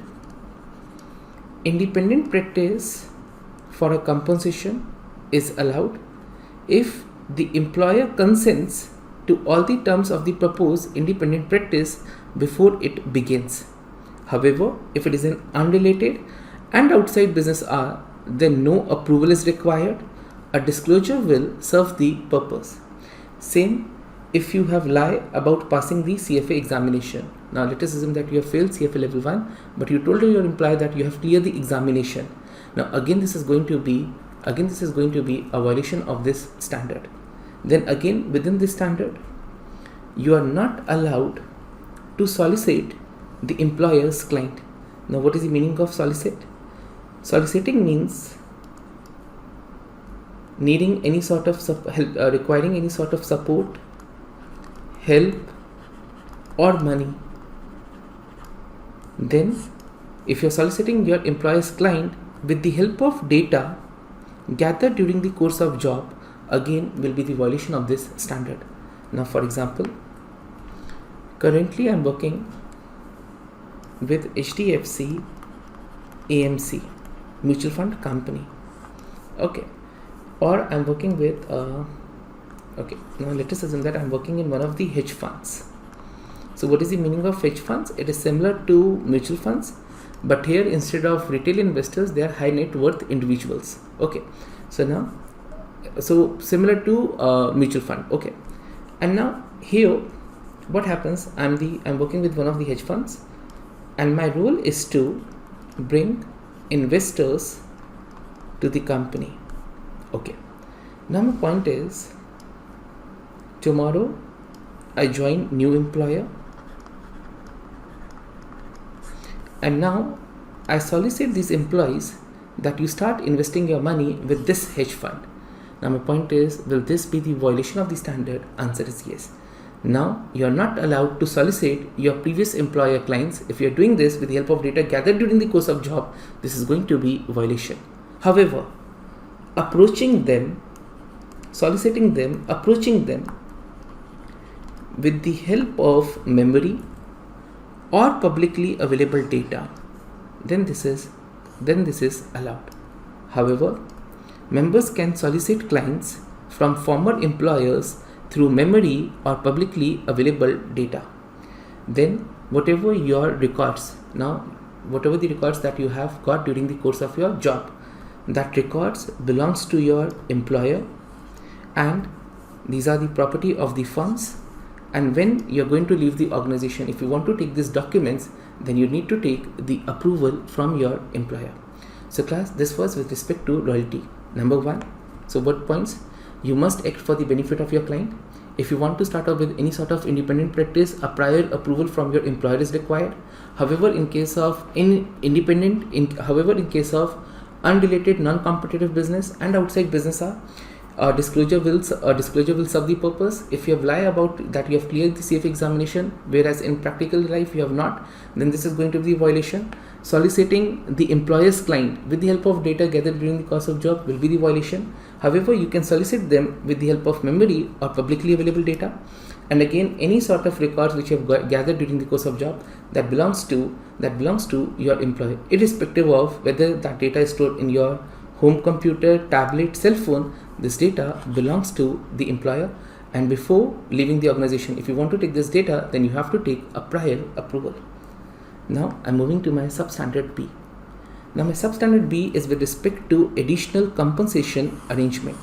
So class, here I'm not talking about gifts. Now gifts is something which is not dependent upon future outcome, but here I'm talking about additional compensation. Now let us assume that currently I'm working with one of the hedge funds. I'm the fund manager in this hedge fund, and now one of my clients says, if I get a return of around 50%, if Vikas, you are successful in giving me a return of 50%, then 10% of these profits I'm going to share with you. So this is additional compensation. Now my employer's client is offering me additional compensation. Now if this is a case, again you are going to require a written consent from your employer. So class, in case of additional compensation means it is dependent upon some future events. Now if I'm successful in delivering a 50% return, now my employer's client says that I'm going to give you 10% of the profits. Now this is an example of additional compensation. If this is a case, then I'm going to disclose all the facts with respect to this arrangement to my employer. And again, I need a written consent from the employer. So this was my substandard B. Now I'm moving to substandard C, responsibilities of supervisor. Now let us assume that currently I'm working with EY, and now my employer wants to promote me to a position of manager, where I'm going to manage a team of 5 persons, A, B, C, D. So now whenever a managerial role is offered to you, you make sure that along with the responsibilities, educate power is being offered. Then only you are going to accept this managerial position. Now for example, I am the supervisor of these five executives, and I am not allowed to review their work. If I don't have educate power, then I'm not going to accept this managerial power. So first point is this. Number 1, a member and a candidate with no compliance procedure or with procedure he believes are inadequate must decline supervisor responsibility in writing until the adequate procedures are being adopted by the firm. This is point number 1. Second is, once you become the manager, so you will start delegating the works to the subordinate. Now point is, who is going to be responsible for this work? So now let us assume that I have to perform valuation of JK tire. So I'm the manager for this engagement, and I delegate this work to these subordinates. Now my point is, who is going to be, I delegate my work to subordinates. Now who is going to be responsible for this work? Now class, double star point, delegation of work does not mean delegation of responsibility. That means you are going to remain responsible for your work, and now you have to ensure that all your subordinates are going to follow the rules and regulation. There is no violation, and if tomorrow violation happens, then you are going to take strict actions against the wrongdoers. So now what is written in case of responsibility of supervisor? First, you have to ensure that you have adequate power. If you don't, then you are not going to accept this managerial position. Second, you have to make reasonable efforts to ensure that the persons which are subject to your supervision, they comply with applicable laws. And tomorrow, if there is any sort of violation, then you are going to take strict actions against the wrongdoers. So class, with this we have covered substandard C. So now standard number 4. A quick revision, then I'm jumping to the questions part. Now within standard number 4, there are going to be 3 substandards. Number 1, this is going to be loyalty. Second is going to be additional compensation, and last one is responsibility as supervisor. So now I'm going to highlight the important points with respect to independent practice. If you want to take independent practice, you should take consent. However, if it is an outside business hour and unrelated, then no consent is required. Disclosure will serve the purpose. Then second point was, lying about your CFA examination will be a violation. Third, solicit your clients, your employer's client will be violation. However, approaching them with the help of your memory or publicly available data. Memory and publicly available data, this is allowed. And then last one is, whatever the data that you have gathered during the course of your employment, this data belongs to your employer, and you want to take this data, then you should take prior approval from your employer. So this was my substandard A. Second, additional compensation. If tomorrow my employee clients offer me any sort of compensation, then you should take consent from your employer. Last one is responsibility as a supervisor. Now, delegation of work does not mean delegation of responsibility. and continue to remain responsible for my work. I have to make ensure that whosoever my subordinate is, they are going to follow each and every rules and regulation. If there is any sort of violation, I'm going to take strict actions against the wrongdoers. And the moment the company is offering me managerial position, I have to ensure that there is adequate power. If adequate power is not there, then I'm not going to accept this managerial position. So now class, I'm jumping to questions part. Now, M heads the research department of a large brokerage firm. The firm has many analysts, some of whom are subject to the code and the standards. If M delegates some supervisory duties, which statement best describe her responsibility under the code and the standards? Now, supervisor responsibility do not apply to the subordinates. Incorrect. M no longer has supervisor responsibility for the duties delegated to her subordinates. Incorrect. Now you have to make sure that all your subordinates are going to follow the rules and regulation despite the work has been delegated. So what is the correct answer? Correct answer is C. Delegation of work does not mean delegation of responsibility. Now proceeding to the next one. Now J is a portfolio manager. One of her firm's client has told J that he will compensate her beyond the compensation provided by her firm. That means now in this case, employer's client is offering me some sort of compensation on the basis of capital appreciation of his portfolio each year. Now, first one is you should turn down the additional compensation. Now class, double star point. Throughout the standards, word turn down, prohibited is not written. So turn down the additional compensation. Incorrect. turn down the additional compensation, incorrect. Now obtain the permission from your employer prior to accepting this compensation arrangement. So correct answer is C. It is based upon standard 4 substandard B. Now proceeding further. P, CFA just started his job as an investment advisor with G. On the first day of his work, his supervisor asked him to solicit clients of his previous employer. Now class, important. Soliciting with the help of data gathered during the course of your employment. Not allowed. However, soliciting them with the help of memory or publicly available data, that is completely allowed. So now, will R violate the standards if he follows his supervisor instructions? Yes, because those clients belong to his former employer. Yes, because he should wait for 60 days before contacting the clients. So B is straightforward incorrect. And last one is no, as long as he knows the client contact information from memory or publicly available information. Now correct class, which is the correct answer? The correct answer is C. Proceeding further.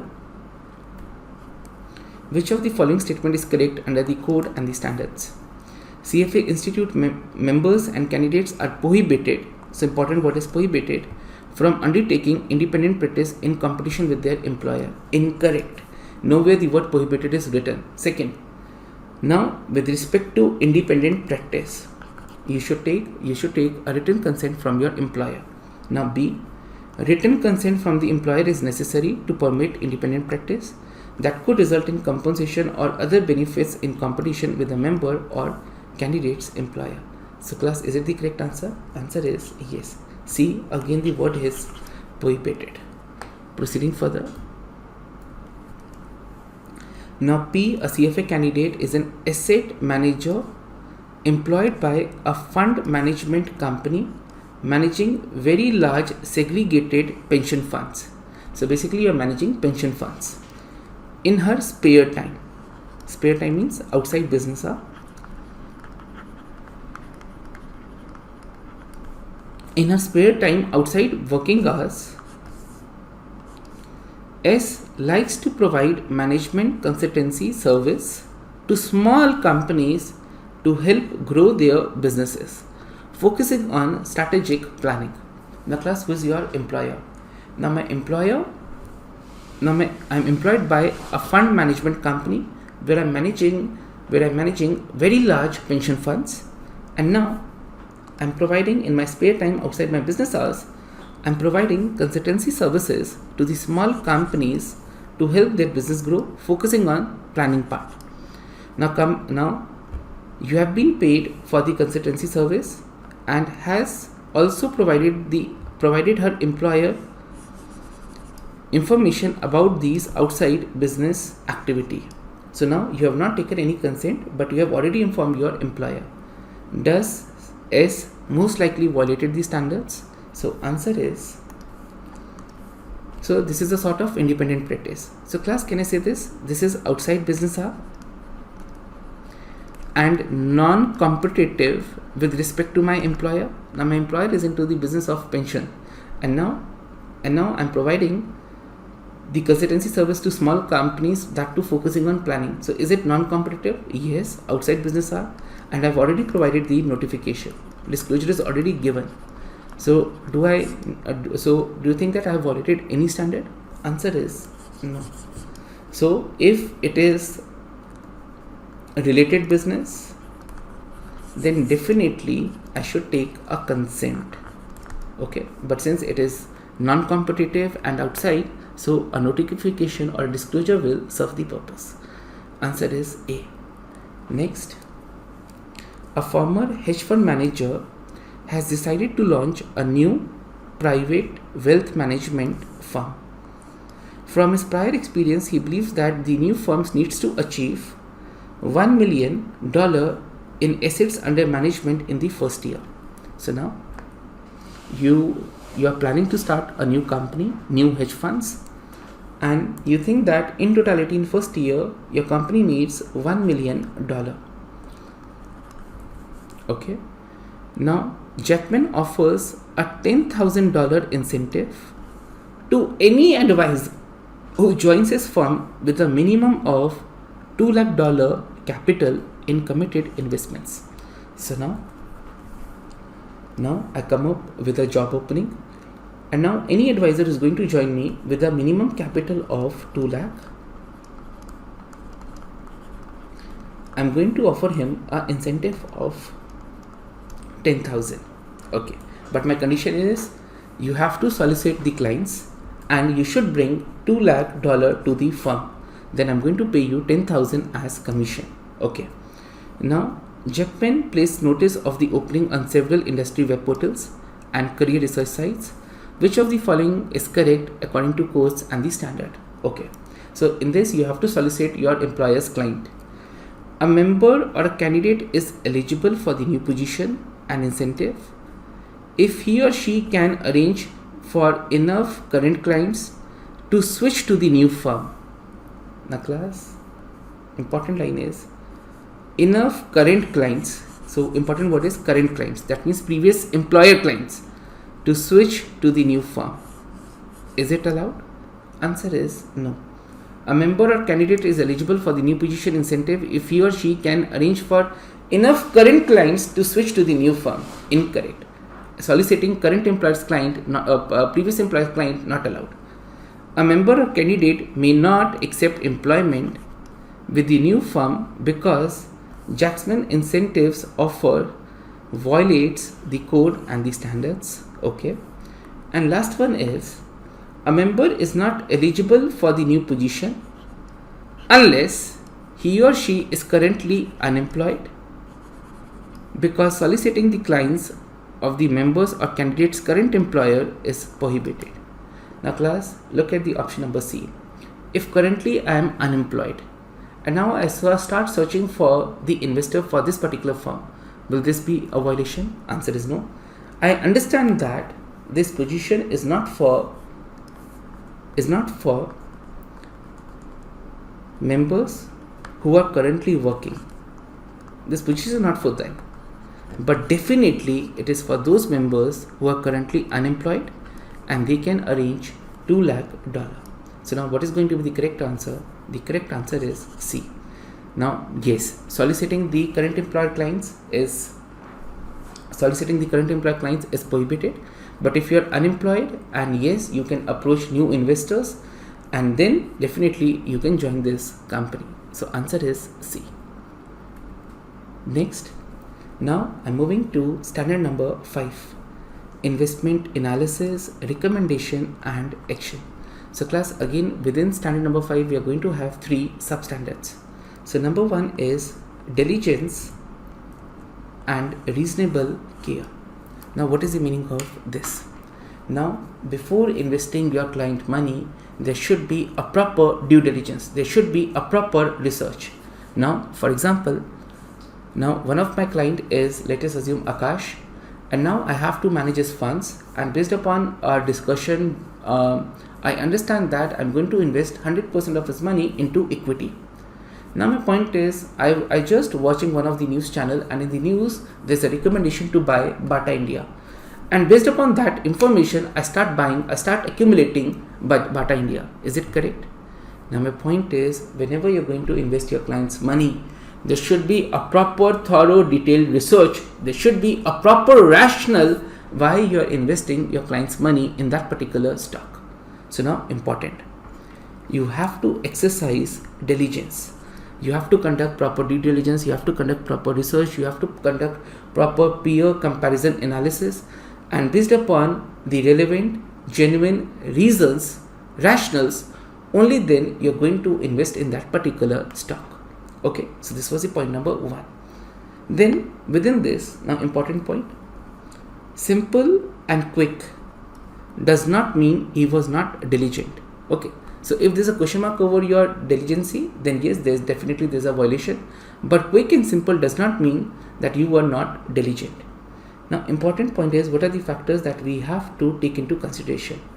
Now you have to analyze the firm's financial results, operating history, and the business cycle stage.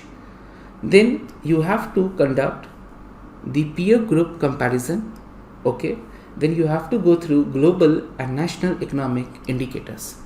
Now during the time of COVID, which one segment has hampered very badly?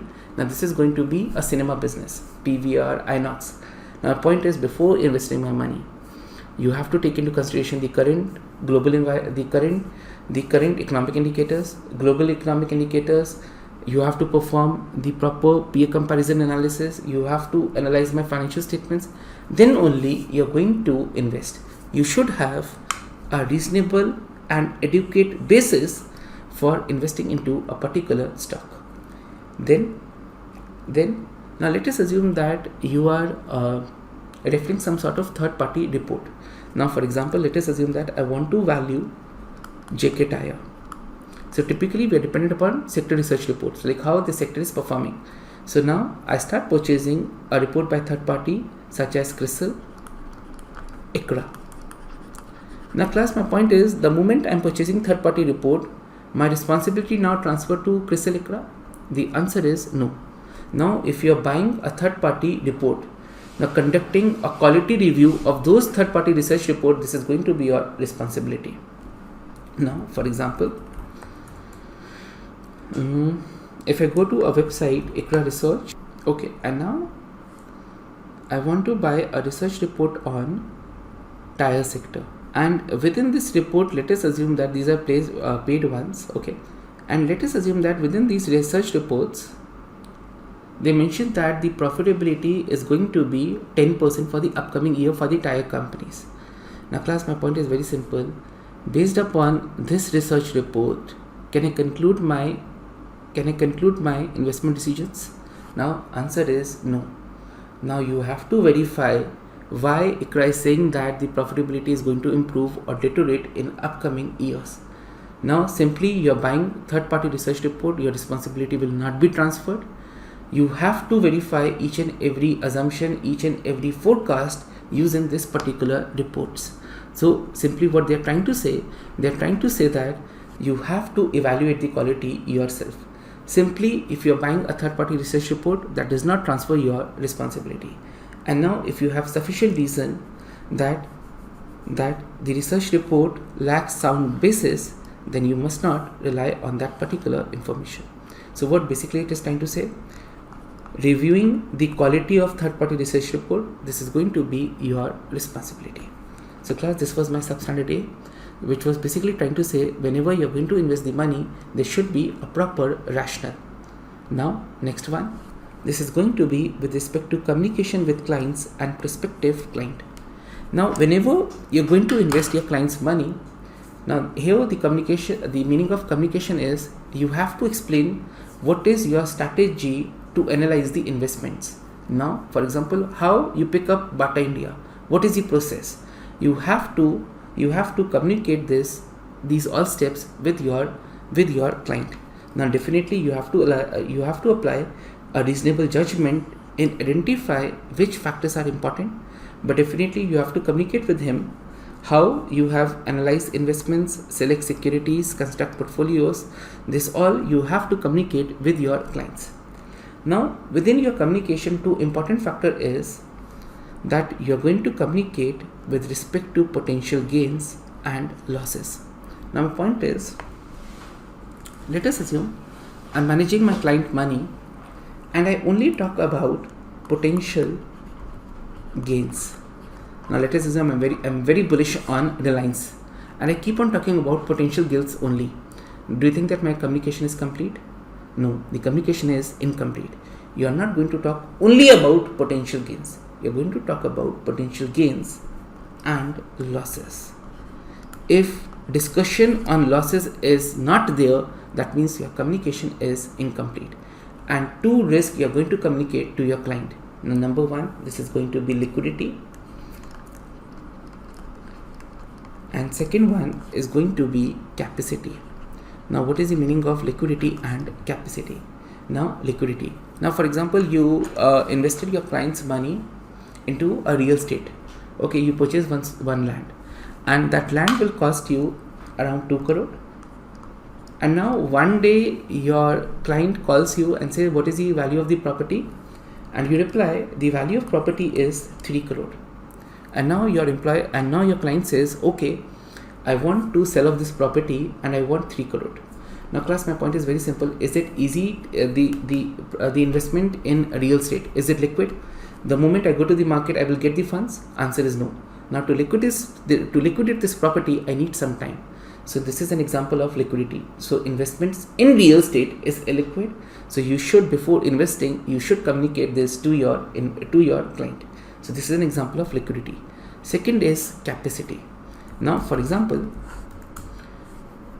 if I put here HDFC Bank fixed deposits rate. Okay.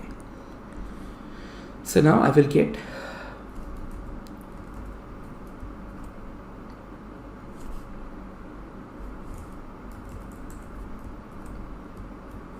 now it is written fixed deposit interest rates less than 5 crore. And now assuming that I am a normal citizen, now class, my focus is if I am investing less than 2 crore.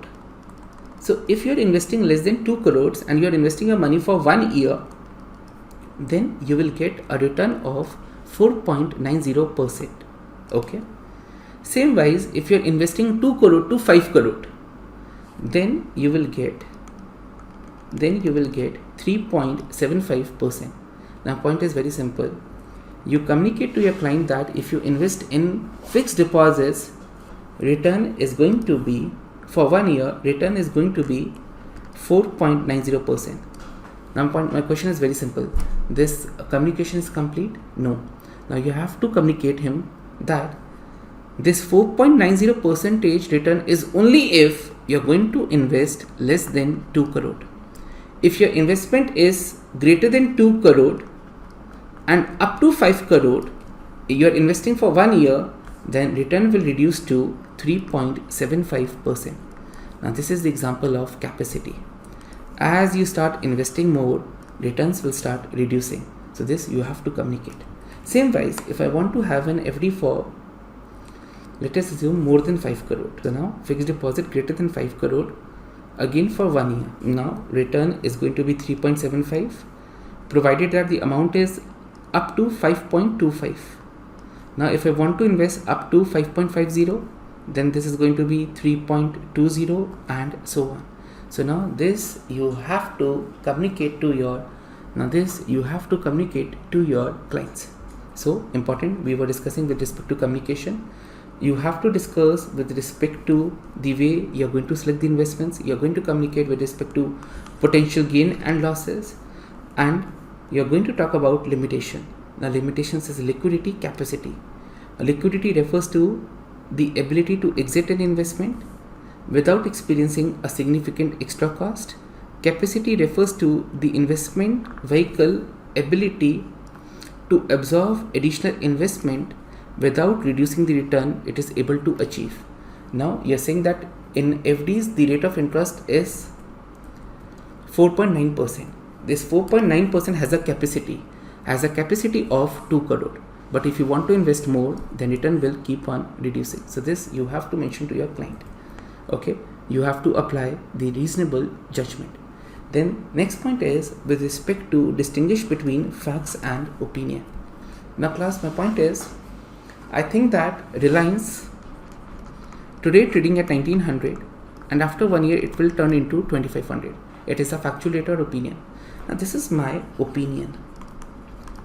Okay. Now you have to distinguish between opinion and facts. Now whenever you are communicating with your client, your opinion does not seem to be a factual data. You should not be confident enough. You should not be talking only about potential gains. Your communication should be complete where you're talking about potential losses as well. So if in your communication you have not discussed about potential losses, then this is going to be the violation of the standards. Okay. Now I'm proceeding further. Now friends, I'm moving to next standard 5C, record retention. Now what is the meaning of record retention? Now record retention means you're going to develop and maintain appropriate documents to support your investment decision. Now for example, today you invest my money in Bata India. Now what is the rationale why you invested my money in Bata India? Now you're going to develop and maintain the appropriate records to support your decision. Now these records are the property of your employer, and at least minimum for 7 years you are going to maintain this document. Now my point is, tomorrow if I leave my employer, am I allowed to take these supporting documents along with me? So now let us assume that we covered one company during my employment. I covered one company, that is Bajaj Finance. Okay, and my recommendation is buy with a target price of, let us assume, 7,000 rupee.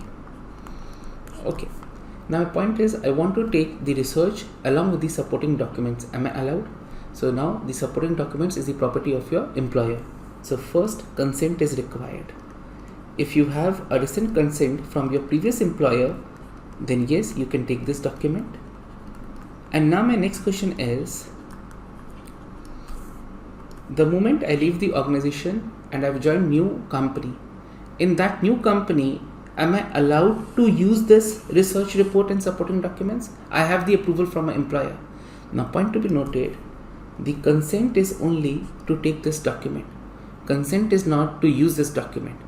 So point to be noted, you are not allowed, despite you are having the consent to take this document, you are not allowed to use this document. Now, if you want to start again research on Bajaj Finance, then you are going to recreate the supporting documents. So again, you are going to recreate the supporting documents. Okay, and this is with the help of, either you take the data from Bajaj Finance or with the help of public sources. But point to be noted, what source is not covered here? You cannot use any of the document that you have gathered with your previous employer, and neither memory is allowed. So now class, important, soliciting clients with the help of memory is allowed, but you cannot say that I recreated the supporting documents with the help of memory. So this is not allowed. So important. Now, such properties are the property of the firm. At least you are going to maintain this for 7 years. Maintaining this is the responsibility of the firm. Now, when a member leaves the firm, member cannot take the property without the consent of the previous employer. Member cannot use historical recommendation or research report created at the previous firm because supporting document is not available. You cannot use the supporting documents. For future use, the member must recreate the supporting records at the new firm with information gathered through public sources or directly from the covered company, not from memory or sources obtained at previous employer. So class, this was my standard 5C. Now a quick revision and then we are proceeding to questions part. Now standard 5 has 3 substandard. Number one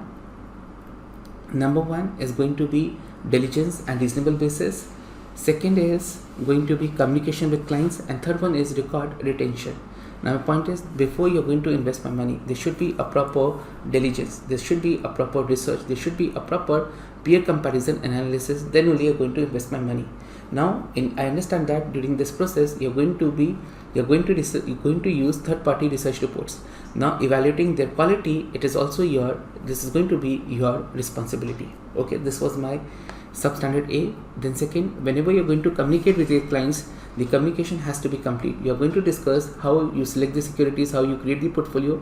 You're going to discuss this depending upon the knowledge of your client. Then having said that, you're not only going to discuss only about the loss or gains, you should talk about potential gains, potential losses as well. And you should communicate in such a manner that there's going to be a difference between facts and opinion. When two limitations that you should talk about, one is going to be liquidity, second is going to be capacity.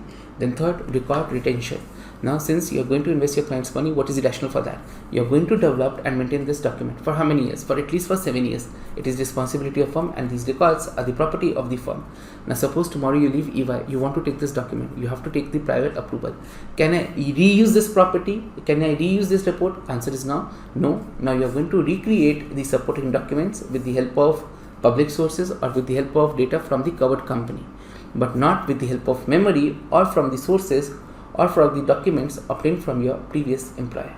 So now class, I am proceeding with the questions part. First, now W is a research analyst responsible for following company X. All the information he has gathered and document suggests the outlook for the company new product is poor, so the stock should be rated as a weak hold. During lunch, however, he overhears a financial analyst from another firm whom he respects offer opinion that conflicts with W's forecast and expectation. Upon returning to his office, he releases a strong buy recommendation to the public. Now class, do you think that there is going to be a violation? Now as per your research, there's going to be their new product, the outlook for new product is poor, and you should rate as hold. But now you overheard one of the investors, now one of the analysts, and based upon that you change your recommendation to strong buy. Do you have a strong rationale for this buy? Do you have supporting documents, adequate basis? Answer is no. So W violated the standards because he does not have adequate and reasonable basis for his recommendation. Answer is B. Next, C has been working from home on weekends and occasionally saves correspondence with clients and completed work on her home computer. Class, despite this is being saved on home computer, it is the property of your previous employer. Now because of worsening market conditions, C is one of the several employees released by her firm. While C is looking for a new job, she uses the file she saved at home to request letter of recommendation from former clients. She also provides to prospective clients some of the reports as example of her ability. Now point is, have you violated standards? Answer is yes. You are using your employer's data. Do you have the permission? No. So now, does C violated the standards? A. C violated the standards because she did not receive permission from her employer to keep and use the files after her employment end. So class, this is correct. Answer is yes. Then B, did not violate it because the files were created and saved her on laptop. Incorrect. This is the property of your employer. C violated the codes and the standards because she is prohibited from saving files on a laptop. Incorrect. But yes, you have not taken the permission from your employer, because of which this is going to be violation. Proceeding further, which of the following least likely to be part of CFA Institute Standards of Professional Conduct Standard 5B, communication with clients and prospective clients? So class, here we are talking about risk, potential gains and losses, and how we decide our investment. But now point is, with respect to my performance presentation. So performance presentation was covered in 3D, where we have discussed about GAPS. So now, which of the following is least likely to be part of 5B? Make reasonable effort to ensure that when communicating investment performance information. So this was covered in, this is not covered in 5B. It was covered in 3D. So A is incorrect. Yes, A is correct answer. Disclose to the clients and prospective clients significant limitations, risk associated with investment. Yes, this was covered in 5B. Distinguish between facts and opinion in the presentation of investment analysis and recommendation. It is also part of 5B. Now, what is not the part of 5B? This is going to be communicating your investment performance. It was covered in 3D. So correct answer is A. Next, V. CFA was a stock analyst with a large investment bank. He recently left to start his own research firm. Based upon his memory, he constructed few research reports on company he covered during his employment. He was able to find all the supporting documents for his report online, except for the meeting note he had with the management of the covered company. Then he publishes the report. Now, despite having the supporting document, he publishes the report. Does he violate the standard? Answer is yes. Now, why? Because you don't have supporting documents for your recommendation. So, answer is C. So, what was written in record retention? You have to develop and maintain supporting documents. Now, you don't have that meeting note. That meeting note is not there. That means you don't have supporting documents. This is going to be a violation with respect to record retention. Answer is C. Next, G. CFA is a fund manager working for a general partner of a new private equity fund. P. includes in his marketing material his performance history from previous employer.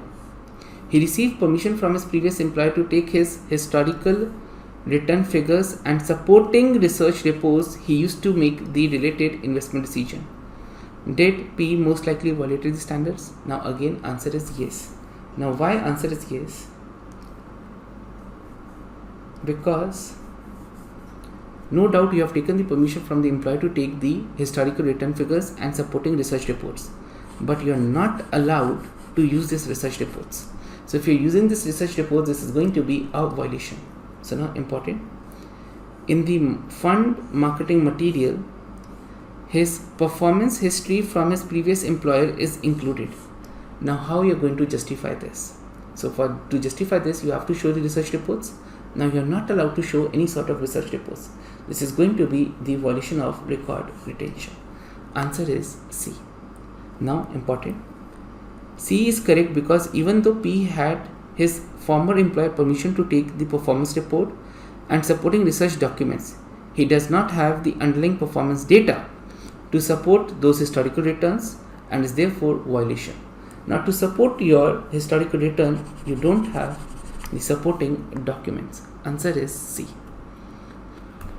So class, with this we have covered standard number 5.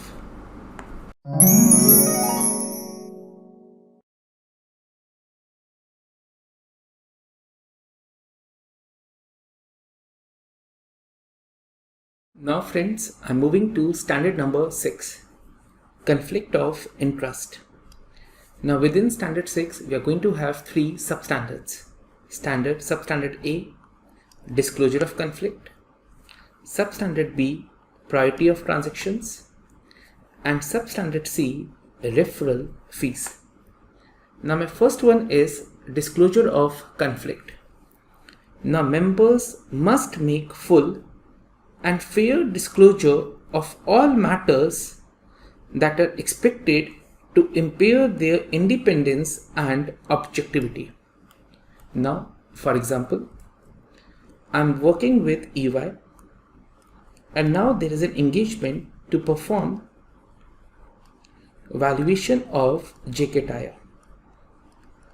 Okay, and let us assume that I'm holding the shares of this company. So analyst Vikas Vohra is holding the shares of this company. Now my point is, am I restricted to perform this engagement? Answer is no. So nowhere within the standard it is mentioned that you are prohibited to perform the valuation. Now what you are going to do? You are going to disclose this fact that you are holding the shares of the company. You are going to disclose this to your employer. Okay, or maybe I'm going to disclose this to my boss, and now my boss, my supervisor, is going to follow firm's policy. Now let us assume that the firm policy is that EY does not permit this. So now whatever the policy of the employer is, that policy is going to be followed by my supervisor. So what is the role as an analyst? What is the role? My role is to disclose this special relationship. So it is not mentioned that I cannot perform this valuation. Only you have to disclose this special relationship. Same wise, let us assume that now it's a issuer paid arrangement. That means the compensation which I'm going to get, that is based upon some conclusions.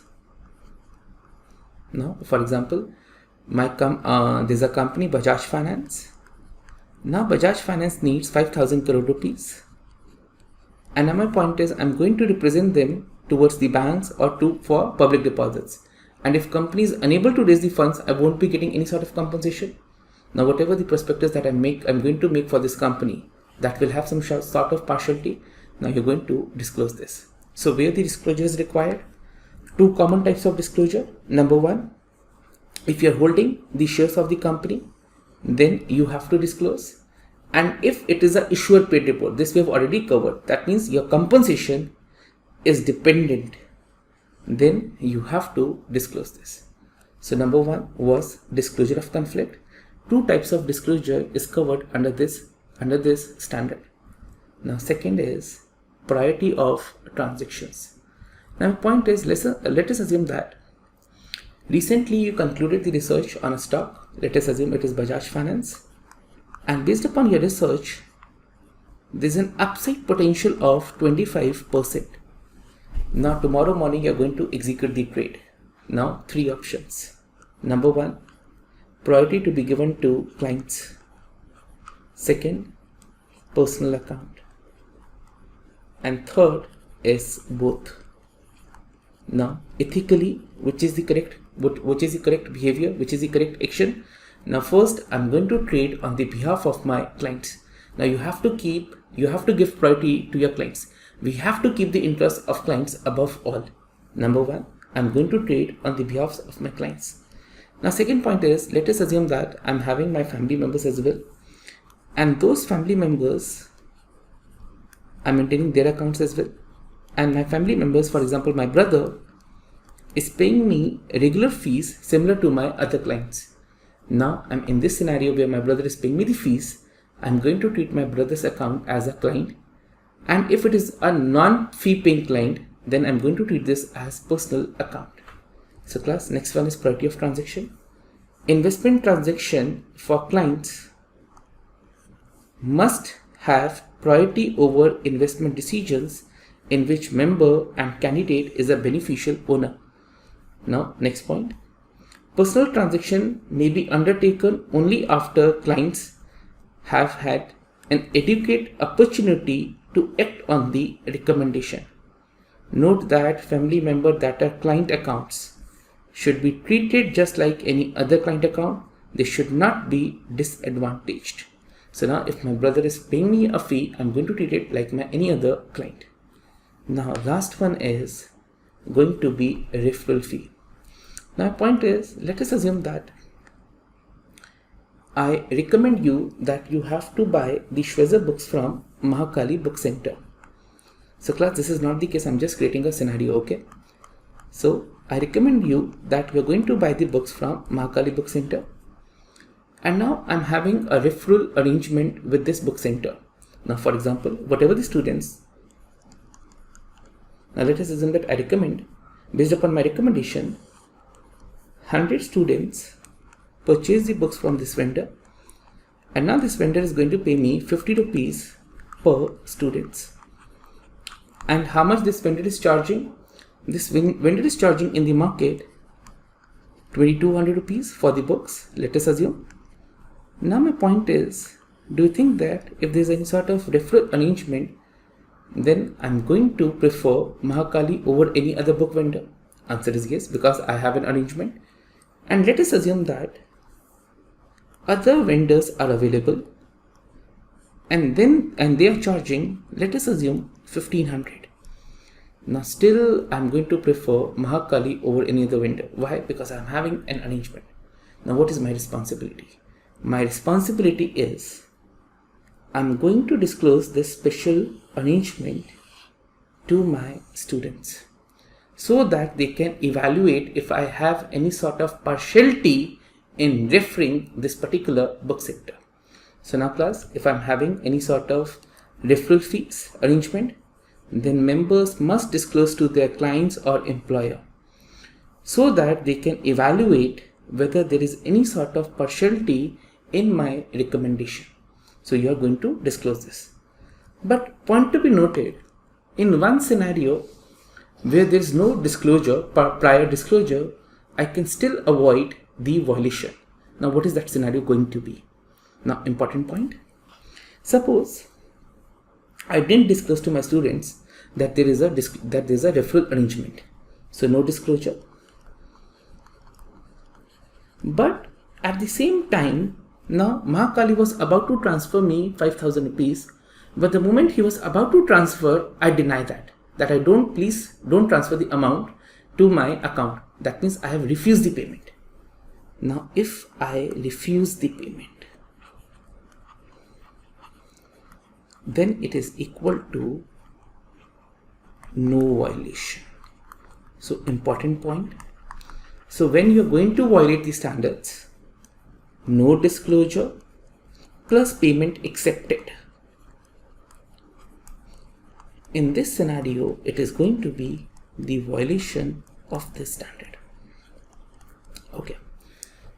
So now class, with this we have covered standard 6. It was a pretty simple one. Now before jumping to the question parts, let's have a quick revision. Now standard 6, conflict of interest. Within this there are going to be 3 substandards. Disclosure, second is priority of transaction, and third one is referral fee. Now disclosure. You have to disclose all the matters that are going to impair your independence or question mark.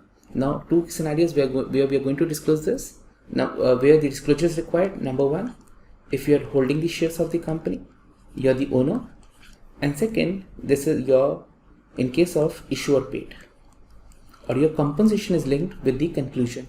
Priority of transactions, always preference is going to be given to the client's accounts. Now I'm going to treat my family accounts like a client if they are fee paying, else they are going to be treated as as my personal account. Referral fee, if I'm having any sort of referral fee arrangement with the third party service provider, I'm going to disclose this to my clients so that they can evaluate any sort of partiality in my advisory relationship. Point to be noted, no disclosure, refuse the payment, no violation. No disclosure, accepted the payment. Only in this scenario there is going to be the violation of this standard. Now class, I'm proceeding to the questions part. Now number 1, J is a junior analyst with H&H, a brokerage and an investment banking firm. Now mergers and acquisitions department has represented the company in all its acquisition for the past 20 years. 2 of H&H senior officers are directors of various Britland subsidiaries. Now J has been asked to write a report on the Britland, which is the best course of action for her. Now important points.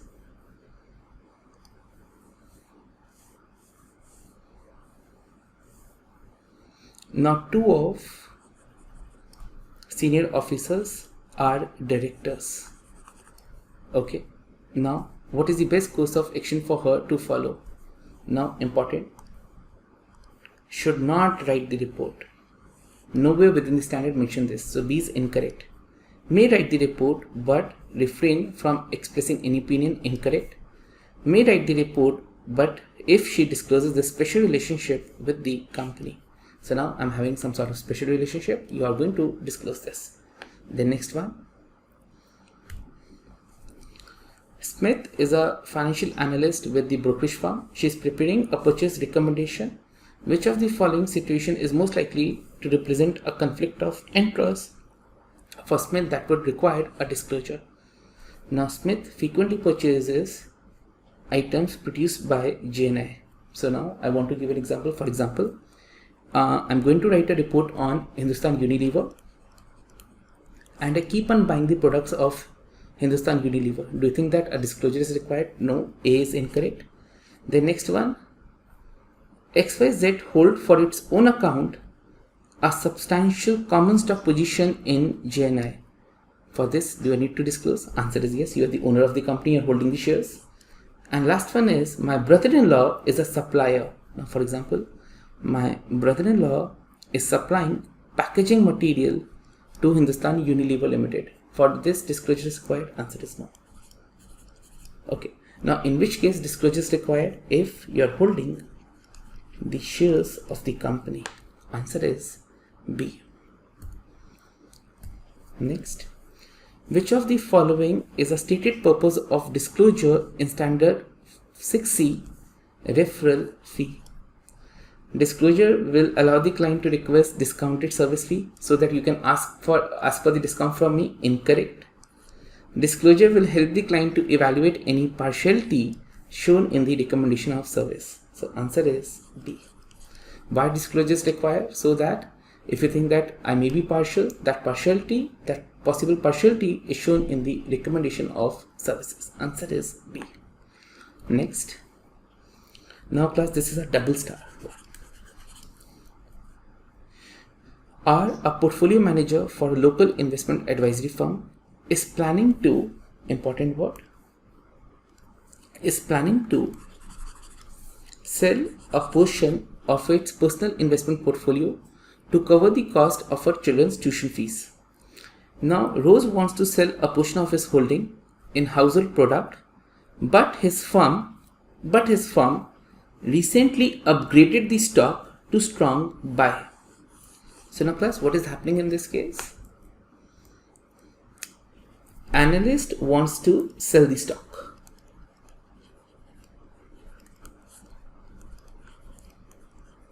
Sell the stock. And my company, my employer, is having a strong buy call on the share. Now, important. Now, let us assume that today my company has a strong buy call on Bajaj Finance. Priority of transaction. First, I'm going to buy on the behalf of the priority will be given to my clients. Okay. So, on the account of my clients, first I'm going to buy the shares, and once it is done, then I'm proceeding to my personal account. Okay.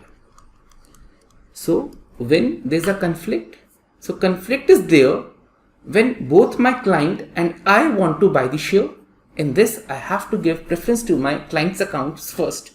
And same wise, if there's a sell recommendation, then I'm going to sell first for my clients on the behalf of my clients, and then I'm proceeding to my personal account. So class, when is the conflict?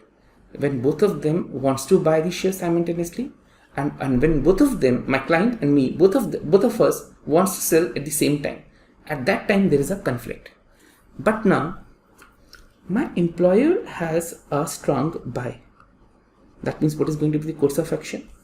On the account of my clients, on the behalf of my clients, I'm going to buy the shares. And now, on account of some personal reasons, some personal emergency, I want to sell the stock. Am I allowed to? Now, very important, if you want to buy, so there will be a huge demand for stock, as a result of which stock prices may increase in the market. Okay, so there is going to be strong demand. Why? Because there is a strong buy call. But on the other hand, I want to sell the stock. I don't want to buy, I want to sell. That means I'm creating supply in the market. Is there any conflict here? So you want to buy, I want to sell. Is there any conflict? Answer is no, with good intentions. Now go through the case study again. Rose, a portfolio manager for a local investment advisory firm, is planning to sell a portion of his investment to cover the cost of his children's tuition fee.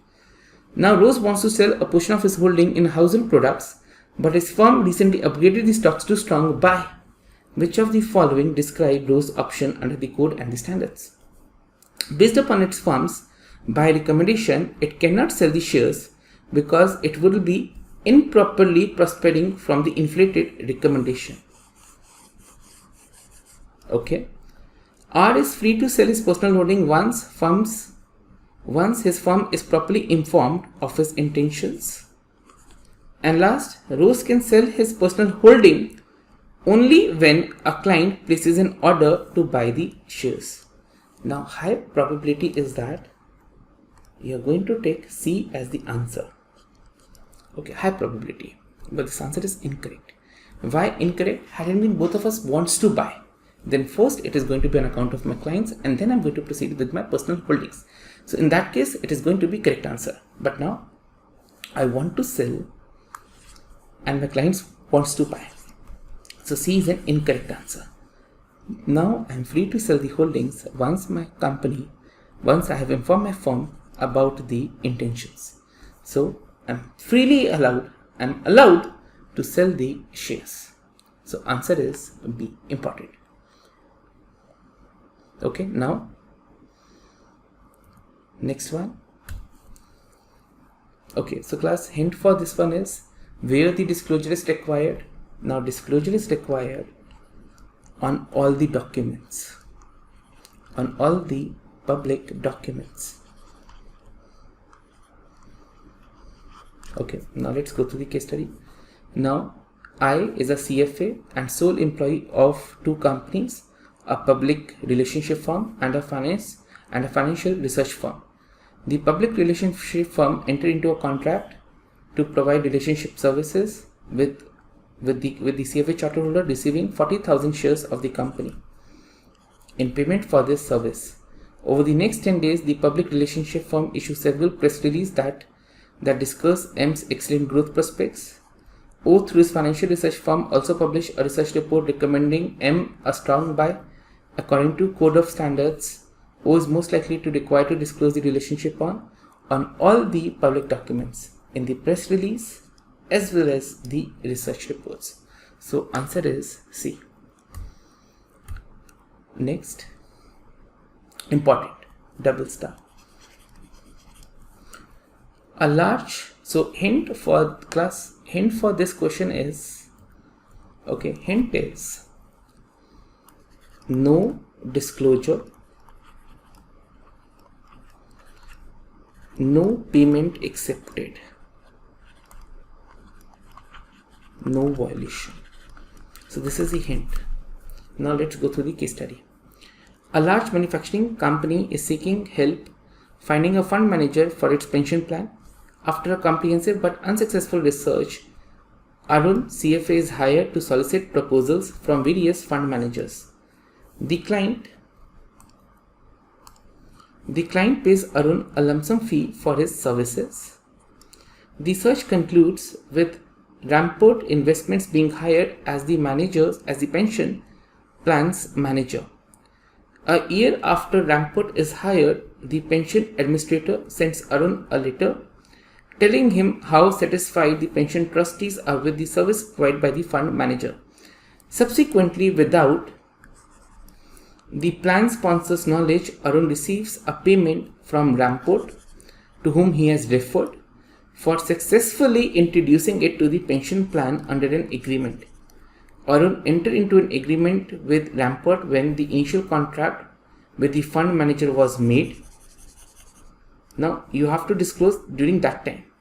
With regard to the payment received, did most likely Arun violated the Code of Standards? Answer is yes, because there was no disclosure.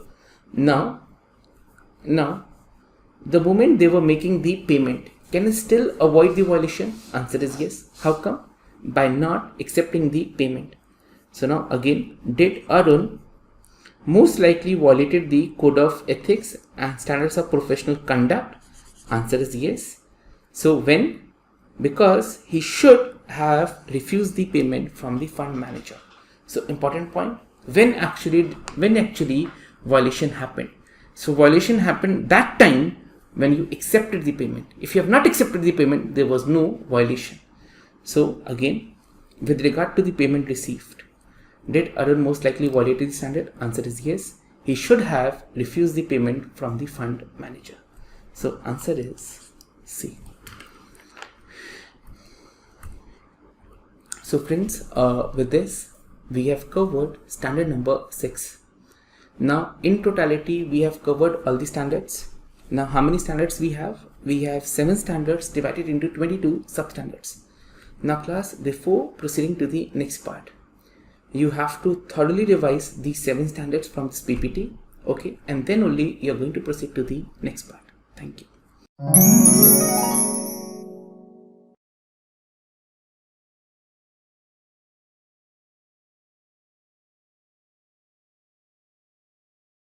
friends, till now we have covered all the standards, and now in this part I'm going to discuss about the structure of the CFA Institute Professional Conduct Program, and if there is a violation by the member, then what action institute can take. Okay, now my first point is CFA Institute Professional Conduct Program is covered by CFA Institute bylaws and rules of procedure for proceeding related to professional conduct. Now, program is based upon principles. It is based upon two principles. Number one, whatever the proceedings are going to be, that is going to be fair, and we are going to keep the proceedings confidential. So now class, important point number 2 is double star. So the professional conduct program is based on the principle of fairness of the process to the members and maintaining the proceedings to be confidential. Now next point, again double star. Now CFA Institute Board of Governors maintains the oversight and responsibility for the professional conduct program, which along with a disciplinary review committee is responsible for the enforcement of the code and the standards. So now class, first point, professional conduct program is based upon two principles. Number one, that is going to be fairness, and second is to keep the proceedings confidential. Now, who maintains the responsibility for these programs? This is going to be with CFA Institute Board of Governors, who along with a disciplinary review committee is responsible for the professional conduct program. Okay, now proceeding further. Now CFA Institute professional conduct staff conducts inquiry related to the professional conduct. Several circumstances can prompt such an inquiry. Now how institute will came to know that there is a professional misconduct? Number one, now let us assume that the day on your examination. Now what will happen? The moment you give your examination, you come back home. Now CFA Institute is going to monitor your social media handles. So with the help of artificial intelligences, they are going to monitor your Twitter, Facebook, Instagram accounts, and if you have used any sort of word CFA, then they're going to synchronize that. Now if you have used the word, like if you have disclosed any sort of confidential data with respect to examination, then yes. So this is going to be one source of information. So now CFA Institute professional conduct staff conducts inquiries related to professional conduct. Now how they're going to get the data? Number one is analysis of exam material and monitoring of social media by CFA Institute. Now this will happen on the day of your examination. So on the day of your examination, once you come back home, could be possible that you may express or you may disclose something with respect to the examination. So CFA Institute is going to monitor that. Second is, could be possible that on the day of examination you found cheating. Now I'm going to get the report from the proctor. So now second way is CFA exam proctor, a report by the CFA exam proctor. Third, could be possible that there's a self-disclosure in the professional conduct statement by yourself. Now you have to file professional conduct statement, in that you have self-disclosed. Then fourth way is that I may have received written complaint against you. And last one is evidence of misconduct through public sources such as media, article and broadcast. Now class, again important, how institute will came to know that there's any sort of misconduct? Number one, that is self-disclosure. Second, there's a written complaint. Third, there's evidence of misconduct with the help of media. Fourth, I'm going to monitor your social media handles. And fifth, there's a report by the CFA exam proctor. So now these are the ways in which institute will came to know that yes, there's going to be some sort of professional misconduct. Now what will happen? Now once a inquiry has begun, Now the professional conduct staff may request an explanation from the member and may interview the member, interview the third party, and collect documents and records relevant to the investigation. Now they will start investigating the matter. Now what can happen? Now in totality, institute can take 3 decisions. Number 1, that no disciplinary sanctions are appropriate. That means you are not guilty and hence no sanctions are appropriate. Second is to issue a cautionary letter. That means to give a sort of warning that this should not repeat next time. And last one is that we are going to discipline the member or the candidate. Number 1, you have not been found guilty and hence no disciplinary sanctions are appropriate. Next one is to give a warning, and last one is to discipline the member or the candidate. Now we are going to give strict punishments. Now what punishments can be possible? Now important, sanctions imposed may include. Now what are the sanctions that CFA Institute can impose punishments? Number 1, suspension of candidates continuation in the CFA program. We are going to cancel your registration. Then revocation of your charter holder. We are taking back your degree, or could be possible public censure. Now point to be noted, but one punishment institute cannot impose.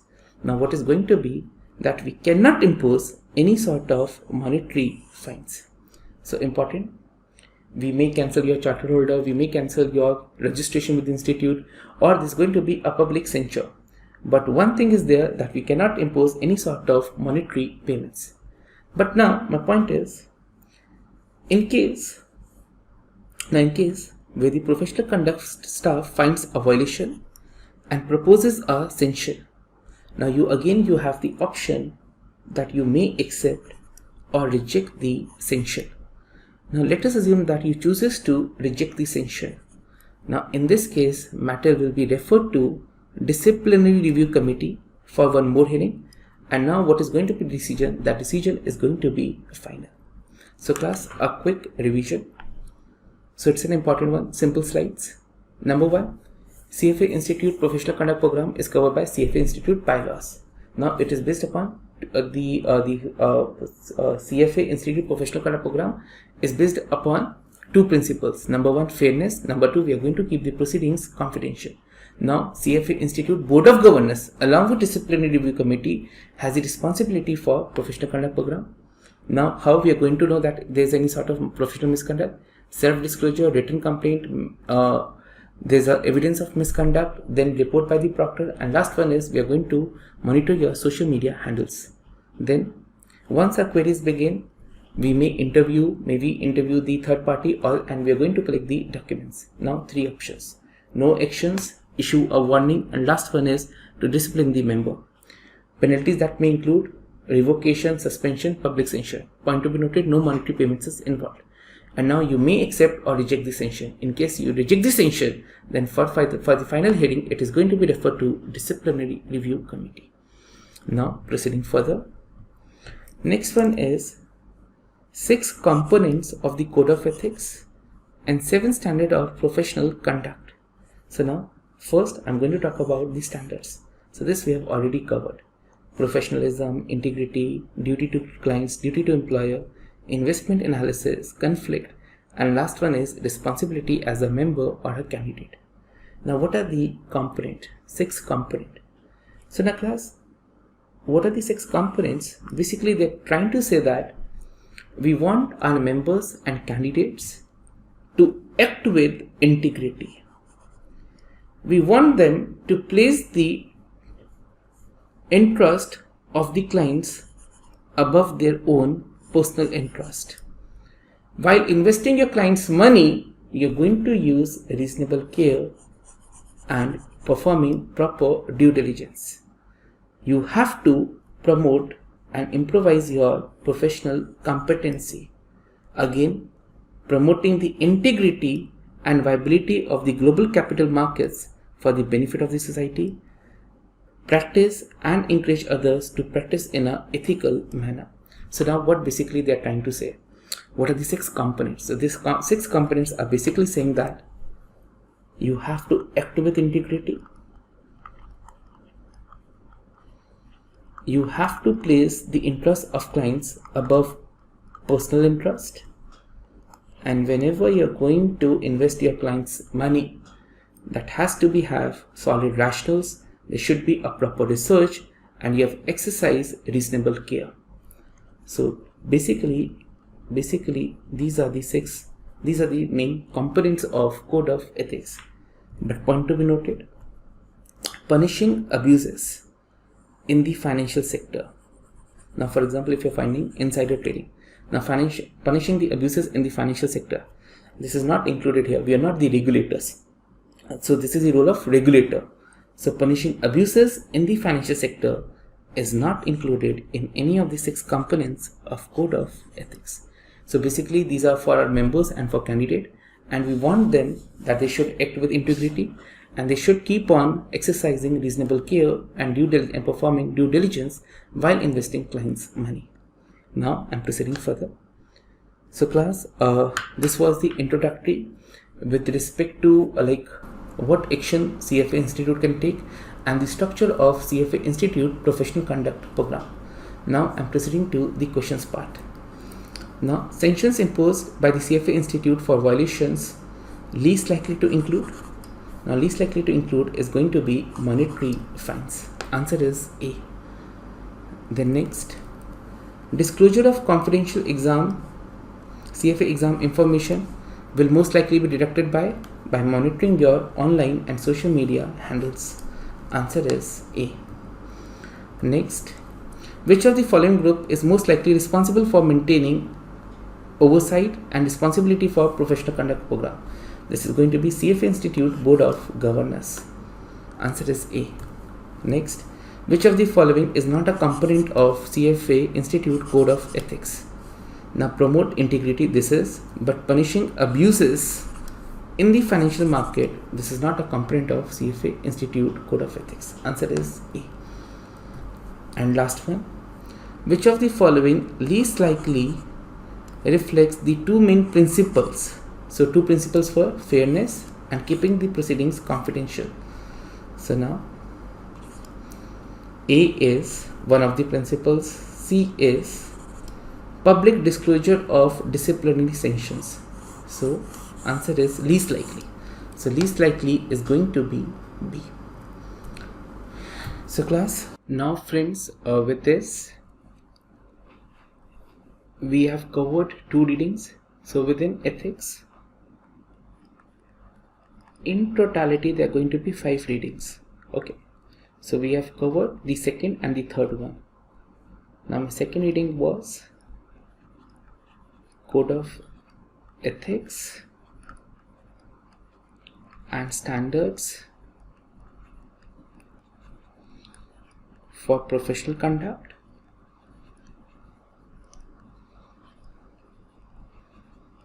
And then within ethics, third reading is Guidance for Standards 1 to 7. Now this is going to be the within ethics, these 2 readings are most important, and we have covered both of them. Now they have one more elementary reading as well by the name Ethics and Trust in the Investment Profession. So now class, what they have mentioned within this? So what is the meaning of ethics? Why there's a requirement for trust in the investment profession? So this reading is going to be very much elementary. This we are not going to cover in the videos part. So you have to give a rough reading of reading number 1. Okay. So from exam point of view, this is not an important one. Okay.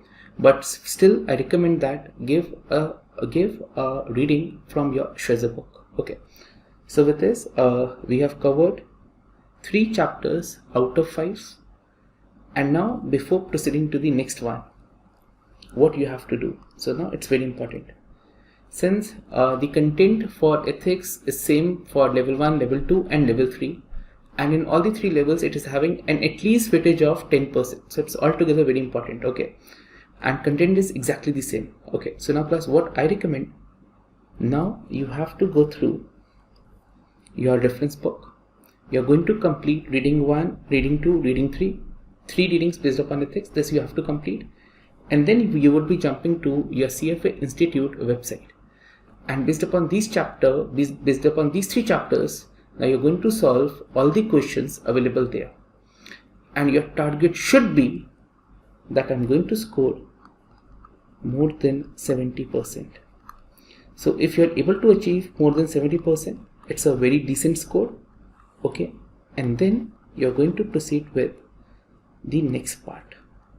Okay, so friends, I hope am I clear with my instructions? Okay, thanks a ton. GIPA standards weightage close to 3 to 4%. Target 100%. GIPS में भी score नहीं करेंगे क्या? Target 100%. ठीक है, right concept number A. Right concept number A.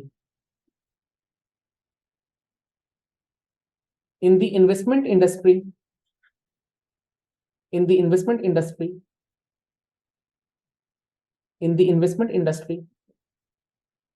firms are not reporting.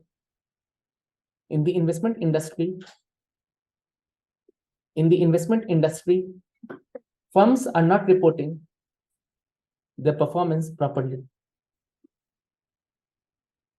Firms are not reporting their performance properly. Firms are not reporting performance properly. Following are some of the misleading practices. Following are some of misleading practices. Number one, use of simple average instead of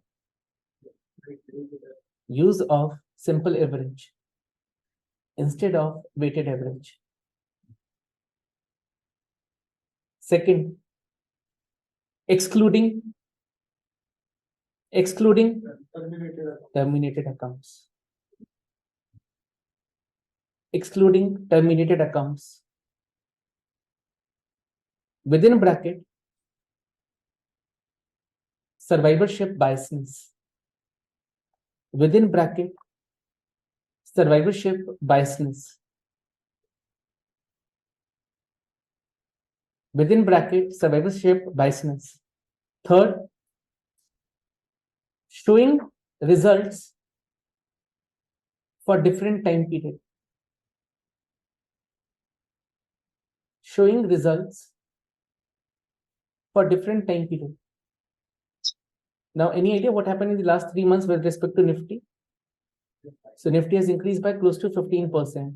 Now, what we say, in 3 months, return is 15%.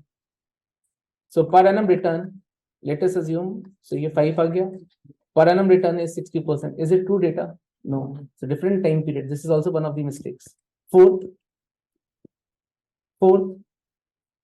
representative accounts. Fourth, representative accounts. Now my point is, all the educational institute markets whosoever scores rank 1. Same wise, we also have an event. वहाँ पे कितने बच्चे थे? All of them who have cleared the paper. Now what indication it is giving? That if these can clear, then you can also clear. और हमारे तो कोई भी बच्चा fail ही नहीं होता. Is it true data? No. What we are saying, what is the meaning of representativeness? These top performing students are representative of entire population. This is incorrect. It should not be of top performing. It should be of all the performances which you have by yourself. तो सिर्फ अपना top performing stock नहीं बताना, आपको अपना पूरा portfolio बताना है. If you are showing only top performing, this is known as representativeness. So there are 4 problems. Number one, use of simple average. Then excluding terminated accounts. This is known as survivorship biasness. Then showing results for varying time period. And last one is representativeness. Top, considering top as representative of entire population. To avoid these problems, To avoid these problems,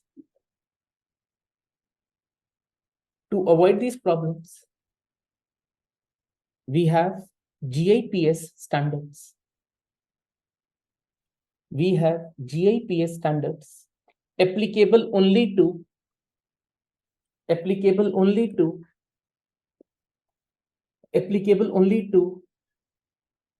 investment funds. Within bracket, funds that manages somebody else's money. Funds that manages somebody else's money. Now my point is, that means to which companies it is applicable? It is applicable to mutual fund companies. It is applicable to hedge funds. It is applicable to private equity funds. It is not applicable to those companies which are not involved in managing.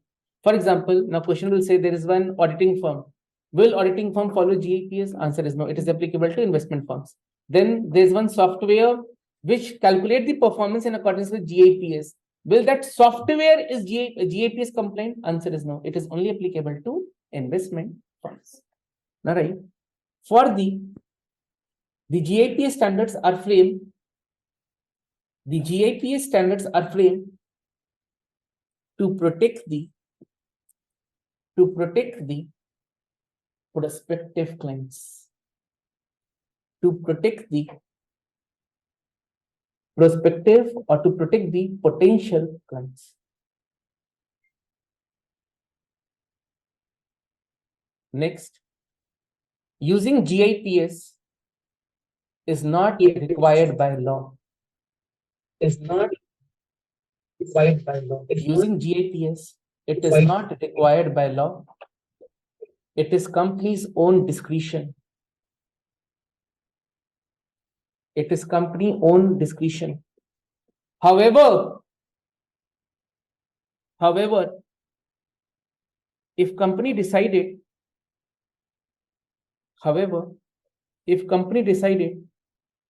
to follow GIPS, it has to be full compliance. It has to be full compliance. That means it is your discretion whether to follow GIPS or not. If you decided that I want to follow GIPS, then it has to be full compliance. Within bracket, partial compliance not allowed. Partial compliance not allowed.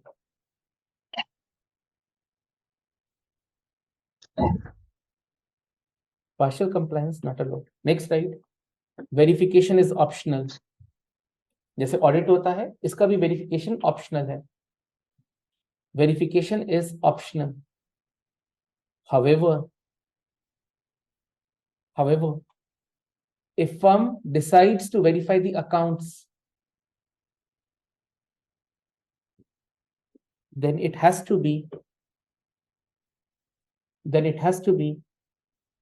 performed by some independent third party, not by company itself. Not by company itself. Now my point is, let us assume on our website it is written that 90% of our students pass the CFA examination. We assume this number to be true. But is it verified number? Has somebody verified it? No. Same wise, whatever you're showing in accordance with GIPS, verification is optional. But once you decided that I want to go for verification, it has to be performed by some independent third party. It should not be by the company itself. It should be by some independent third party. From these 3 points, high probabilities you will get one question.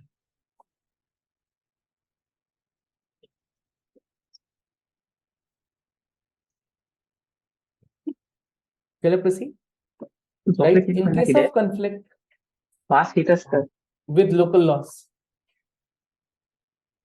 In case of conflict with local laws, follow. वहां पे strictest पढ़ा था, यहाँ पे लिखेंगे follow local law and disclose The conflict. The conflict. In case of conflict with local laws, follow the local law, not the strictest law. Follow the local laws and disclose the conflict. Please go through both of them.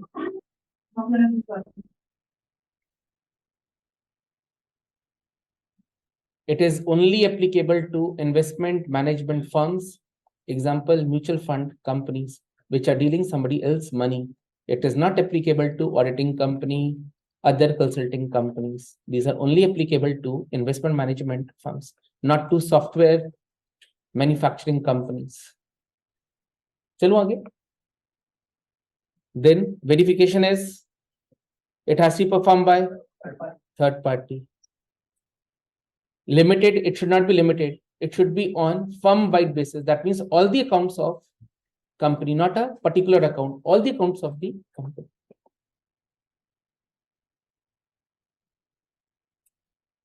Go through this point.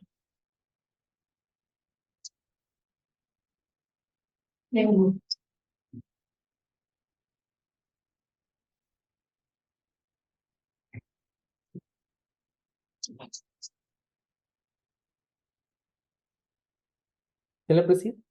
Now write meaning of composite. Meaning of composite.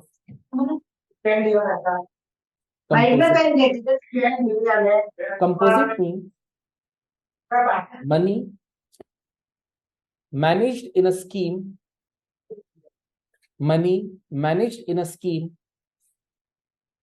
in accordance with a particular strategy.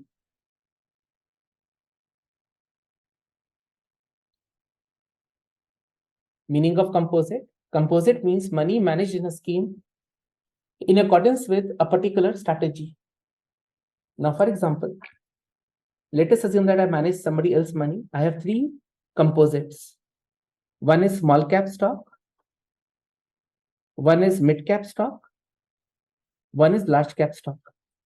In a country where the market cap is more than 30,000 crore, this is known as large cap. Market cap 10,000 to 30,000 crore is known as mid cap. And stocks with a market cap of less than 10,000 crore, this is known as small cap. So I have three funds. Now my point is, you have to show performance for all the three funds. For how many years I have to show? Minimum you have to show for 5 years. For example, I'm standing in 2023.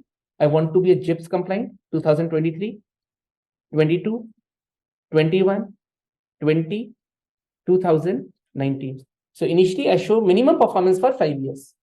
Then 2024, I'm going to add. Then 2025, I'm going to add. 2026, I'm going to add. जैसे ये totality में 10 years हो जाएंगे, then you can skip this data. That means minimum for the first time, you have to show data for. Then you keep on adding up till the time it reaches 10 years. Post 11th year, जब आप 11वें साल में जाओगे, then you can remove this. But performance is shown composite wise, scheme wise. It is not shown in totality. Performance are shown composite wise, right? In GIPS, performances are shown composite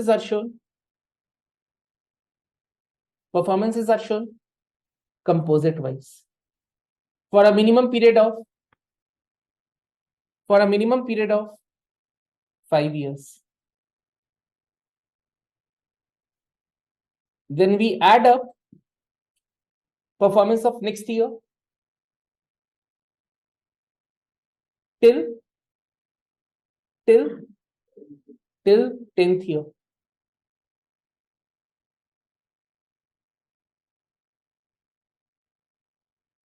Till 10th year. From 11th year onwards,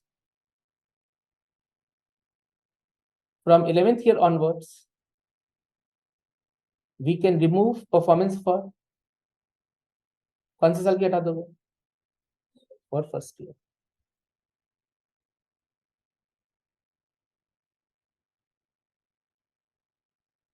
Next point.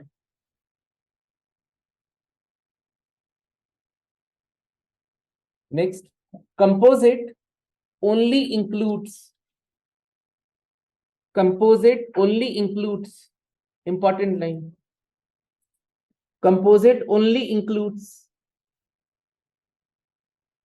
fee paying discretionary portfolios. Important word. Composite only includes fee paying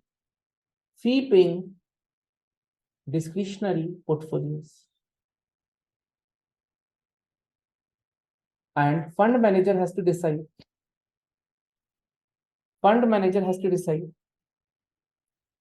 Which stock belong to which composite prior to their performance. And fund manager has to decide which stock belongs to which composite prior to their performance. Okay, now what I'm trying to say is, now there's a mutual fund company. They have two clients, one A, one B. A is paying regular fees. B is one of the relatives of my employee.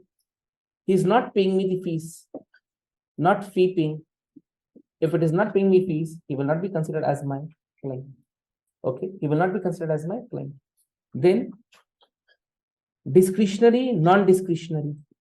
Majority of the mutual fund companies also provide non-discretionary service. Non-discretionary service means, for example, I call Motilal Oswal, I'm bullish on Cholamandalam. I just take the advice whether should I buy or should not buy.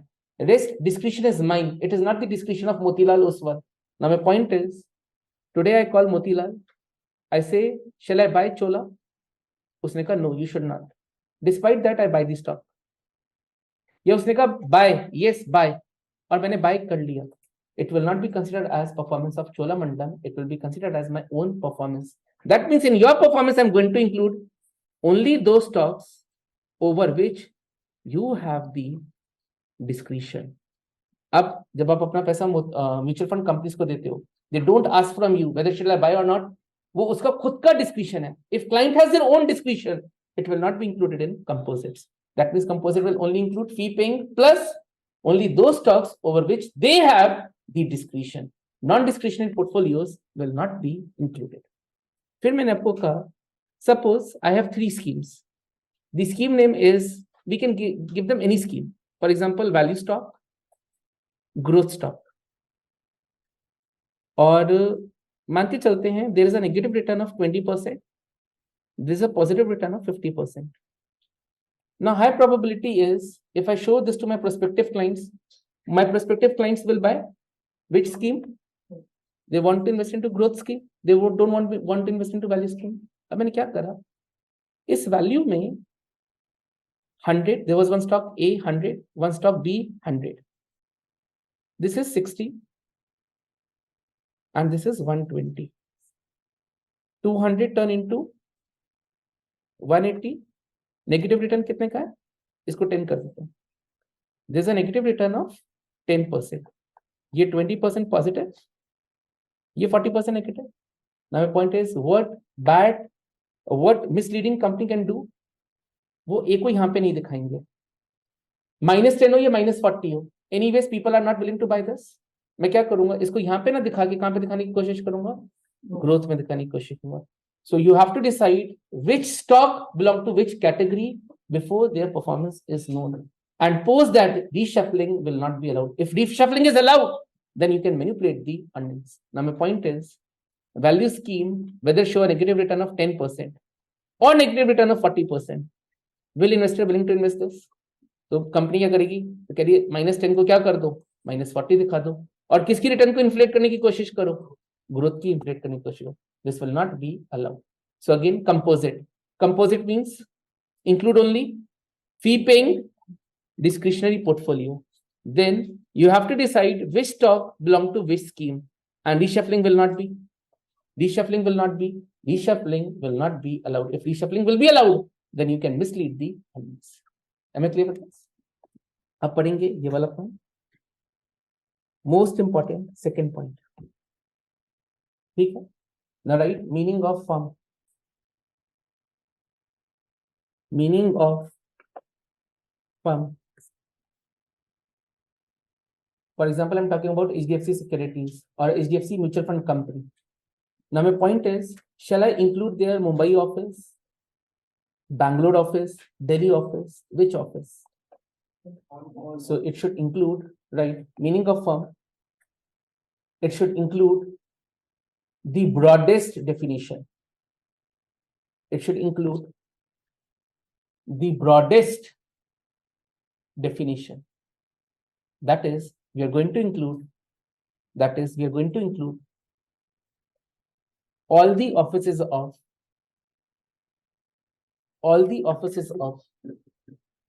HDFC Mutual Fund Company. So what I'm trying to say, HDFC has two offices, one in Bangalore, one in Delhi.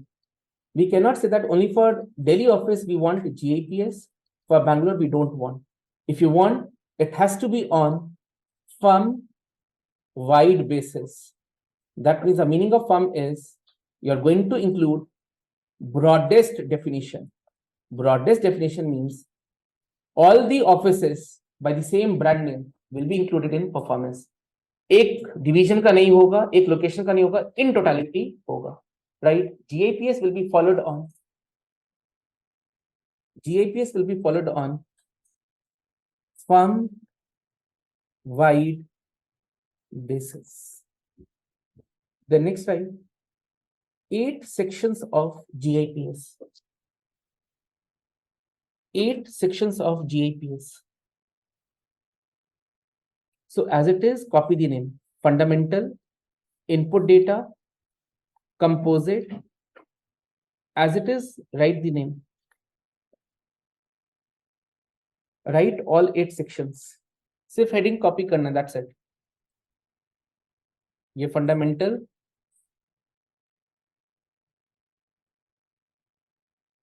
Now, what is within this section? This is not required.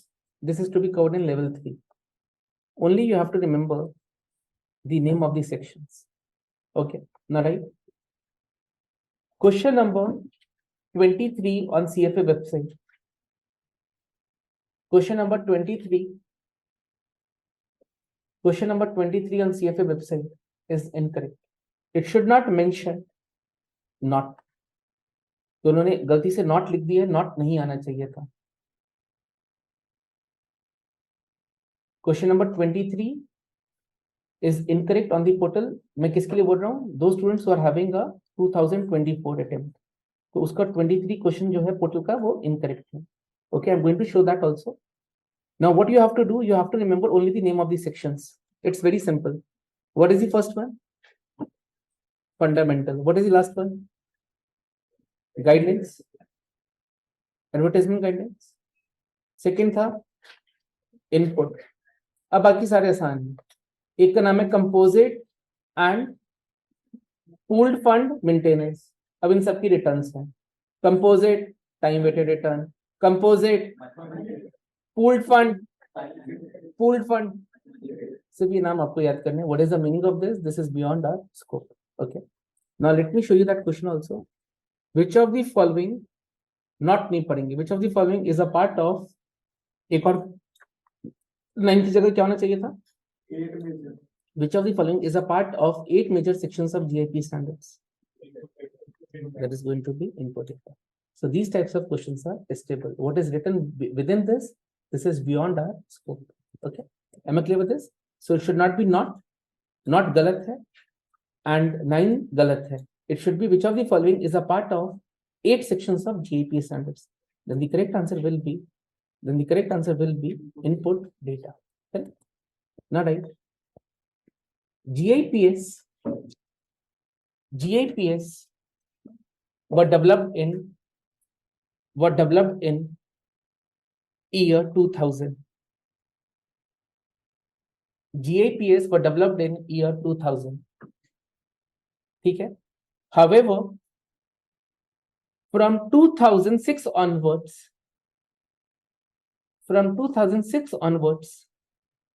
they include real estate, private equity and wrap account. Real estate, private equity and wrap fee account. Now what is the meaning of this? If somebody wants to show performance prior to 2000, can it be non-compliant with GAPS? Yes, this is allowed because GAPS was framed in 2000. But in 2000, they don't include anything how to show performance of real estate, how to show performance of private equity, how to show performance of wrap account. अब ये होते क्या है? This we are going to cover in AI. Wrap account तो वहां पे भी नहीं है. So this we are going to cover in level 2. But as of now, it does not contain any provision in 2000. That means now my point is, company started in 2005. It has a performance of real estate. It has a performance of private equity. Can it be non-compliant with GAPS? Yes. तो non complaint है, कोई दिक्कत नहीं है because इनके provisions कब बने थे? इनके प्रोविजंस ईयर 2006 में बने थे. So only you have to remember when GAPS was framed in year 2000. Later on they included the provisions of wrap fee account, real estate, private equity in the year 2006. खत्म हो गया. अब खत्म हो गया. इसकी वेटेज कितनी है? 3 to 4%. What should be target accuracy? 100%. Revise करिए, क्वेश्चन कर लेता हूं.